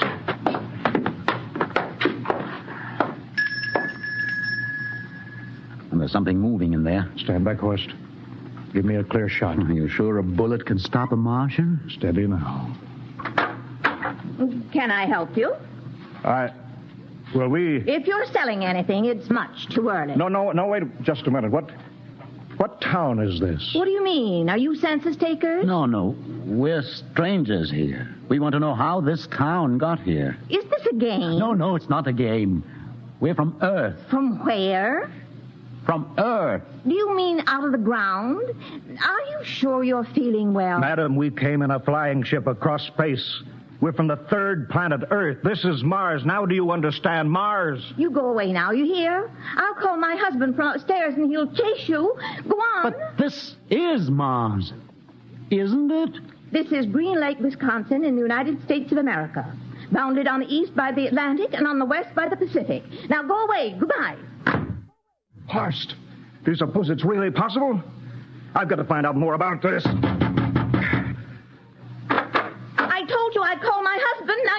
away! You've got to tell me one thing first. What year is this? Year? 1928, of course. For goodness sake. You hear that, Horst? And we know it's 1987, and we know this is Mars. Horst, is it possible that we got fouled up, made some tremendous blunder, circled around, and landed back on Earth? In 1928? Well, maybe some switch in time or dimension. Could we have shifted somehow, gone backward in time? Oh, Horst, this won't hold water. It's not logical. We checked every mile. We went past the moon, out into space. We're on Mars. Lustig out at point. Hingston in the rear. Keep that gun at half load. Aye, sir. Horst, there's got to be some cold, logical solution. Captain! What? That house down the street, the white one with the green shutters. Lustig, what's the matter? I never thought of... Thank God! Lustig, come back here! He's running for that house. That crazy fool, after him, quick! Lustig, stop! Come down off of that porch! Grandpa! Lustig, what the devil do you think you're doing? Albert! Grandma, Grandpa, it is you. Lustig, what is going on here? Albert, it's been so many years. How you've grown, boy. It's so good to see you. Lieutenant Lustig! Oh. Captain, Grandma, I want you to meet my friends. This is Captain Black. Captain, I want you to meet my grandfolks. Howdy. Any friend of Albert's is a friend of ours. How long have you been here, Grandma? Oh, a good many years, ever since we died. Ever since you what? Oh, yes, sir. They've been dead 30 years. What? Oh, now, don't you trouble yourself. It's all right. We're alive again, that's all. Do you mean to tell me that Mars is heaven? Oh, nonsense, no. All we know is here we're alive again. And who are we to question God's infinite ways? Well, Lustig, we're going back to the ship. But, Captain, I want to talk to my grandpa. Lieutenant Lustig, I don't like any part of this. You'll come back with us if I have to club you and carry you. I see. Now, let's go. Heaven only knows what they've run up against back at the ship.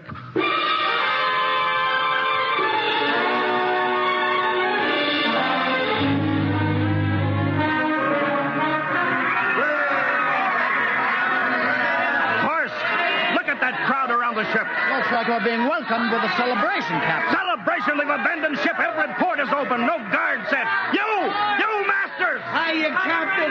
Meet my old dad. Dad, that's Captain Black. He's not a bad guy for naught.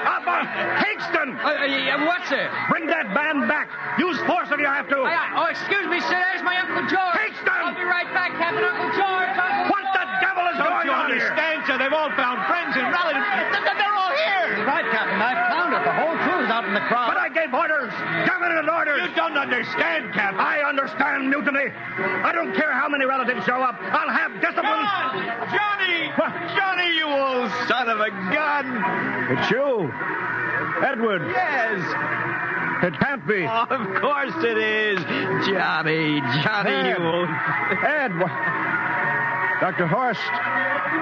This is my brother, Edward. How do you do? Hello, sir. It's wonderful to see you, Edward.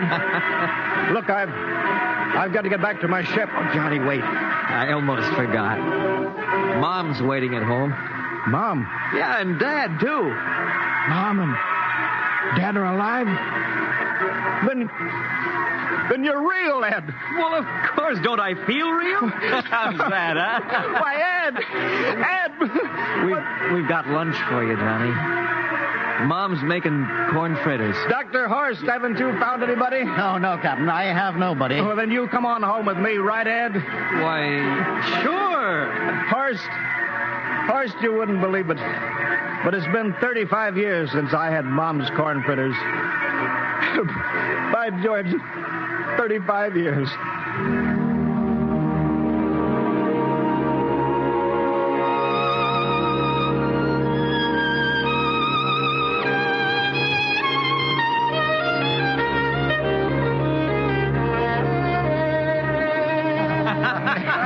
And there's plenty more in the kitchen, so don't hold back, Johnny. You too, Dr. Horst. Well, Johnny, you're still in the Navy, eh? That's right, Dad. I'm in command of the ship. We're an old Navy family, Dr. Horst. All three of our boys in the service. Yeah, Ed was the best pilot in the Pacific, too. What did happen, Ed? What's the difference? I'm here now. Yeah, but... You know, it's almost perfect. All we're missing is your brother Will. Then the whole family could be together. Well, it won't be long, Mom. Will's in charge of the XR-54. Next rocket coming out to Mars. Oh. Well, little Will. When does he leave, Johnny? Well, the takeoff's scheduled for September, but it depends on what we report. Oh, yeah. There's no question about that now, huh? No. Christmas together again. That'll be something. Sure will, yes, sirree. Well, this calls for a celebration. How about a little of the old dandelion wine, eh, Johnny? Now, Father, don't you go giving Johnny too much wine. He's a big boy now, Mother. Well, sir, isn't everything just fine? Just fine.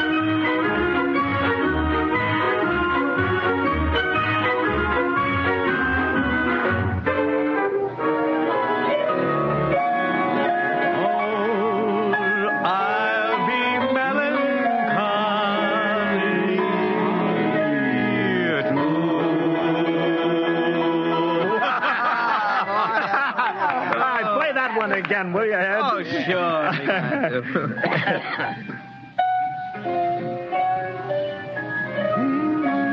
Well, Dr. Horst, what are you doing sitting over here alone? What do you think of my little family? Very nice. You know, I can't understand why you didn't find any folks here, Dr. Horst. It's just a shame everybody else is so happy. Well, I never remembered my family, Mrs. Black. All I know is they were gassed at Dachau during the Second World War. When I was liberated, I was in delirium 3 months. I cannot remember anything before then. A psychiatric phenomena. That's terrible. Isn't there anything anybody can do? I don't want to remember. I have not had a pleasant life. I prefer to be free of emotional entanglements. They interfere with the scientific approach. Oh, I'm sorry, Dr. Horst.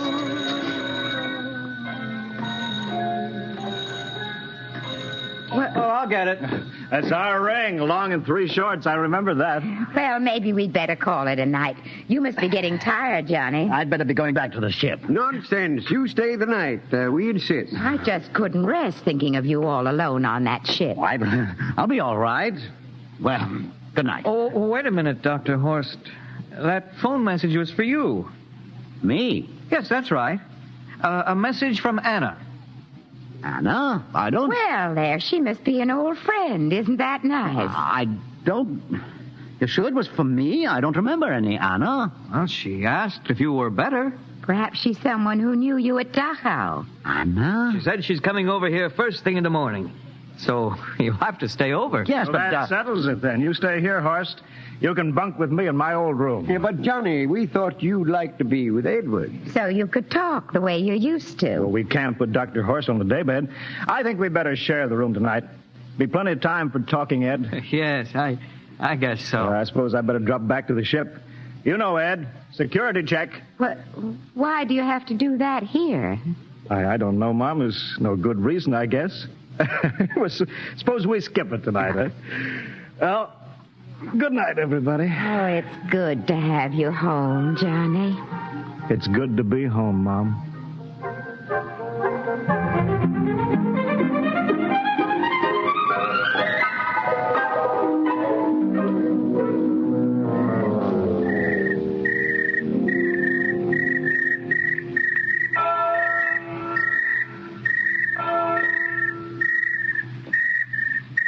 Captain Black. You asleep? No. I've been thinking about what we were expecting. Green-skinned Martians. All the time there was only Mom and Dad and Edward waiting. That's funny what tricks your imagination can play on you.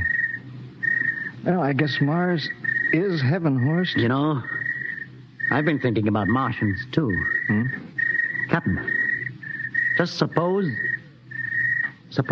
there were Martians, and they saw us land, and suppose they thought of us as invaders.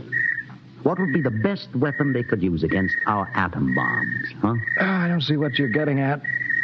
They would want to disarm us first, huh? To wipe out all suspicion, to make us feel at home. Captain, suppose this house isn't real. Suppose the people are just images, stolen from our own memories by Martians. created for us by telepathy. Hypnotism. Oh, that's the craziest theory I ever heard. Maybe that's why there was no one for me. Because in all my life, there is no happy memory, no real loved person, not even my mother. I don't remember her. Only the piles of rotting corpses at Dachau. There was no happy emotion for these people to recreate. How about that phone call? Anna? Yes, Anna. I didn't remember who she was, but I do now. I just remembered. When I was freed from Dachau, sick, delirious, I raved about a wonderful, kind nurse named Anna that took care of me. Well, there you are. It's logical. She's coming to see you tomorrow. But there was no Anna. I'd been nursed by a man. What? Anna was only a dream. And there's only one way they could have learned about her, by reading my subconscious mind. That's impossible, Horace. Why? A whole crew was thinking of home. Suppose the Martians read our minds. Yes, but if there are Martians... If there are, they have us separated. Each man in a different house, sleeping, trusting. No one at the guns. I left my pistol downstairs. Do you think there's something to this, Horst? It's a perfect trap, Captain. Who would suspect his own mother, his grandparents? How easy. Just a knife in the heart of each sleeping man. That's impossible, Horst. But we've got to get back to the ship. Listen. The crickets have stopped. Come on. We don't know when they change back to whatever they really are. All right, careful.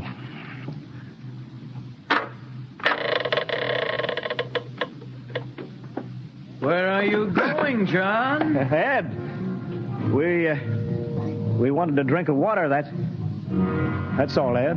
You're not thirsty, John. You don't want a drink. Look out! You don't want a His drink. face! It's changing! He's a Martian! Run, Horst! Run! You can't get away, John. This way, Horst! Horst, where are you?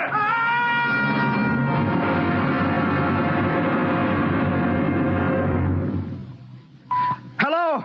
Hello? Can you hear me, Earth? This is Captain John Black, the XR-53 calling from Mars. I've locked myself in the ship, but they've crippled it. I can't take off or fire the guns, and they're coming for me now, the Martians. I'm all alone here. All the rest are dead. Hingston, Lustig, Dr. Horst. Poor Horst, he didn't even reach the door. Listen. They're trying to break through the hull.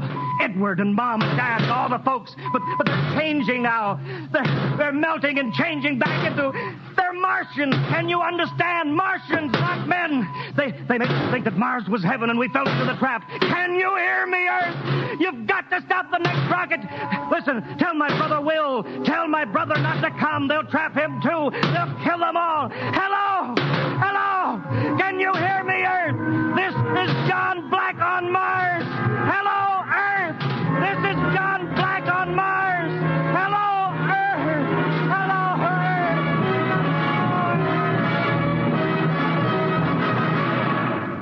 Earth. Tonight, X-1 has brought you the science fiction classic, Mars is Heaven, written by Ray Bradbury and adapted for radio by Ernest Kenoy. Featured in the cast were Wendell Holmes as Captain Black and Peter Capell as Dr. Horst, with Bill Zuckert as Masters, Bill Lipton as Hingston, Margaret Berlin as the old lady, Bill Griffiths as Edward, Ken Williams as Lustig, Ethel Everett as Mom, and Edwin Jerome as Dad.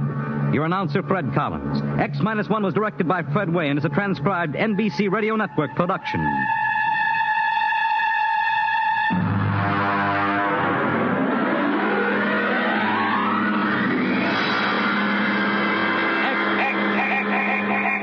-1.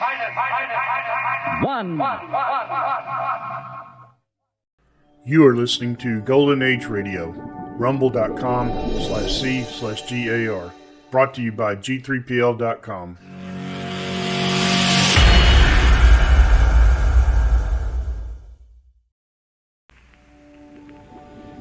Adventures in time and space, told in future tense.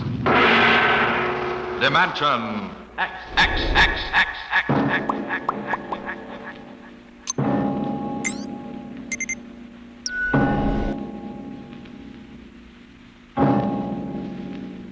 The mind of man is still an unprobed field.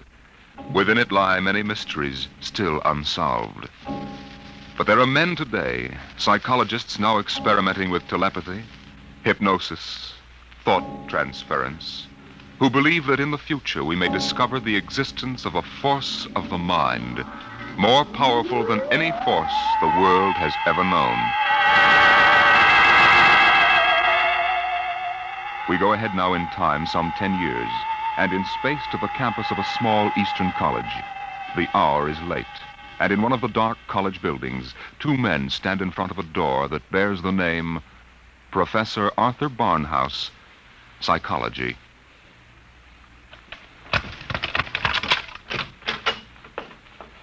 Well, here you are, Clinton. Thank you, Major.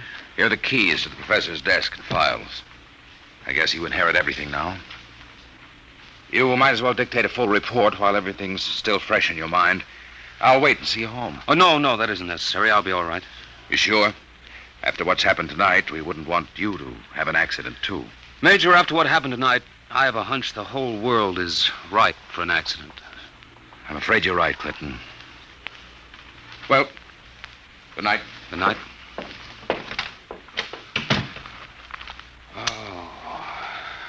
Pull yourself together, Buster. Easy does it. August 21st, 1960. Restricted report from George Clinton to the Secretary of Defense, Secretary of State, the FBI, National Security Board, etc., etc., etc. Subject, the so-called Barnhouse effect, and Professor Arthur Barnhouse, who discovered it. I first met the professor 2 years ago in the fall of 1958. He was a professor of psychology here at Wilton College, and I was here on an instructor's fellowship in the psych department. They assigned me to be Barnhouse's assistant, and he needed one. He hardly ever remembered to go to a class, and he didn't seem to do anything else either. For 3 months, I watched him sitting at the desk here in his study. He'd either stare at nothing for hours or fall asleep, nodding over his mess of papers. I couldn't understand it, and it was none of my business. But one day, I thought I'd better give him a shake. What? What? I said it's 2:15, Professor.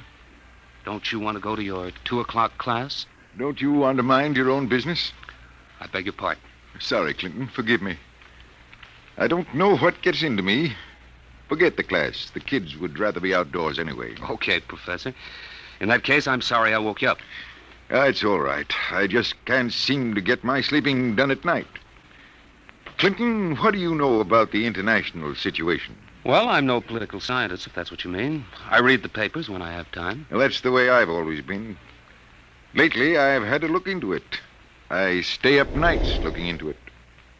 Professor, I don't want you to take this personally or anything, but...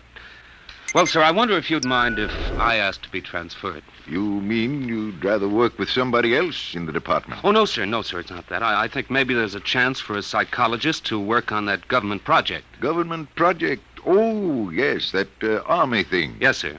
They're trying to develop robot pilots for the new fighter rockets so they'll be expendable. Oh, yes. Something else designed to replace men. Yes, sir. And you know, it's a funny thing. The robots work just like human brains. They get overworked or overloaded or something, and they have nervous breakdowns. Now, if I could only find out what drives those electronic brains crazy, why, I'd feel Clinton, that I was... if you want to study a brain that's going crazy, never mind the robots. You can go to work on me. What are you talking about, sir? I don't know. I'm either crazy as a bedbug or a... Clinton, I wish you'd help me find out. Are you serious, Professor? I never was more serious in my life. I'm afraid I'm going out of my mind. But why? What makes you think so? This is what makes me think I'm crazy. Those dice? Clinton, do you know what the odds are against my rolling a 7? Oh, about 5 or 6 to 1. Watch. 7. Now, what are the odds against my rolling it again? Twice in a row? Plenty. About 100 to 1, I'd say. Watch. Professor, you're hotter than a $2 pistol. It's funny. That's what they said 8 years ago when I first discovered this. Discovered what? This force of the mind. I call it dynamo-psychism. You mean you shove those dice around just by thinking about it? People have always thought there could be a force of the mind. You know that. Fortunately or unfortunately, I've learned to control it. Yeah? How did you happen to find out about this, Professor? Well, it was about 10 years ago, back in 1948. I made the mistake of going to a psychologist's convention, and in order not to appear unsocial, I happened to find myself, for the first and only time in my life, in a dice game. What happened? I didn't have the faintest idea what was expected of me, and someone told me to roll sevens. So I did. 10 of them. I'll bet you weren't asked back into that game. That night, in my room, I realized that it simply couldn't have been an accident, Clinton. I tried to reconstruct the exact scene, the position of my body, and finally, the thoughts in my mind. And that was what did it. I remembered what had been my train of thought, and I proceeded to roll sevens, not 10 consecutive times, but 50. Brother, there it is again. Professor, can you do anything else? I mean, besides shove dice around? You see that inkwell on my desk? Sure. Watch it. Don't take your eyes off it. If nothing happens, say so, and I shall go quietly, even happily, to the nearest sanitarium. Okay, Professor, shoot. Hey, why, it just blew up. Yes, I'm sorry. I didn't mean to splash ink on your suit. That's okay, Professor. What was that funny noise? Oh, that? The dynamo psychic waves are a little like ultra-high frequency waves. Sometimes when I turn on the power, they create a kind of static. Listen, Professor, how much power have you got? Could you blow up anything, well, you know, big? I could flatten the Great Wall of China. Boy, you'll make the helio-oxygen bomb look sick. That's what scares me, Clinton. The thought that maybe I could use this power to save the world. Clinton, you've got to help me. Who, me? Professor, when it comes to international relations, I don't know from where. You'd better get in touch with the State Department. State Department? Yes, they'd be the ones, wouldn't they? Well, you probably want to be getting home now. I'll see you to the door. I could use a breath of fresh air. Okay, Professor. You better stop brooding about this. You get somebody else to do your worrying for you. Yes, you're right. I have been brooding, wondering what to do. Just sitting and staring endlessly at that awful monstrosity across the way. You mean the old bell tower? Yes, I've gotten so I can't stand the sight of it anymore. Professor! Professor, look, what... Well, there's nothing left but a pile of rubble. Oh, my, I didn't really mean to do that. Well, you see, Clinton, it's got to the point where my lightest whim is more dangerous than a blockbuster. Professor, you get in and write that letter to the State Department right now. You packed too much of a wallop.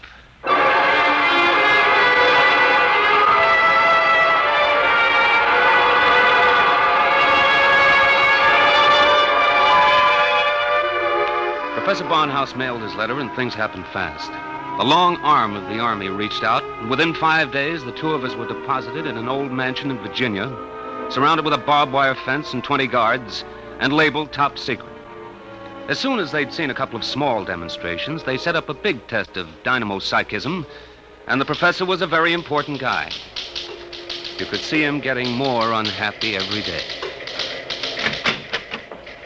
General Barker, I've got to talk to you. Just a minute, Professor. We're cleaning up the last details in Operation Brainwave.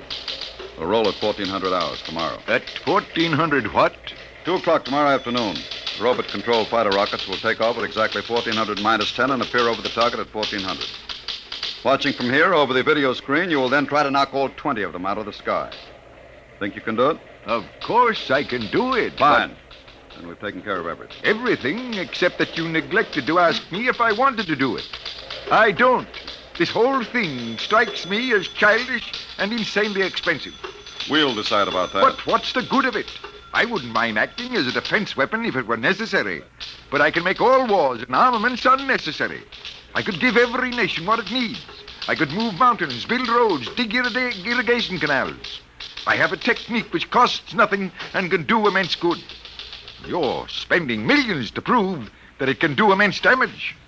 It doesn't make sense. You know something, General? He's right. Of course I'm right.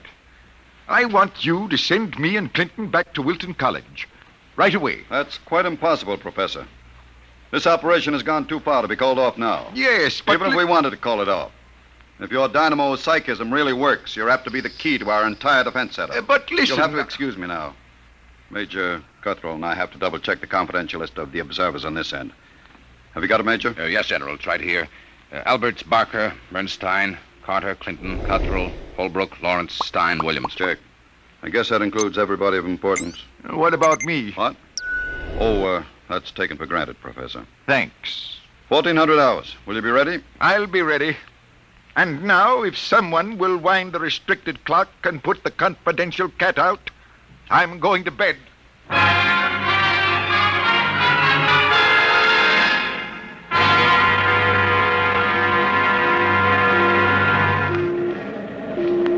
YDR to brainwave control. Observation plane to brainwave control. Come in, please. That's McKinley in the observation plane. Cut me in. Hello, McKinley. Reading you clear on the speaker. Everything all right? All okay, General. Takeoff uneventful. Fighter rockets now flying on course in perfect formation. Altitude 5,000 feet. Airspeed 865. Visibility unlimited. Are you tracking us? We've got you on radar. Haven't picked you up on the video screen yet. What's your estimated time of arrival over at the target? ETA, 2 minutes. Check. Remember, McKinley, the observation plane is not to enter the target range. Veer off and circle at the 10-mile limit. Bring the rockets overhead by remote control. Check. Observation signing off. 1 minute, 45 seconds to go, Professor Barnhouse. Are you in good shape? I'm all right, General. Good. We can all take our places in front of the video screen now. You sit here, Professor, in the center. Major Cuthrell, will you turn on the video screen? Right, General. Nothing yet, just empty sky. Hold it. I hear him coming in. There are 20 of them, Professor. You think you can knock them down at this altitude? Distance has nothing to do with it. I don't want anything to go wrong. You're sure you feel all right? General, I know I can do it. If that's all that's worrying you, let's call the whole thing off and save $20 million. There they are. They're coming in. Get ready, Professor. 10 seconds. 9, 8, 7, 6, 5, 4, 3, 2, 1. Now, wide open, Professor. Well, go ahead, Barnhouse. Knock them down. I did. Nonsense. All you've done is blank out the video screen. What went wrong? Did you give it everything you had? I was wide open, General. Then it didn't work. They're still flying. What's that? It just took a few seconds to work. That's... Holy smoke, they're dropping like flies. McKinley to brainwave control. What's happened to these rockets? They're going down like flame. By heaven, it works. It really works. Cuthrell, get Washington on the line. Barnhouse, I want you to... Hey, where's Barnhouse? He was right here. Clinton, where's the professor? Got me, General. We were all staring at the video. He must have walked out. Get moving, everybody. Let the guard search the house. Yes, sir. If anything happens to that man... General Parker. What is it, Corporal? Corporal Gray got at the main gate. Sir, Professor Barnhouse is gone. Gone? Where? He came tearing out of the gate at 40 miles an hour. Here's a note, sir. Threw it out of the cars and went by. I picked it up. Let me see it, quick. What got into that man? What does he say, General? Gentlemen, as the first superweapon with a conscience, I'm removing myself from your national defense stockpile. Setting a new precedent in the behavior of ordnance, I have humane reasons for going off.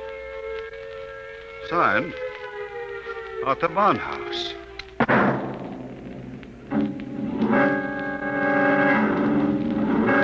Barnhouse was gone, and within 12 hours the world was on a spree. The headlines were glorious or terrible, depending on what you think of the things the way they are. Barnhouse flattens helio bomb factory! The dynamo psychic waves reached every corner of the world. In every country, every continent flashed the news of what was happening. Hey, Barnhouse knocks out hidden atomic stockpile in Asia! There was a new kind of war, the war of tattletales. Secret agents of every country hunted for the hidden armaments of their enemies, yelled about them in the newspapers, and immediately there'd be that warning burst of Barnhouse static, followed by... Radio-controlled fleet blown up on secret maneuvers. The professor was out to make peace or bust, and nothing like him ever was.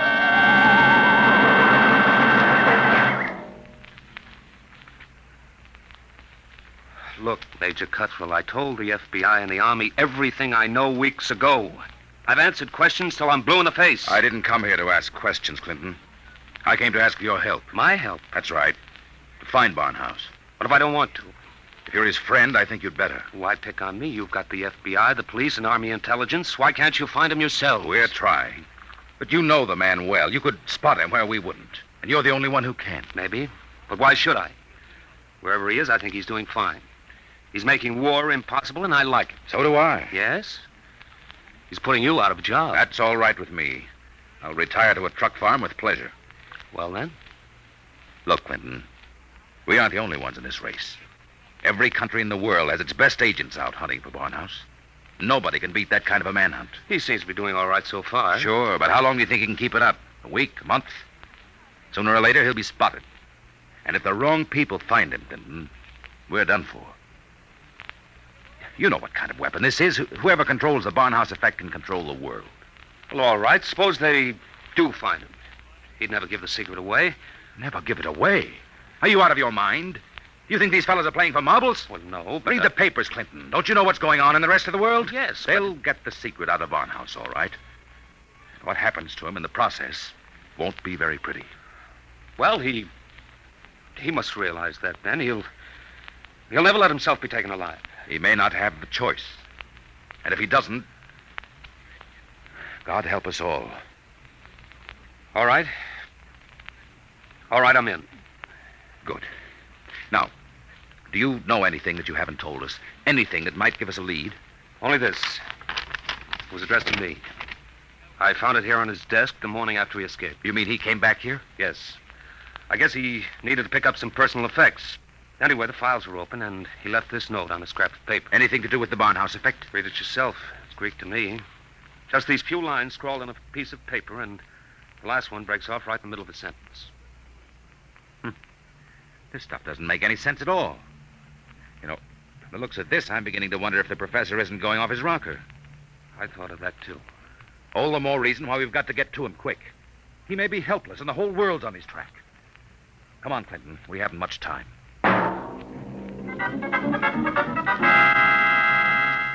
You say you do recognize this photograph, Mrs. Reardon? I tell you, it looks like Mr. Balfour's. He had the second floor front room for quite a while, but he left, I should say, about a week ago. Say, is he wanted for something? Yes, if he's the man I think he is. Well, now, I'd say you're looking for the wrong fella. That Mr. Balfour's, he couldn't be a criminal. Why, he wouldn't even harm a fly. He spent all his time in his room, just thinking.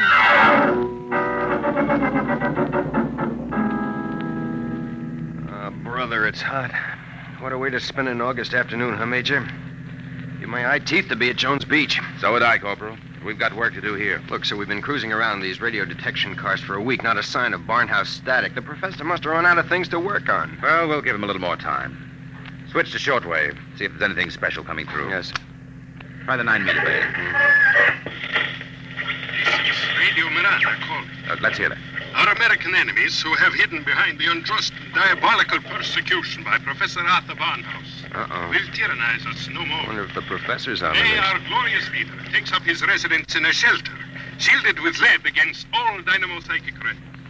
With his protection designed by our brilliant scientists to be absolutely impregnable against the Barnhouse effect, he will once again lead us on the path of our glorious death. Quick! Triangulate it and get me a fix. I've got it. Let me check this chart. Quick, man. 3.9, 1.7. Oh, my aching back. What is it? We haven't got a prayer of finding a major. He'd have to be picked out of 2 million people. Where is Barnhouse? Right where I was wishing I was. Right smack in the middle of Jones Beach.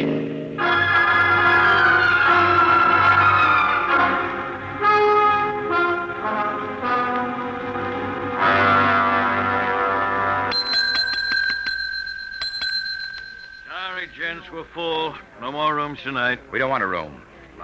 Do you recognize this picture? Who wants to know? Uncle wants to know. Oh, excuse me. I'm sorry. Yeah, let me see it. Yeah.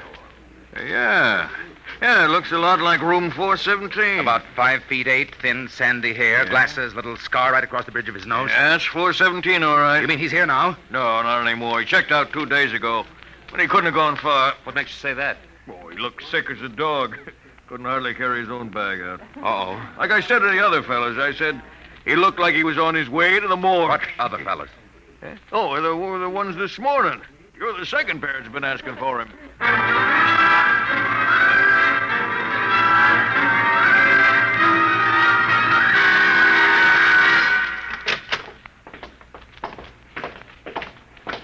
Here we are, Ward 15. This way, gentlemen. You're sure he's here, nurse? Oh, yes. Thank heaven we're in time. Well, I wasn't on duty when he came in, but one of the other girls told me he'd collapsed in the street. The ambulance brought him in. Poor guy, he must have really had it rough. Oh, here you are. Bed number 78. This is your man. Wait a minute. This isn't Barnhouse? But I was perfectly sure. Oh, wait, let me check his chart.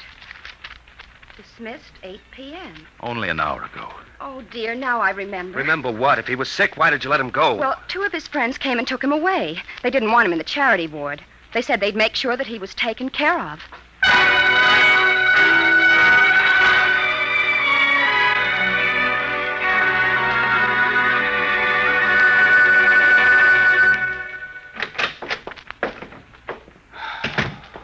Every time I walk into this study, I keep hoping somehow I'll wake up out of a bad dream and find the professor just sitting here.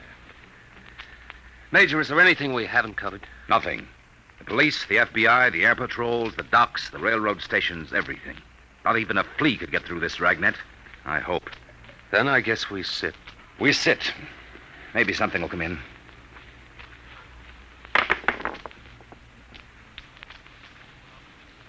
Do you have to roll those dice? I'm sorry. I wasn't thinking. An hour. That's what's driving me crazy. 1 hour sooner and he'd have been in our hands, not theirs. I know. Well, maybe he's still all right. How can he be all right? He's in the hands of a foreign power. We don't know that for sure. The professor was a likable little guy. He couldn't have lasted this long if he hadn't found some friends.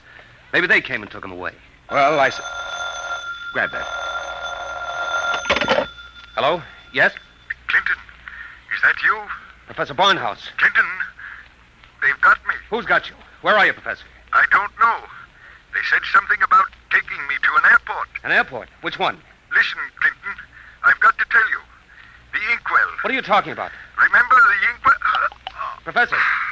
Professor Barnhouse. Operator. Your call, please. Operator, that caller just came in here. Can you trace it? I'm sorry, sir, but I'm afraid it's too late. Your party has been disconnected.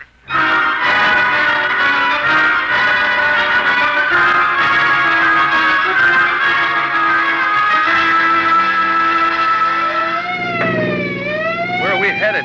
He didn't say which airport, just a hunch. The commercial airfields are all covered. But there's a little private field out here, I remember. Hasn't been used in years. Better be the one. They didn't have too much of a start on us. Maybe we'll make it in time. Step on it, Corporal. Wide open, Major. How'd he sound? Did he say who had him? No, all he got out was airport and something about an Major, airport. Mr. Clinton, there's a tail light up ahead. Must be another car going like the devil. You're right, I see it. They're turning into the airfield. Come on, faster. Hold everything. Look up ahead. They're switching the floodlights on at the field. There's the plane down at the other end, all warmed up and ready to go. We'll never make it on the road. Hang on, I'm going through the fence.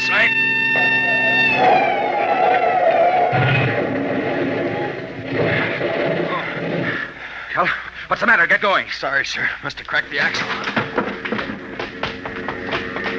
They're taking off. Get out the submachine gun. You can't. Barnhouse is in that plane. You'll kill him. We've got to take that chance. That plane's headed straight for us. Hit the dirt. Get that gun working, Corporal. Aim for the propeller.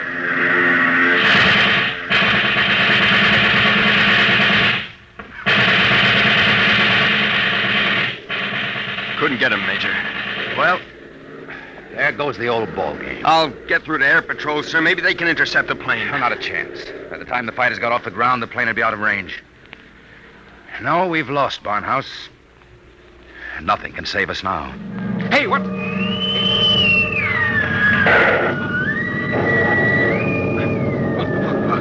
What hit me? Clint, now, are you all right? Yeah, sure. The plane. It's gone. I know. Barnhouse, Blew it right out of the sky. He wouldn't let himself be taken alive. Boy, he really did it the hard way. Poor guy.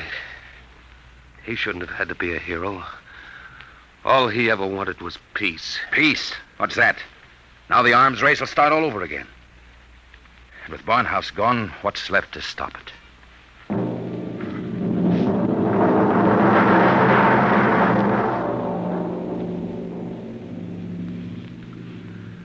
So they brought me back here to the professor's old study to dictate this report.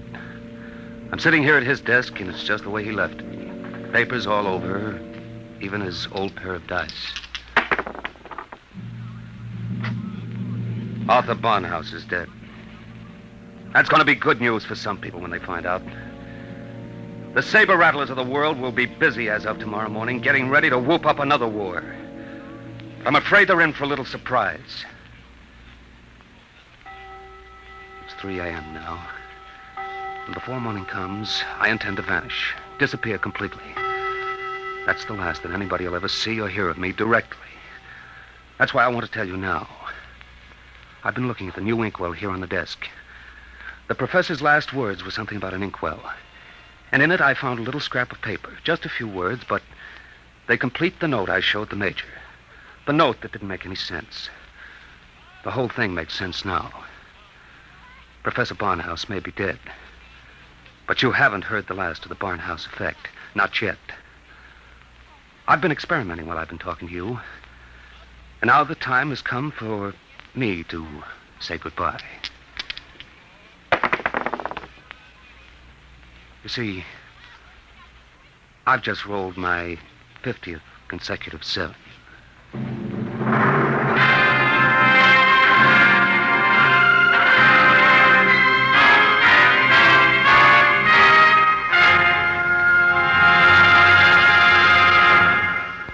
You have just heard Report on the Barnhouse Effect by Kurt Vonnegut, Jr. An adventure in time, space, and the unknown. Dimension X. Next week, the strange story of the interspace rocket Star Cloud, which vanished mysteriously behind the Great Galactic Barrier in the year 1986. What happened to it and to its crew? We'll tell you next week.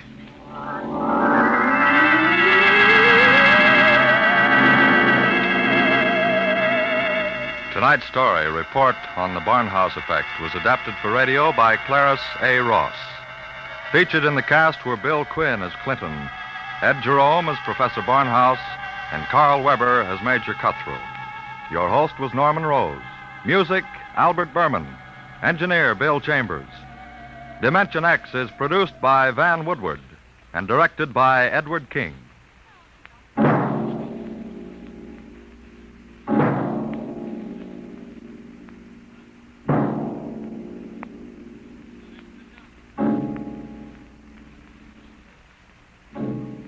Tomorrow, hear Sam Spade. Now, it's Truth or Consequences on NBC.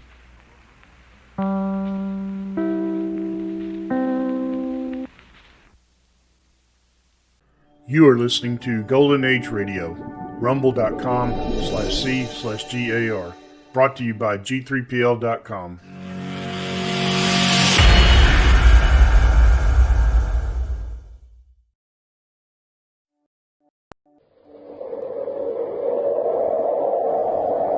Wheat checks, rice checks, and good hot Wellston present Space Patrol!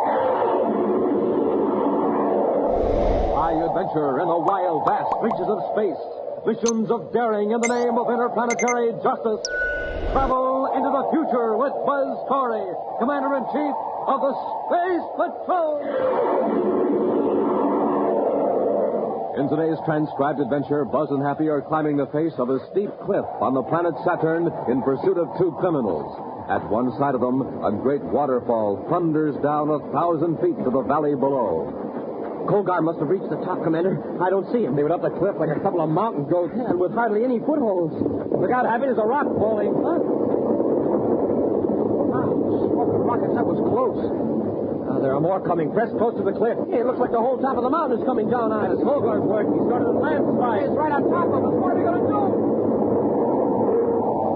We'll be back in just a moment with today's Space Patrol story, The Giant Bubble.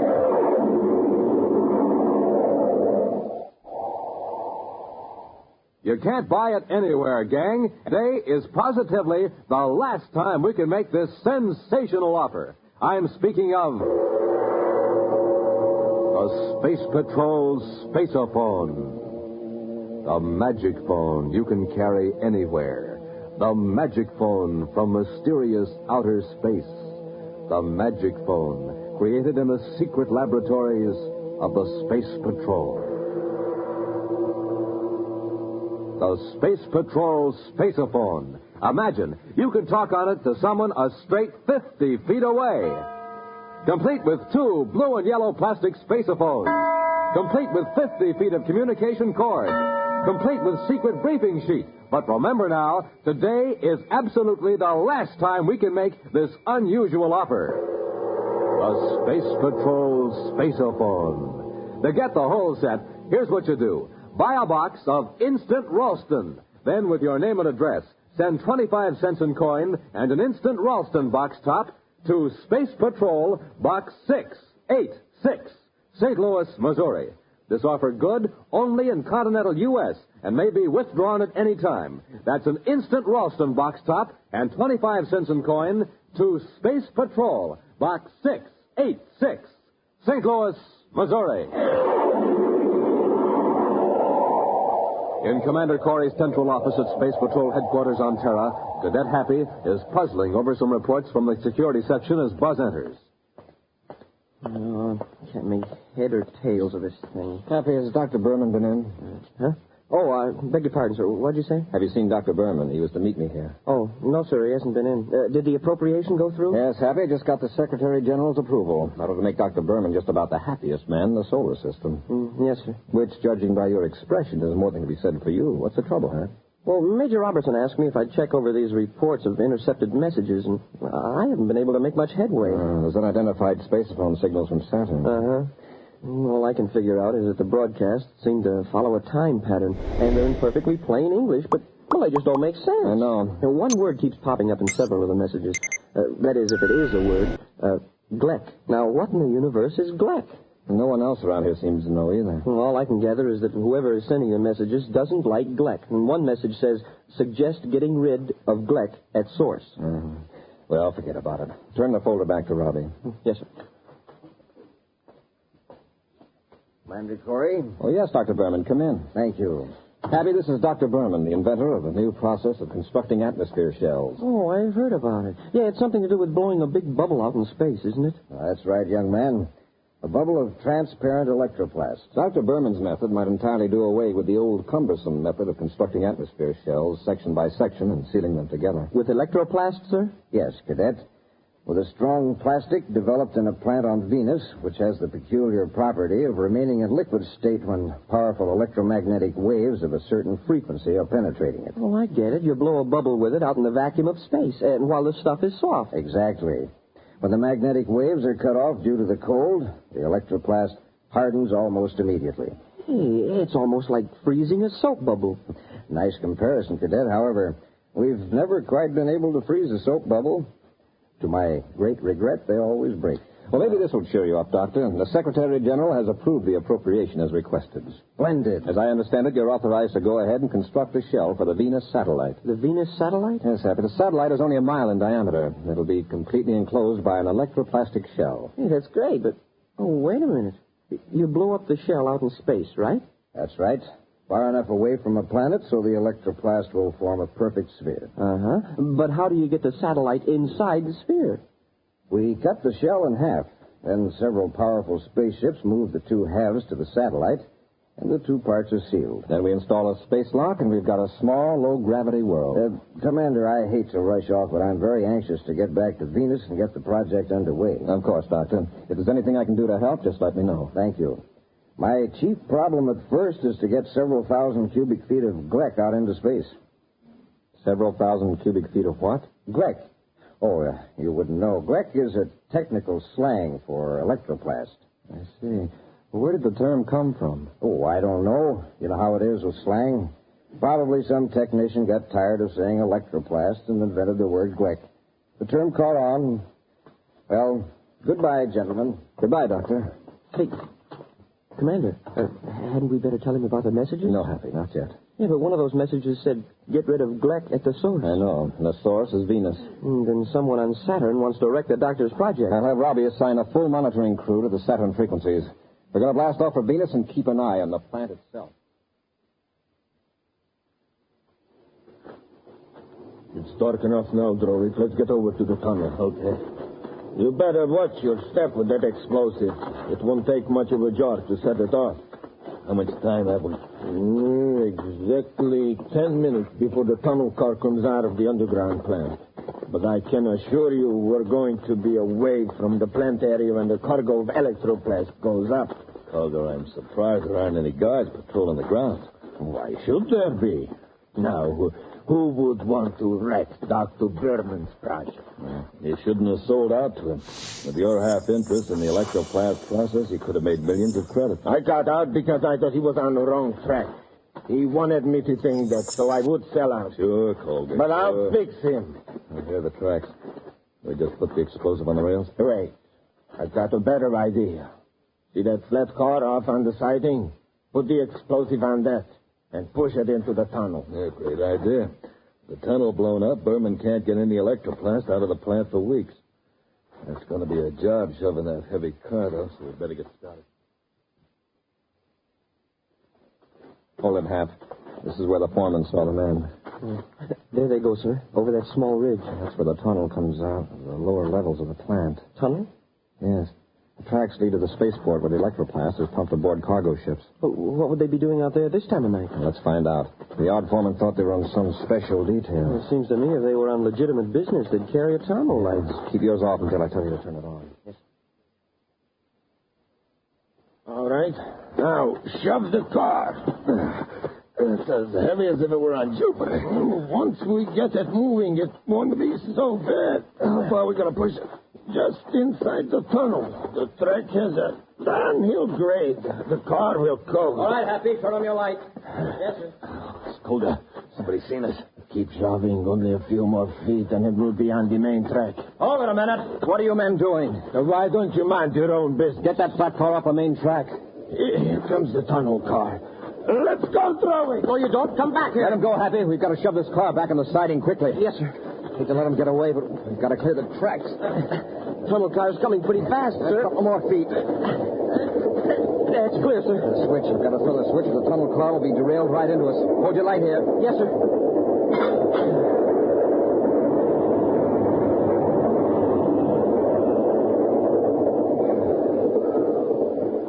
Wow, that was close.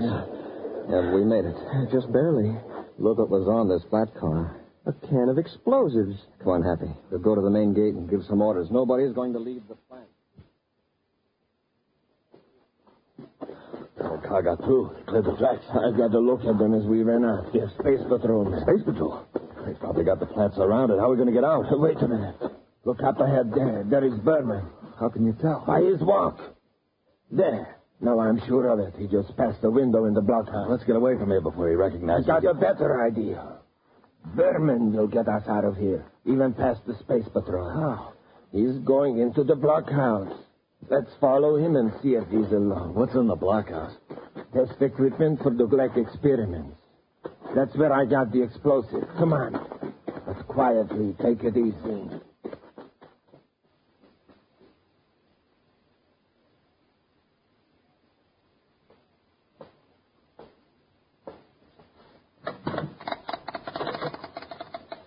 Done this all, Drowick.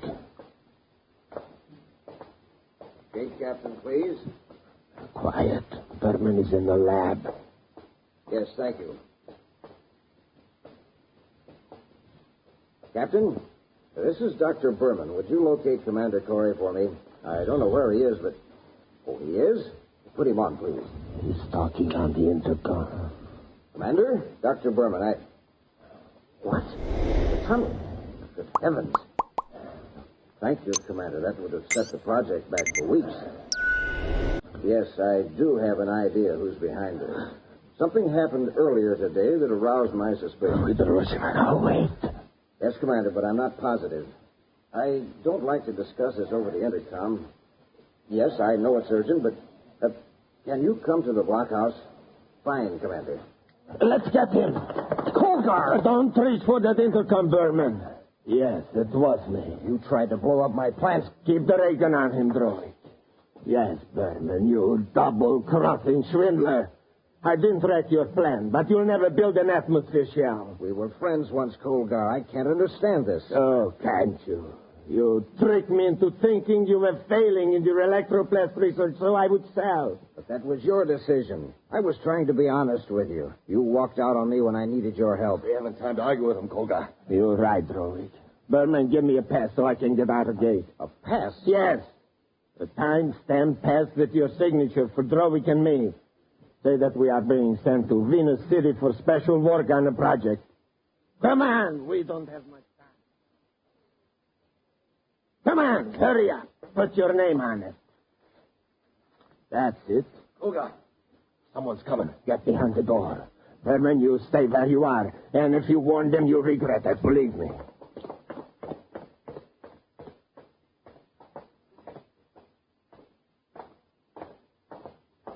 Right in here, Happy. Yes, sir. Dr. Berman. Oh, I didn't know you had company. Commander, Commander, look out! Let him throw it. Give me that ray gun. I'll give you something just as good. Now, stay where you are. Throw it. Hold the gun on them a minute. Where are you going? In the next room. I'm going to fix up a few chemicals that will turn this blockhouse into a blast furnace. Then we'll lug these meddling space patrolmen in here with Berman. You'll never get out the gate. No, you don't want it, Corey. What happened? Corey got clever. I cracked him with the gun butt. All right. Lock them in there. First, disconnect the intercom. Okay. Take care of... Good. And by the time we're out of the gate, this blockhouse will be blown to pieces. And Corey with it.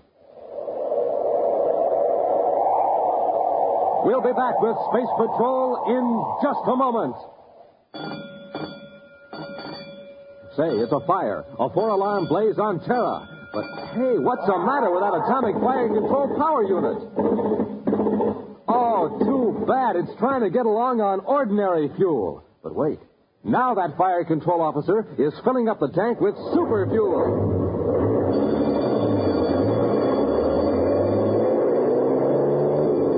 Wow! Listen to that fire control unit go now. It's supercharged. That's what. Supercharged with super fuel. Yes, sir, boys and girls. To really get going, the answer is super fuel. That's why Buzz Corey eats a good breakfast with the bite-sized super cereals that help to supercharge you. And I mean Rice Chex and Wheat Chex. Now, there's a couple of swell-tasting cereals. And, boy, both of them have that modern bite-sized design for easy eating. So, gang, get a quick start in the morning like Buzz Corey does. Eat a good breakfast with a checkerboard super cereal and get supercharged. Get them today. Rice Chex, Wheat Chex. Kolgar and Drovik are determined to destroy Dr. Berman's plans to employ a new process for constructing atmosphere shells. The two criminals have knocked Buzz, Happy, and the doctor unconscious, locked them in a blockhouse on the grounds of Dr. Berman's Venus plant. They have also prepared chemicals that will blast the interior of the building. Now, as Kolgar and Drovik head for the main gate, Buzz and Happy try to break their way out through the door. It's a cinch we can't break the door down. Let's see if we can rouse Dr. Berman. Maybe he's got a key on him. Yes, sir. Doctor. Commander. Did they get away? Yes. You have a key to the door. We're locked in. Locked in? Yes, and there's going to be an explosion any second. They wrecked the intercom, so we can't call for help. My keys? Where are my keys? They must have taken them. Hey, Commander, how about the window? It isn't very big, but I think if we smashed it, we could get through. This metal chair ought to do the trick. It's no use. Hit it again. You can't break it, Commander. It's electroplast. Electroplast? Yes, my discovery. And it's sealing us up in a death trap. Wait. Didn't you say it turns to liquid when electromagnetic waves strike it? A certain frequency, yes. Commander, you've got it. There's a generator in this room. Where is it? This cabinet. Do you need any help? After I set the dials, throw the switch on the lower panel. Wait. Now. I've got it focused toward the window. Watch it. How long will it take to work? Just a few seconds. It's starting to melt. Hey, it's just like wax. I think we can get out now. Happy, help me slide the desk under the window. Hurry. Yes, sir. All right, Dr. Berman, you first. I'm really not much good at this sort of thing. If you don't get out, you'll never be any better. Just dive out, Doctor. It's not much of a drop. All right. Okay, Happy? Yes, sir. All right, Doctor. Look out below. Here I come. All clear, Commander. Come ahead. All right. Let's get away from here before it blows up.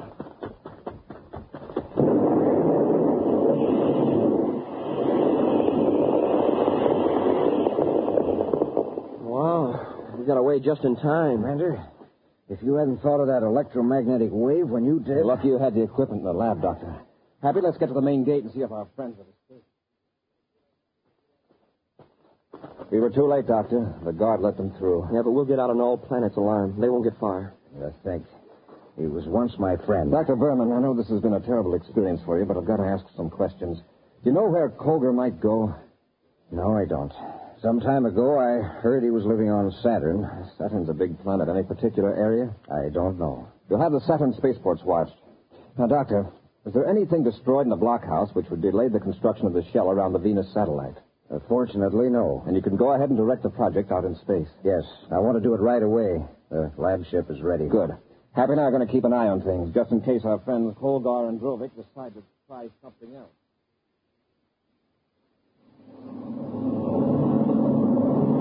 1,000 DUs outside the satellite orbit, sir. All right, Happy. Cut our velocity and keep pace with the satellite in its orbit. Yes, sir. That's 1,600 hours universal star time, Happy. We should be about ready to blow the bubble up any time. There it goes, Kolgar. It's getting bigger. We better not get any closer to Berman's bubble. Let's watch it from here. I didn't think it'd work, but look at it. We're going to wait till it's nearly finished. Blast the shell with a cosmic low-frequency missile. Yeah, but first we take care of Berman's control ship. The shell will be an easy target after Berman's out of the way. How did he get out of the blockhouse? We saw the explosion. Well, he won't get out of this explosion. Keep his lab ship in your sight, Rowan. The shell doesn't seem to be getting any bigger, sir. It is, though, huh? Happy. Starboard view scope. A private cruiser. Yes. Heading in toward the lab ship. Let's go.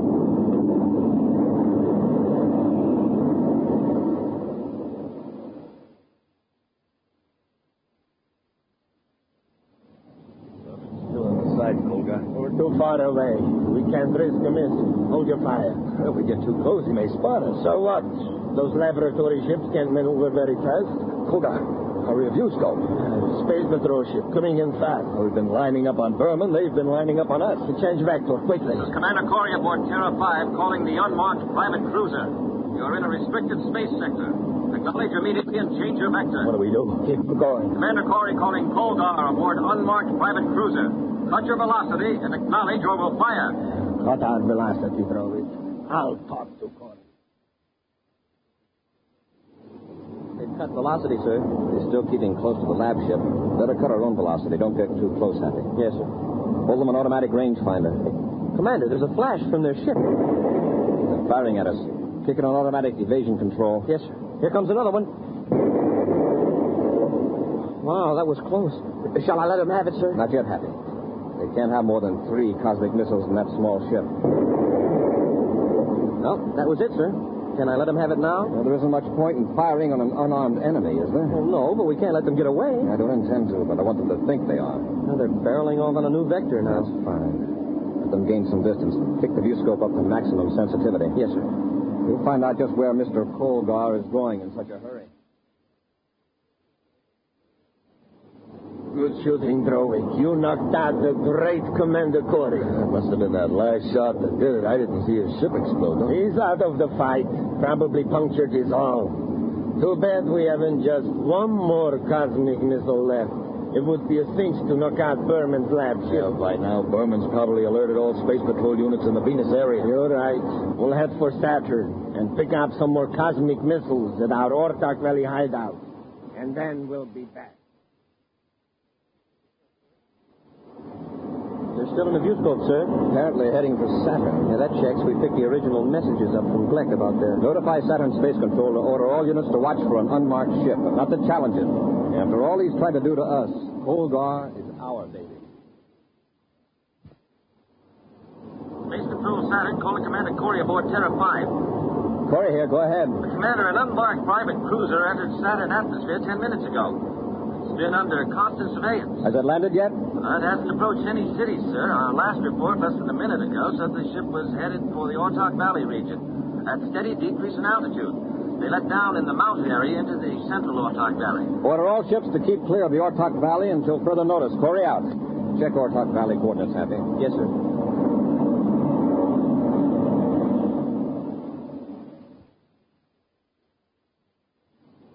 Terrifically low ceiling, sir. Yes. Keep her steady, Happy. We've got 1,000-foot cliffs on either side of us. Yeah, I'm checking them through the infrared viewscope, sir. I've got something on the ground scope, Happy. Cut our velocity. It's a spaceship. Yes. The one we're looking for. Their landing ladder is down, so they probably aren't in the ship. Just like to see them try to take off now. Set her down, Happy.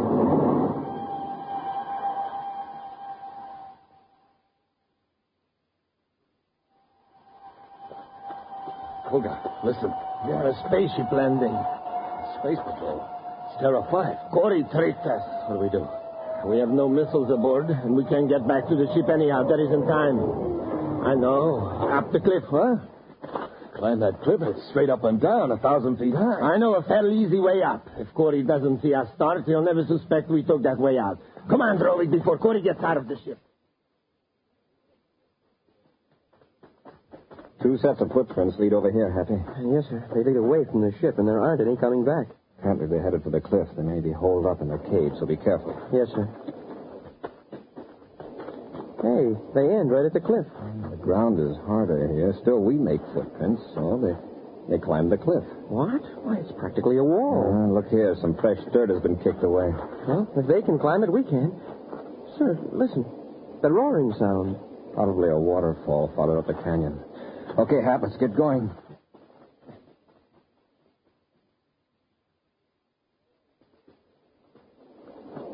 Go on, Drovik.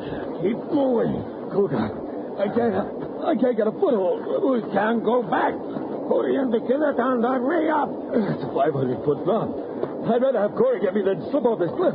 Grab hold of that overhanging rock. Swing your foot around this bulge. That is almost a path from here on up. Go on. I can't get past you. So either move or I'll kick you up. No, I'll go on. Watch out for that soft shale. You'll slide off the cliff. I thought I was finished. See? You start at a miniature lens flare. That gives me an idea. Start pushing these rocks down. These boulders. Come on, get busy.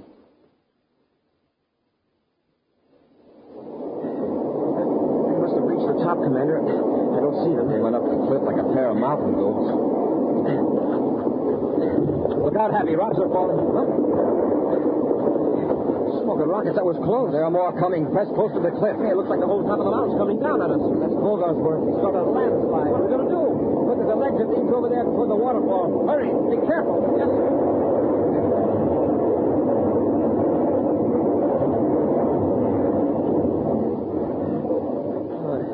Missed us. Yes.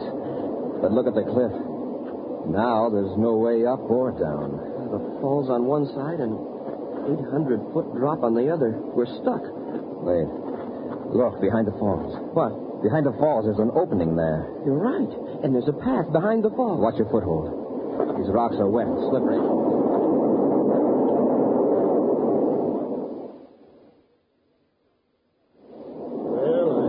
Landslide took care of them. Yeah, but how are we going to get down to our ship? A long way, but it's safer. Come on, let's get going.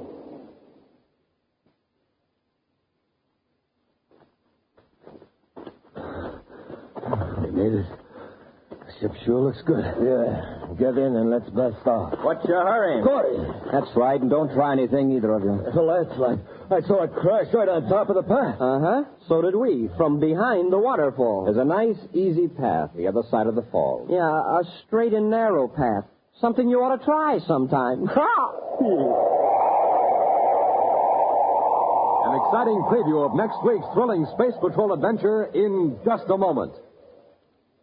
Right now, gang, this is Space Patroller Dick Tufeld. And Commander Corey. We're here to tell you that today is the last time we can offer you the Space Patrol Spaceophone. You get a whole set, gang, complete with 2 spacephones. 50 feet of communication cords. And secret briefing sheets. So don't wait. Send for it today. Just like talking on the telephone. It's the magic phone you can carry anywhere. Looks exactly like the spacephones my Space Patrollers use on Terra. Talk on it to someone a straight 50 feet away. Use it indoors or outdoors. But remember, today is the last time we can make this offer. So don't wait.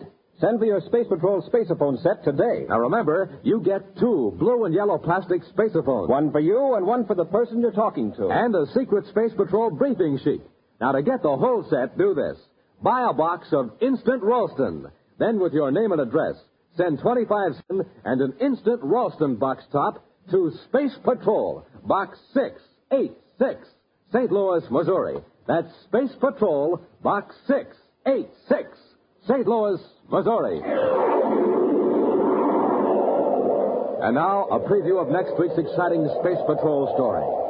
Buzz and Happy are stranded on the Martian desert, 100 miles from the nearest city.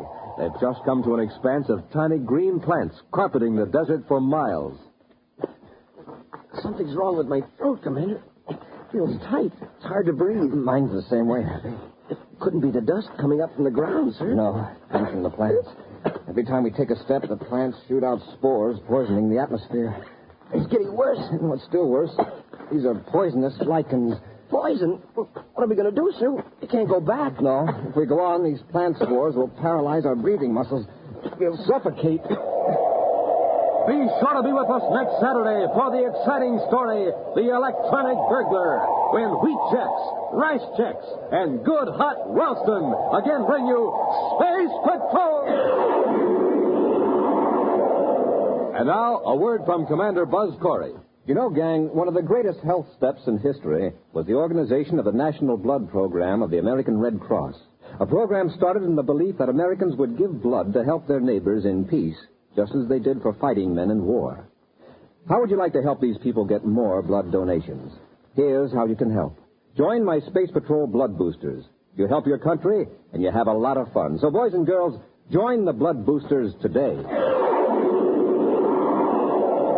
Space Patrol, an original Mike Moser production starring Ed Kemmer as Commander Corey and Lynn Osborne as Cadet Happy, was written by Lou Houston and directed by Larry Robertson. Players were Bela Kovac, Ken Mayer, and Norman Jolly. Dick Tufeld speaking.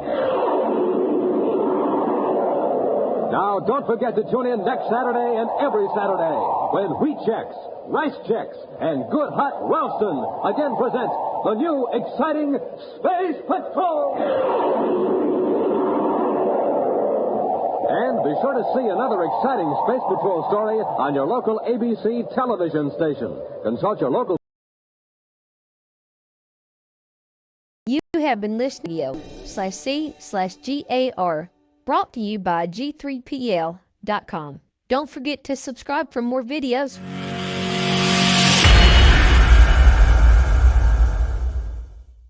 I would like to extend my sincere gratitude to Old Time Radio Research Group for their remarkable efforts in preserving and archiving the captivating world of old-time radio programs. Their dedication to safeguarding these precious audio gems ensures that future generations can relish the enchanting stories, music, and entertainment of the past. Their invaluable contribution allows us to step back in time and experience the magic of radio history firsthand. Their link is in the description below.